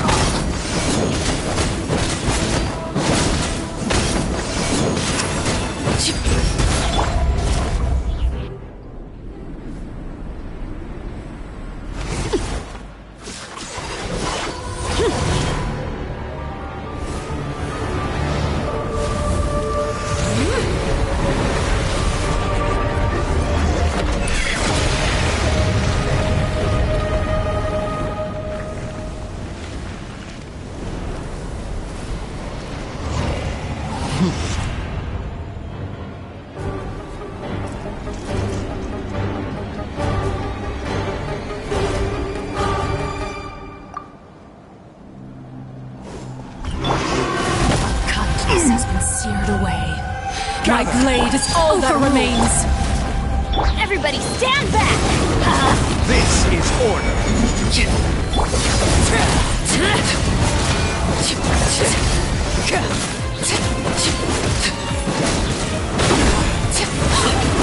Witness my rise.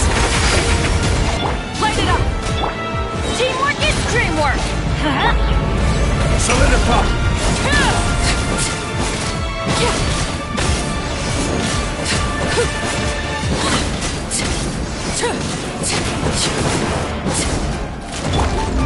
Gather! Transfixed.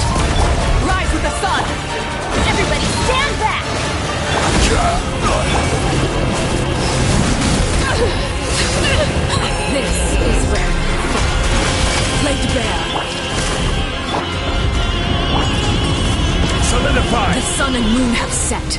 Only ruin remains. All hope has been extinguished.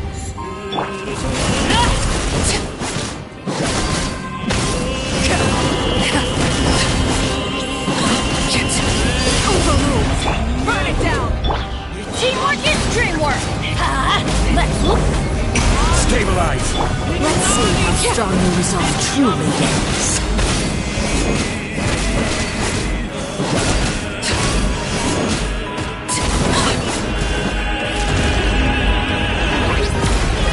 Laid bare. Light it up. I'm going in. Order guide you. Solidify.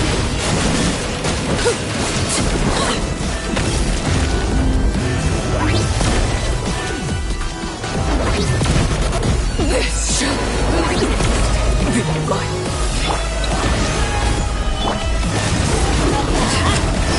Burn it down. Everybody stand back. Transfixed. The sun Solidify. and moon have set. Only ruin remains.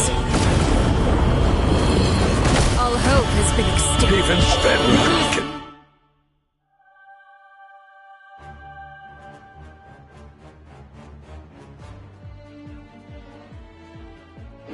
be turned to dust. Everlasting as the moon. Laid bare. Teamwork is dreamwork. Let's see how strong your resolve truly is. I hear Goodness.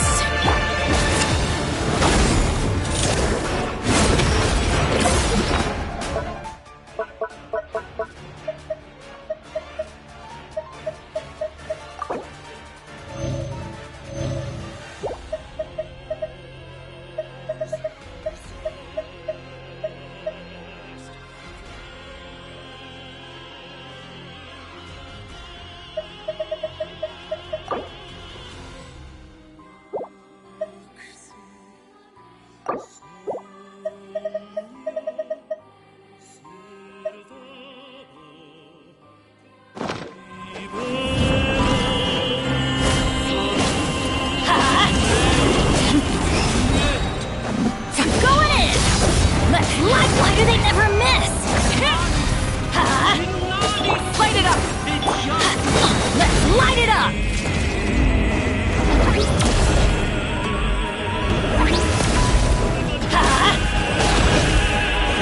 Teamwork is dreamwork! That's gonna hurt in the morning. Let's light it up!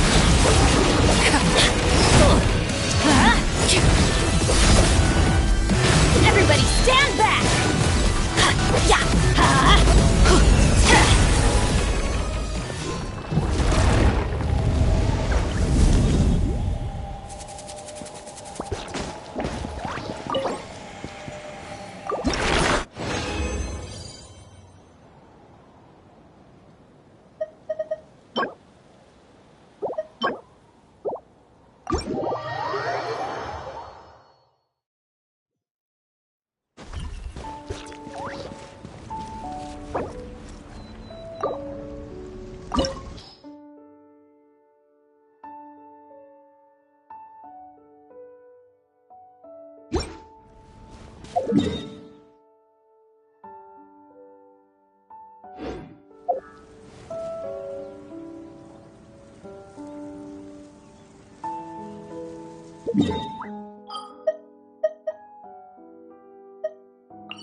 Rev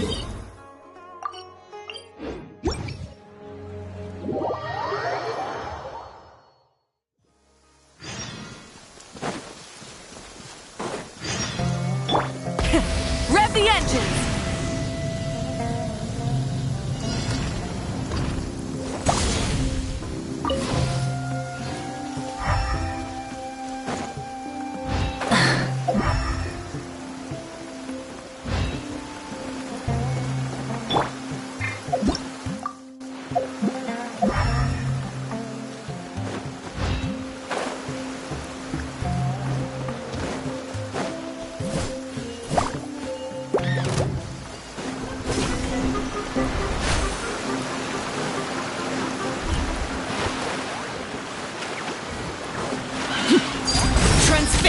Burn it down! Teamwork is dreamwork! Stabilize!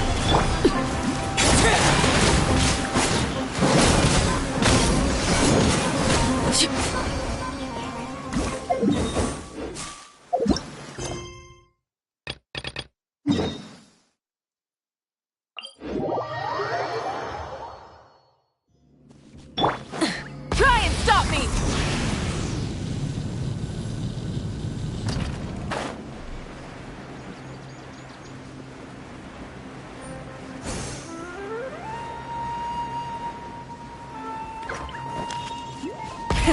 Rev the engines!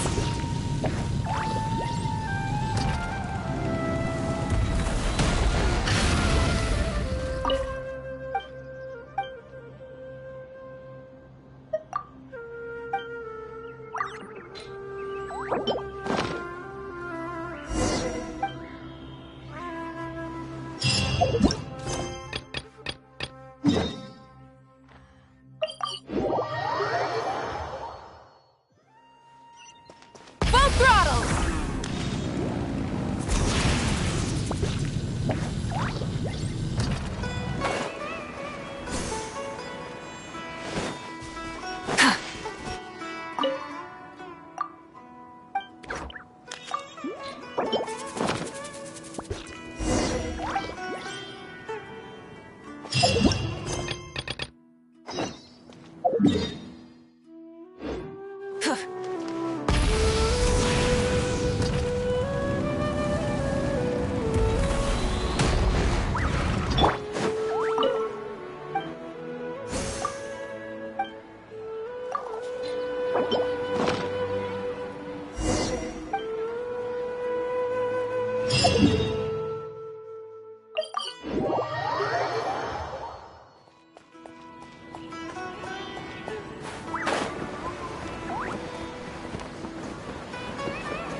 Try and stop me!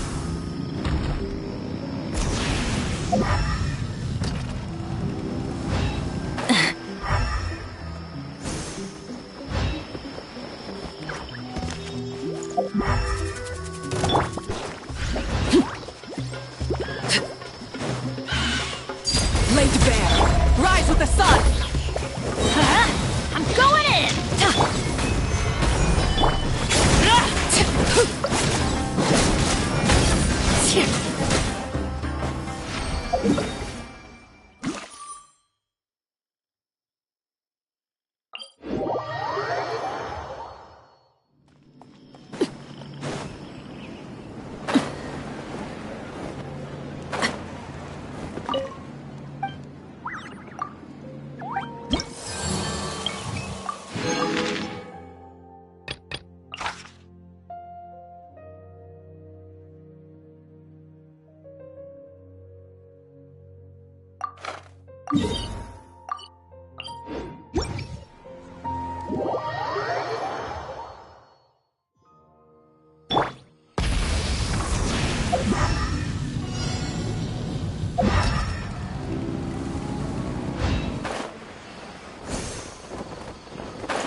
dream work!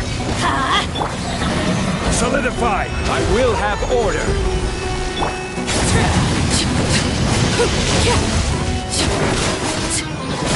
Witness my rise. Overruled. Everybody stand back!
We haven't seen our Sumeru friends for a while now. Paimon wonders how they're doing. Let's go to Sumeru City and catch up with them.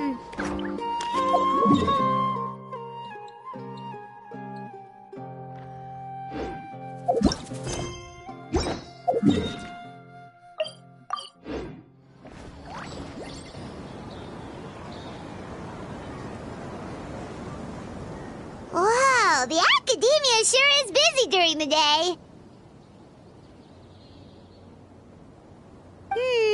But where should we go looking for people that we know? Traveler, Paimon. Sino! It's been so long since we last saw you! As do you. You don't seem weary at all from your travels. If anything, you seem stronger. So, what brings you back here? Oh, nothing in particular. Paimon just saw a really big mushroom out on the road the other day and suddenly missed all our friends in Sumeru. Funnily enough, we were reminiscing about you recently too. It was at a group dinner. I look forward to hearing about your travels. Something tells me we must have a lot to catch up on. Really? You were thinking of us too? What a coincidence! Indeed. Or as I call it, the biryani factor.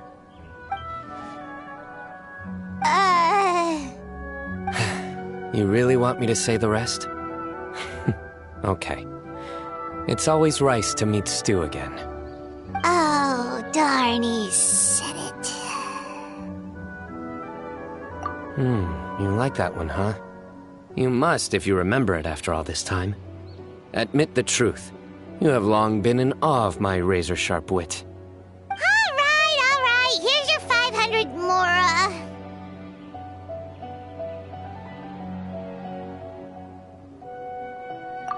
You're exaggerating. It's only 500 Mora. Hey, 500 Mora is still a lot of snacks to Paimon. All right. I'll treat you to some desserts later. Anyway, I'm actually investigating a case right now. My mind is focused on work, which is why I didn't complete the joke at first. A case? What happened? Nothing major. But after finding out who was involved, I decided, on reflection, to handle this one myself. Need any help? We only came here to hang out, so we've got the time. You may as well take us with you, and then when you're done, we can, Such enthusiasm. Are you worried I'll forget about treating you to some sweets if you're not around to remind me? What? No! Obvious enough. Still, it's a fine idea. You are the heroes of Sumeru. It makes perfect sense to work together. All right, follow me.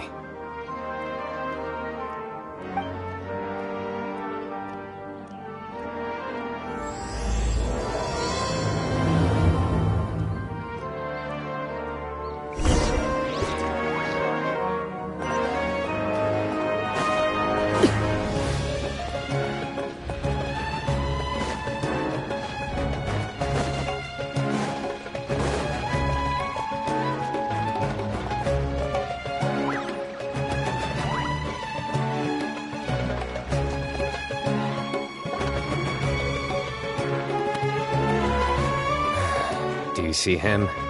The old man flailing around? Oh, is he the one you wanted to talk to about the case? Correct.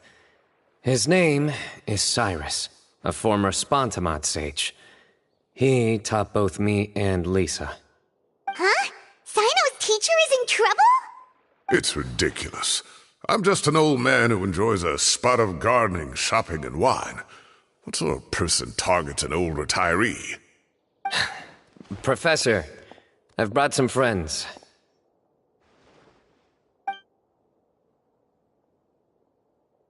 Ah, Sino. Now who do we have here? Hold on, let me think. A flying fairy dressed in white? A youth who does not seem to hail from this land? My goodness. You must be the legendary traveler in Paimon. I've heard all about what you've done for Sumeru. Wow, looks like we're really famous.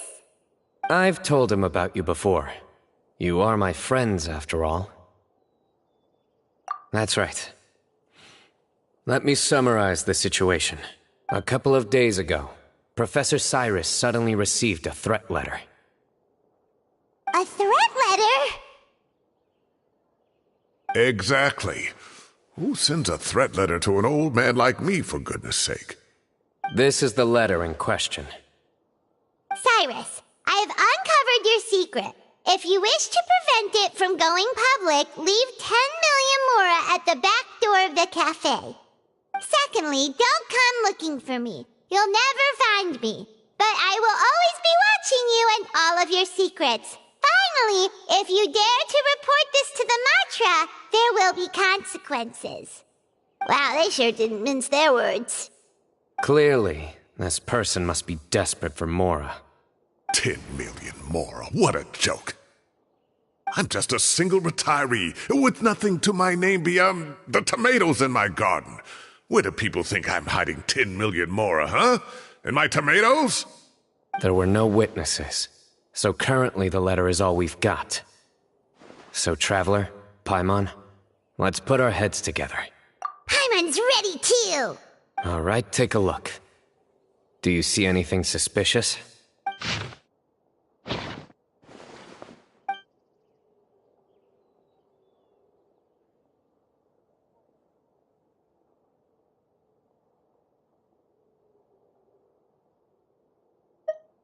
Yes. Some of the strokes are blurry. So is there something wrong with the ink? Possibly. And I bet the paper has something to do with it.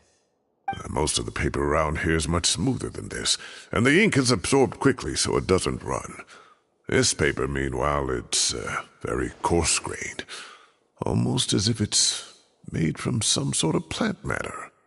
It's certainly not the same paper as we use in the academia. But the ink is nothing special. Just regular black ink that gets a blue tinge when applied to paper. So do we think the culprit has a connection with the academia or not? Wait, check this out! Looks like this part got wet at some point. Agreed. The staining suggests it was a colored liquid, not plain water. It also looks like it was wiped off with a damp cloth. A colored liquid, so... tea? Wine? Looks like we're thinking along similar lines. Let's go talk to Arof. There are some things I'll need him to take care of.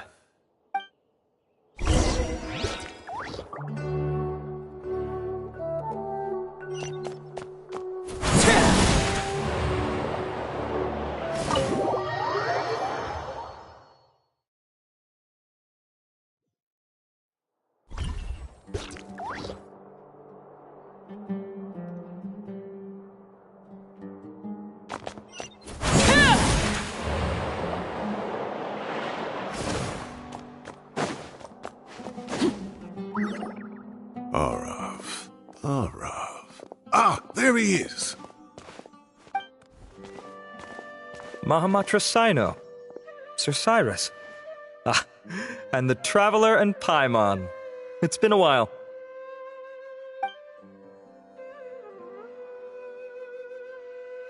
As such, I'm inclined to believe that the culprit in this case is a student at the academia. Somebody young and strapped for cash.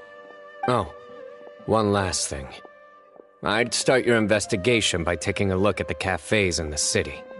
Oh, of course! You think the culprit spilled their coffee on the ladder, huh? They do look like coffee stains to me.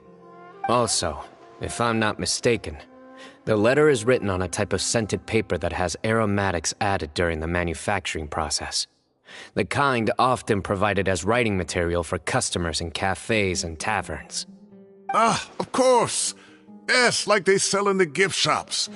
I remember now. Zaha Hadid bought some a while back. She said she was going to use it as wrapping paper for a vase. Understood. I'll assemble a team to investigate the points of interest immediately. You have my gratitude. One last thing. Send some Matra to guard the entrances and exits of Sumeru City. And change into plain clothes. Don't let them see you coming. Will do. Great thinking, Sino. So, where do we think the culprit's at right now? Yeah, they've probably been lying low at home waiting to see how Cyrus reacts. You're right, Paimon. Really? Which part? The culprit's approach. Whatever happens, they need this Mora. But just because they warned Professor Cyrus not to go to the Matra, doesn't mean they know what he'll do next. So, like you said, they need to wait and see. And crucially, the culprit said they'd be watching the Professor's every move. Huh? Wait, are you saying...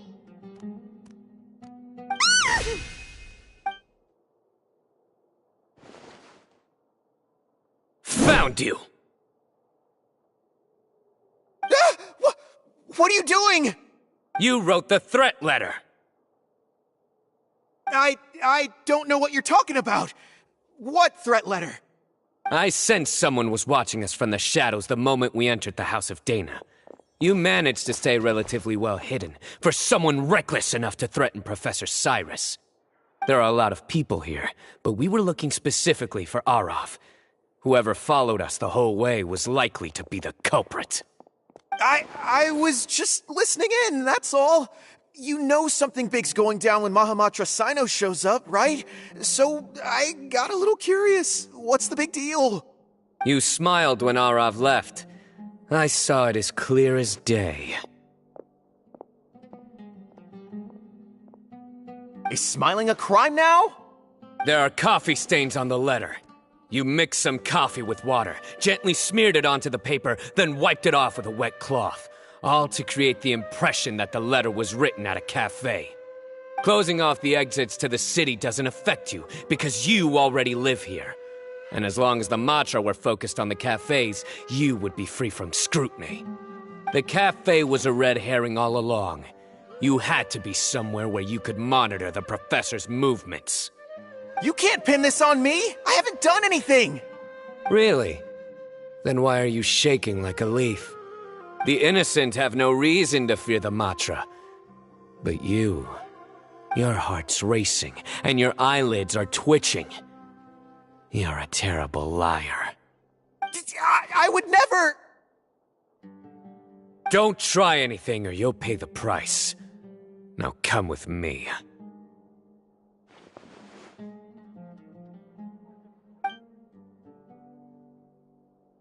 Well, that was over quickly. Sino already caught the guy. You're telling me. One minute I go out for a quick smoke, the next minute I see Arav, already on his way back to meet up with Sino. Looked like a young guy, too. Couldn't have been much more than 30. But after what he's done, I'm afraid he's ruined his whole future. Everyone, it's all over. Gosh, that was so fast! The culprit's name is Uraka, a 16-year-old student in the Rataoish Darshan. Huh? 16?! Cyrus thought he looked 30-something! We checked his records. He's 16, a third-year student. But he looks so old. Yeah, seriously! Foolish child. He's too young for the criminal life. What the devil drove him down this path? We questioned the culprit regarding his motives. Oh, just spit it out. Nothing can surprise me at this point. Very well. It's our understanding that Uraka is a mediocre student who has been underperforming in his classes. He started taking extra tutoring to improve his grades, but developed a gambling habit around the same time and lost a lot of mora. Down on his luck, he went to the tavern for a drink and overheard some people chatting about Sir Cyrus's comfortable retirement. They mentioned that he's always arguing about his tomato plants with some old woman on the street. Some old woman on the street? Goodness gracious, has that rascal attended a single one of his classes? That old woman is Kasharwar's very own professor, Zaha Hadi. How can he not know who Zaha Hadi is? Is this going somewhere? Oh, right, yes. So another thing. We don't just argue about tomato plants. And what are they trying to insinuate by comfortable retirement? A man grows a few vegetables and suddenly he's living a life of luxury? Maybe it's more the fact that you have the time to grow vegetables in the first place. Uraka mentioned he'd heard a rumor, alleging that Sir Cyrus illegally obtained a large sum of money from the desert before retiring and kept it for himself instead of reporting it to the academia. Uraka believes this money to be the reason why Sir Cyrus hasn't kept up with any academic research or other projects since his retirement. And given your advanced age, he thought you'd be an easy target to blackmail. Oh, Uraka.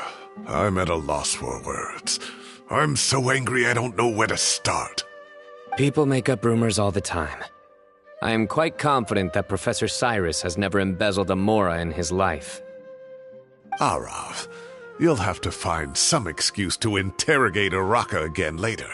I need you to deliver a few firm fistfuls to him on my behalf.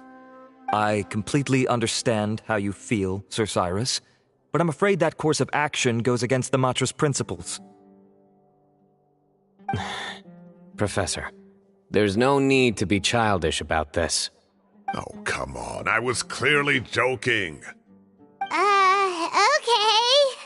Where does this go from here? The academia will determine the appropriate disciplinary action against the student. And as for the individuals spreading rumors about the professor's obsession with tomatoes and some old woman on the street, there could be a slander case here.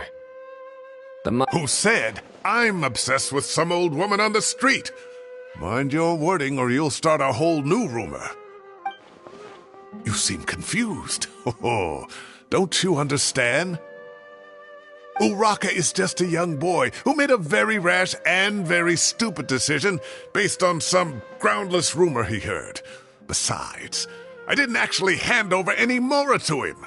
The whole thing sounds a lot worse than it is. All it costs me is a little reputational damage. That's all. Please rest assured, Professor, that the academia will issue a fair and reasonable punishment. Yes, I have no doubt about that.